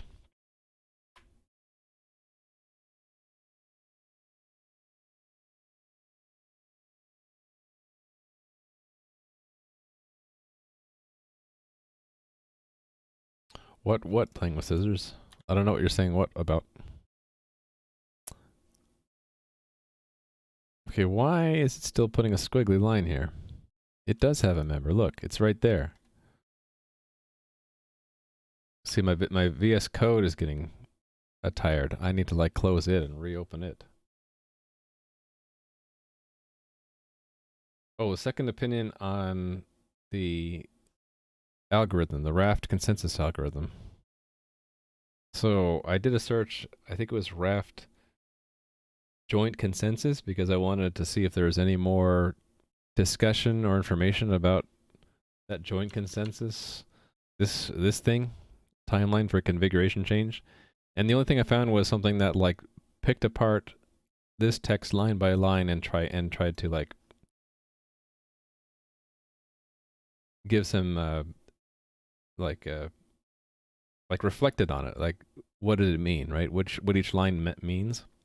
And I was reading it, I'm like, oh, it sounds like this what I'm already understanding. I'm not getting anything new out of it. I couldn't find any other original material other than that white paper or other people pointing back to it. But yeah, I'd like to know if I am understanding the algorithm correctly. Ultimately, I understood the algorithm correctly if I achieve server consensus and it's fault tolerant, right? Even if I like get one little thing wrong, if it's like a corner case that never happens, then I didn't need it to work, right? Ultimately, time will be the judge. All right, so... All right.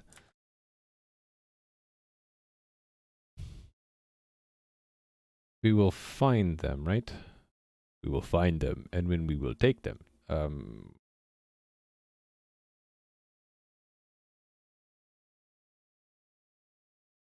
Hold on, it doesn't belong here. Why do... Oh no, it does. I'm not checking for certain things.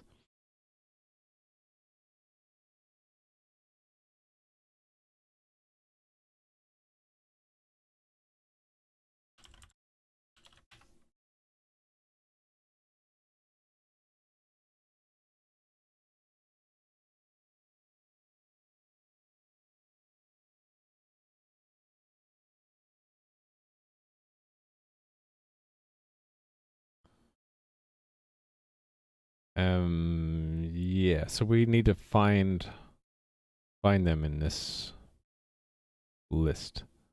Yeah, I guess we have to iterate. So for auto other instance in other instances, if other instance dot second dot web, if the WebSocket matches, that's who we're talking to, then other instance dot second dot equals true. And let's go through and count, or let's have a boolean. All followers acknowledge, or do we just need a majority?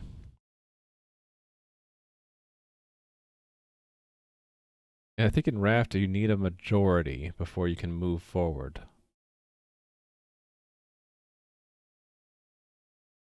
Actually, why am I just thinking about it? I can look and see.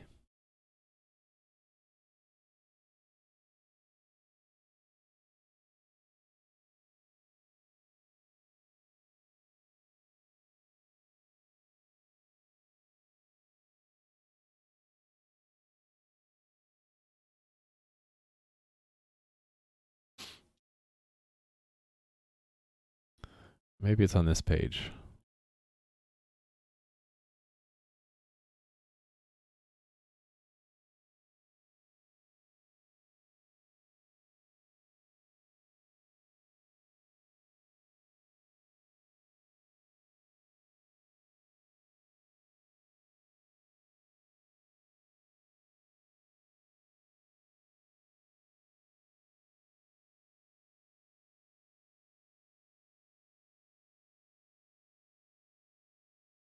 Leader first creates the new configuration in its log and commits it. Okay, this is including the new servers though. We haven't even gotten that far. But to commit something, you only need a majority. I wonder if the commit to that, this is where I'm not sure if I understand it. But I think this applies. You need a majority from both old and new to actually commit to old new.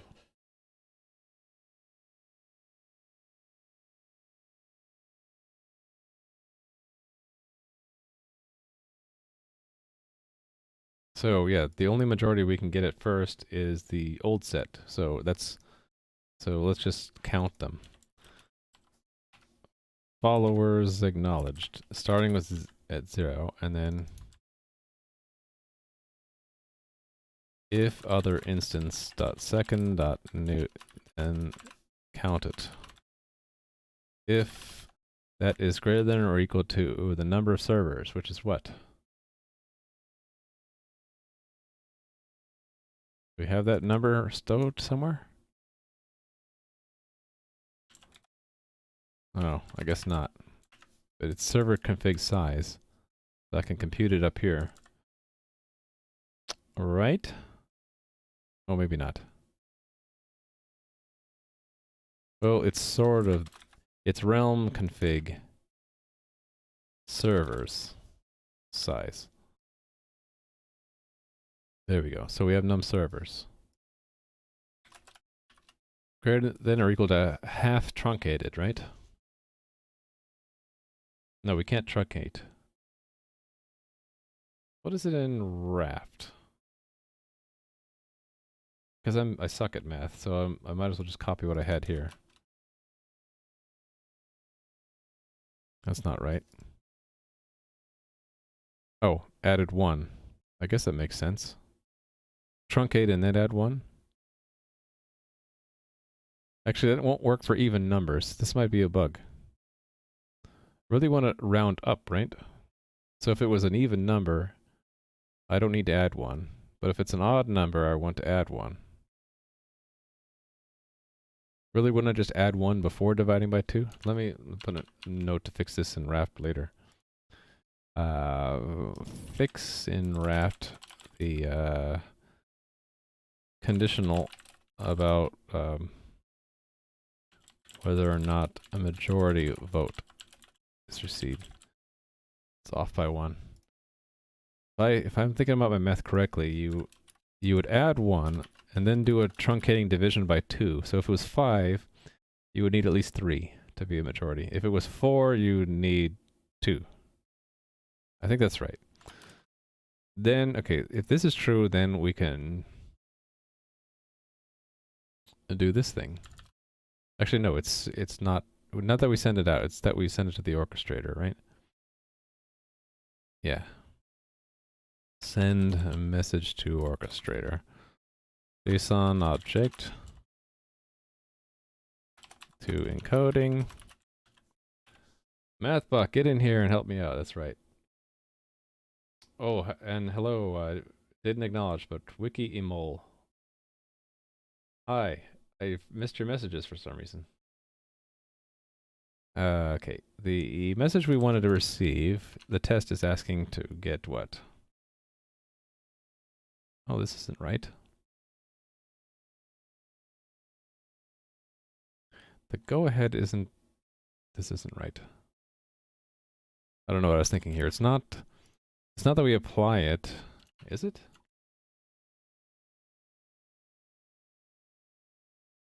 Oh, yeah, it is right, because it's the go-ahead. Each server, including the leader, sends configuration to their orchestrator once the go-ahead is received. Wouldn't that mean technically I need to receive it from everyone connected? Yeah, this isn't really going to work very well with corner cases unless I move this into a state machine. Well, hold on. Let's say that a server is down at this time.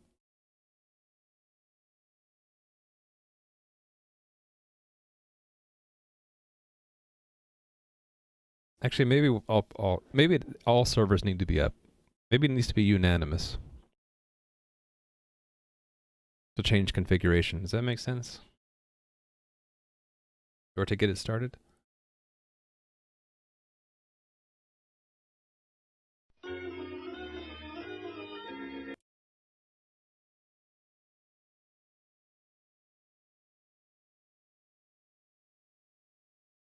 I think that's fine because, yeah. sort of a corner case itself to have any server down. It is an ad hoc system for Raft. It is peer-to-peer.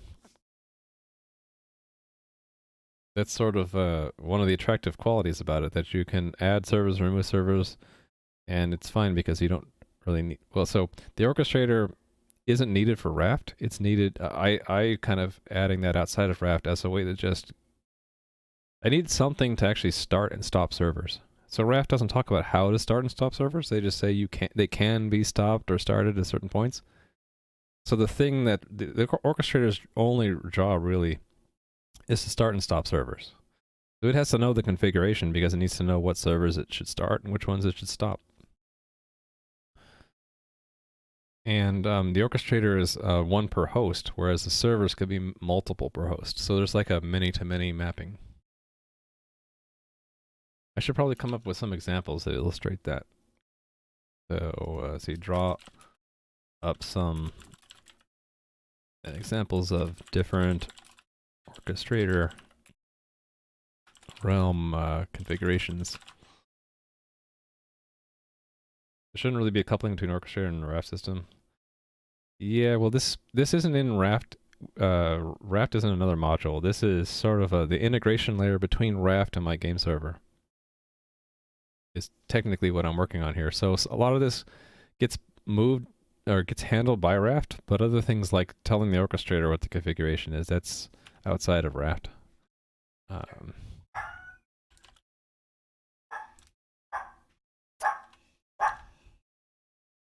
Apply a new configuration.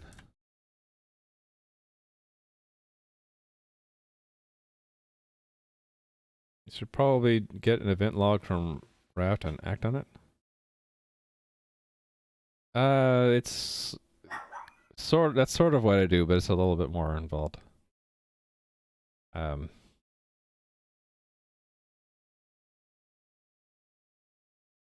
Raft is sort of one of the actors in the system that can send messages, but the game servers can also send their own messages independent from Raft. Excuse me. My voice is really starting to go.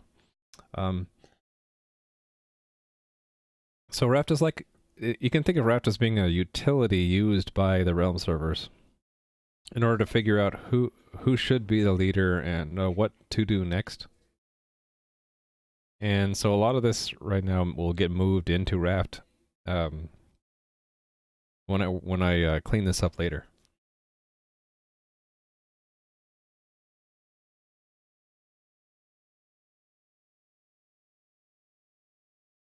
I think you're right.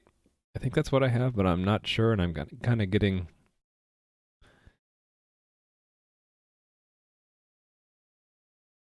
I'm kind of getting tired. So I noticed this. It happens to me late at night too. When I'm working on something for more than like 4 hours, I get to the point where my brain stops easily parsing messages. So sorry about the dog barking. Someone else came home and the dog is just so excited when people come home. Yeah. I've been trying to use dependency inversion as much as possible. So like the Raft component is reusable, and that's why I put it up on my GitHub. If you want to take a look at it, you're more than welcome to. You'll find my implementation of Raft there, and I tried to make it so that it's injected as a dependency into the coordinator, into the rest of the game server, but it doesn't know anything about the games. It should be reusable by any kind of implementation that uses Raft. Okay. I think I'm done. I just need to run this. Oh, no, I wanted to make this unanimous. Oh, hold on. That'll be a problem because in my test I have 3 servers, so we need 2 to respond before that's applied. I'm going to go with majority, not unanimous. Let's see if I'm wrong later. I needed to... Oh. Oh, we're waiting on the wrong thing. It's not org, it's peer.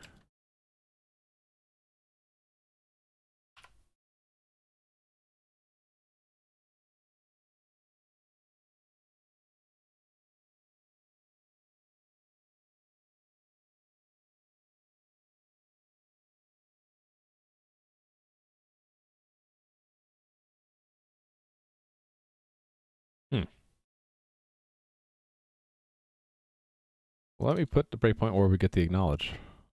See if it's actually sending it.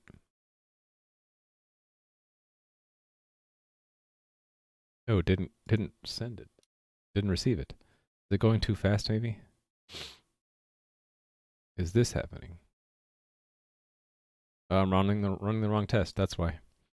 That's in my this thing. We need this test now instead of that other test. Now go. Okay, cool. There we receive the acknowledgement. So we're gonna count 1.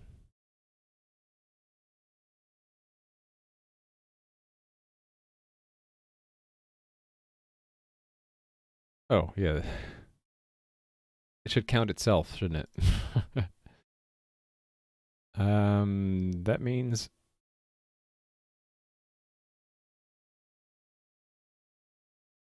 how do I want to word this?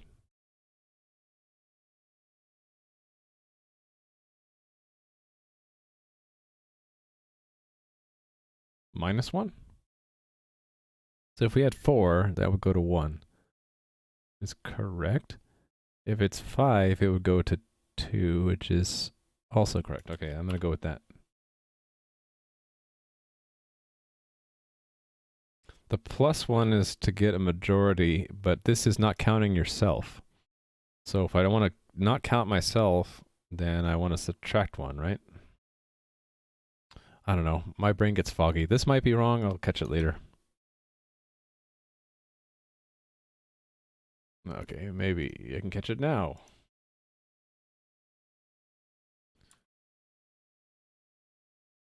Right?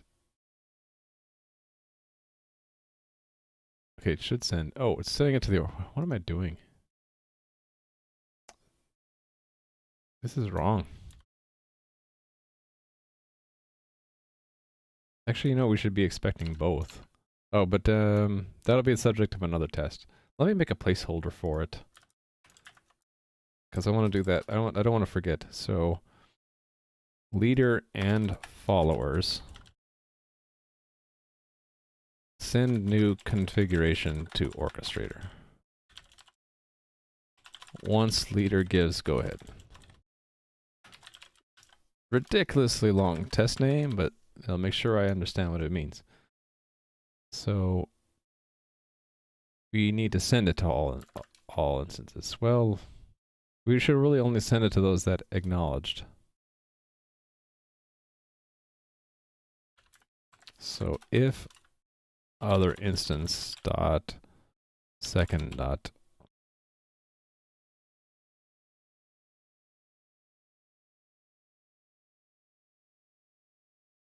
actually, yeah, and then as we receive the stragglers, they'll also be told. So new configuration acknowledged, yes. Then send a message to it.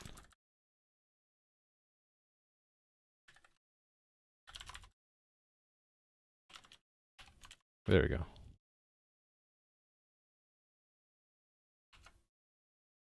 Cool. All right.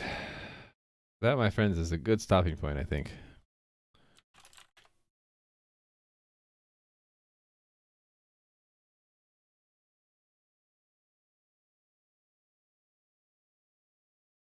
Okay, so I'm going to call this work in progress. Work in progress supporting live reconfiguration. So the steps are that what?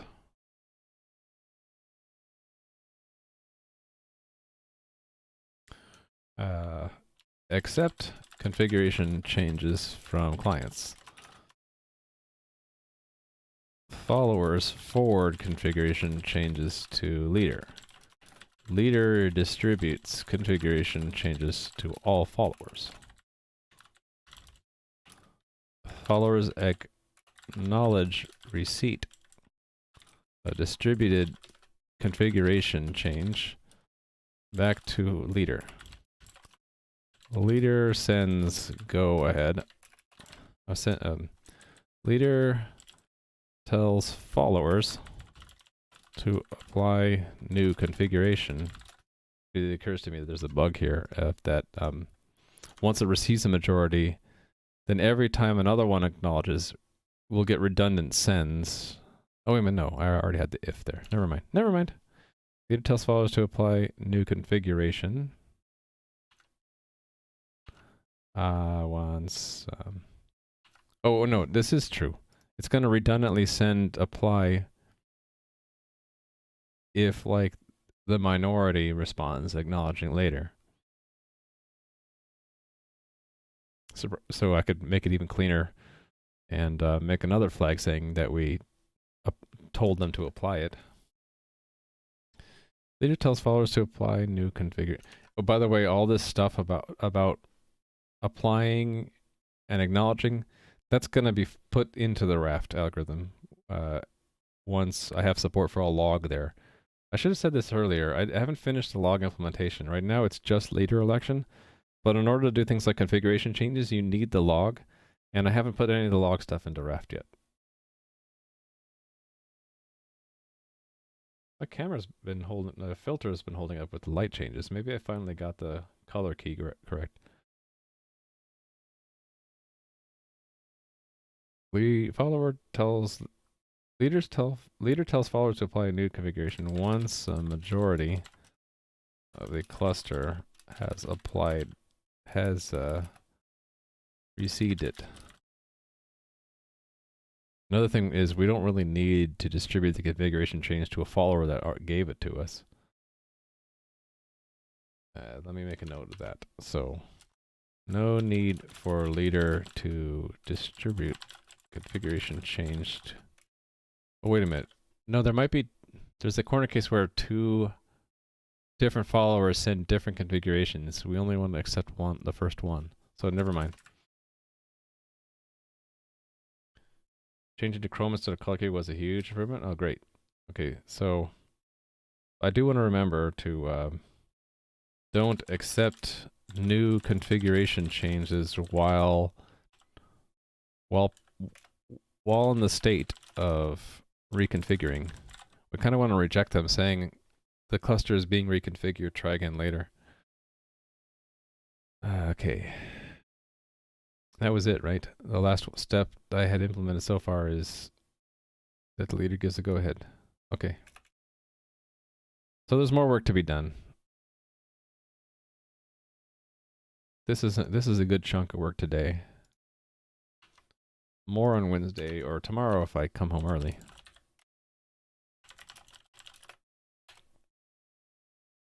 Well, thanks for playing with scissors. Hey there, Mike. I'm actually just wrapping up my stream now. If you just joined, you unfortunately are seeing the end of the stream for today for me.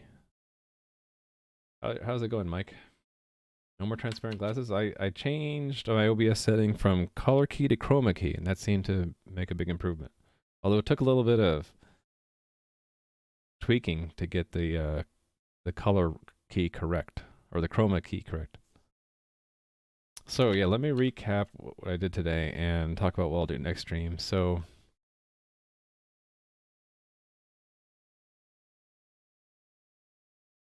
I almost got this, whoa, didn't expect that to happen. I almost got this done. I kind of ended on, I haven't done this last step, but this is all the beginning of working on supporting live configuration of the server cluster. So we do all this to basically to get the word out, and then we need to this last step I haven't done. I'll probably work on that unless I'm refactoring. I'll probably work on that the next stream. The idea is that when the orchestrators get the new configuration, then they're able to start up the new servers and send them the new configuration, and then the whole cluster should elect a new leader with the joint configuration, which is kind of documented down here. And once they reach joint consensus, then the orchestrators can all stop the old servers, and then you can drop the old configuration. So this is going to take several streams. I need to do some refactoring sooner than later. So either the next stream, which will probably be on Wednesday, will probably be refactoring. If it's not refactoring, then I will be continuing and doing basically resuming from where I left off. But this will take several streams. So if this is kind of boring for you, might not want to come back for a few more streams until I get through this. But it needs to be done. I want the server cluster for my game to be reconfigurable without taking things down. That's sort of a fundamental principle of the game I'm trying to design. Is I want the game to be always running, even if I'm making changes to it. So configuration change is the foundation of allowing the servers to evolve without taking them down. So yeah, usually stream from 10 a.m. to 2 p.m. Pacific week, Monday through Friday, but I'll probably miss tomorrow and maybe Thursday because I have to go to the store tomorrow. It's going to be several hours, so if I get back sooner, I'll be streaming, but probably not. So I should do refactoring. Okay, we'll make Wednesday. Wednesday will be a refactoring stream. In fact, maybe I'll put that in the plan now. I don't think I've ever done this on stream, but this is what I usually do. I plan it out. We'll say refactoring. Refactoring coordinator, basically. So if you're not into refactoring, then you don't need to come by Wednesday. But that's what we'll be doing, I think. And then I usually take this whole thing and I paste it here, and then I don't have that link yet. But we'll say the plan is to clean up, refactor the coordinator.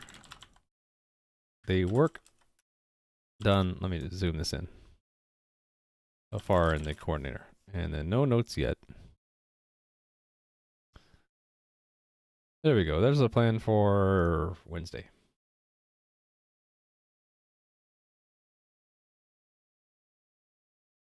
Oh, first ultrasound, huh?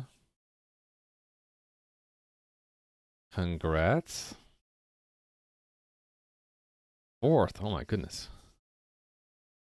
We had to stop at 3.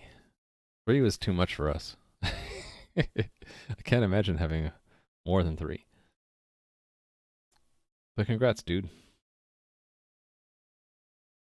So the rough plan, okay, it's just make coordinator.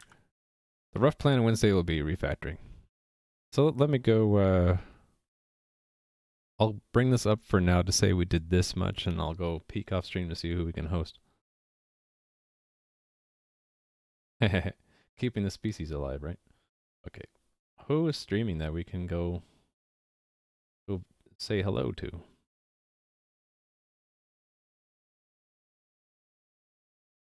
I don't think I've hosted Lumpy Touch in a while. He's a pixel artist. I watch his stream because I would like to learn how to do pixel art. I probably will need to know at least some pixel art for my game. So he's one of many pixel art streamers on Twitch. I'll put the link in chat, and we'll just see what he's doing. Looks like he's working on animations for YouTube right now. Make sure he's not wrapping up. Yeah, he's still going strong. So we'll go host Lumpy Touch. Okay, well, see you guys. Hope to see you Wednesday. And I'm just typing in the host command just to get set here. All right. See ya. Hope you enjoyed today. See you later, guys.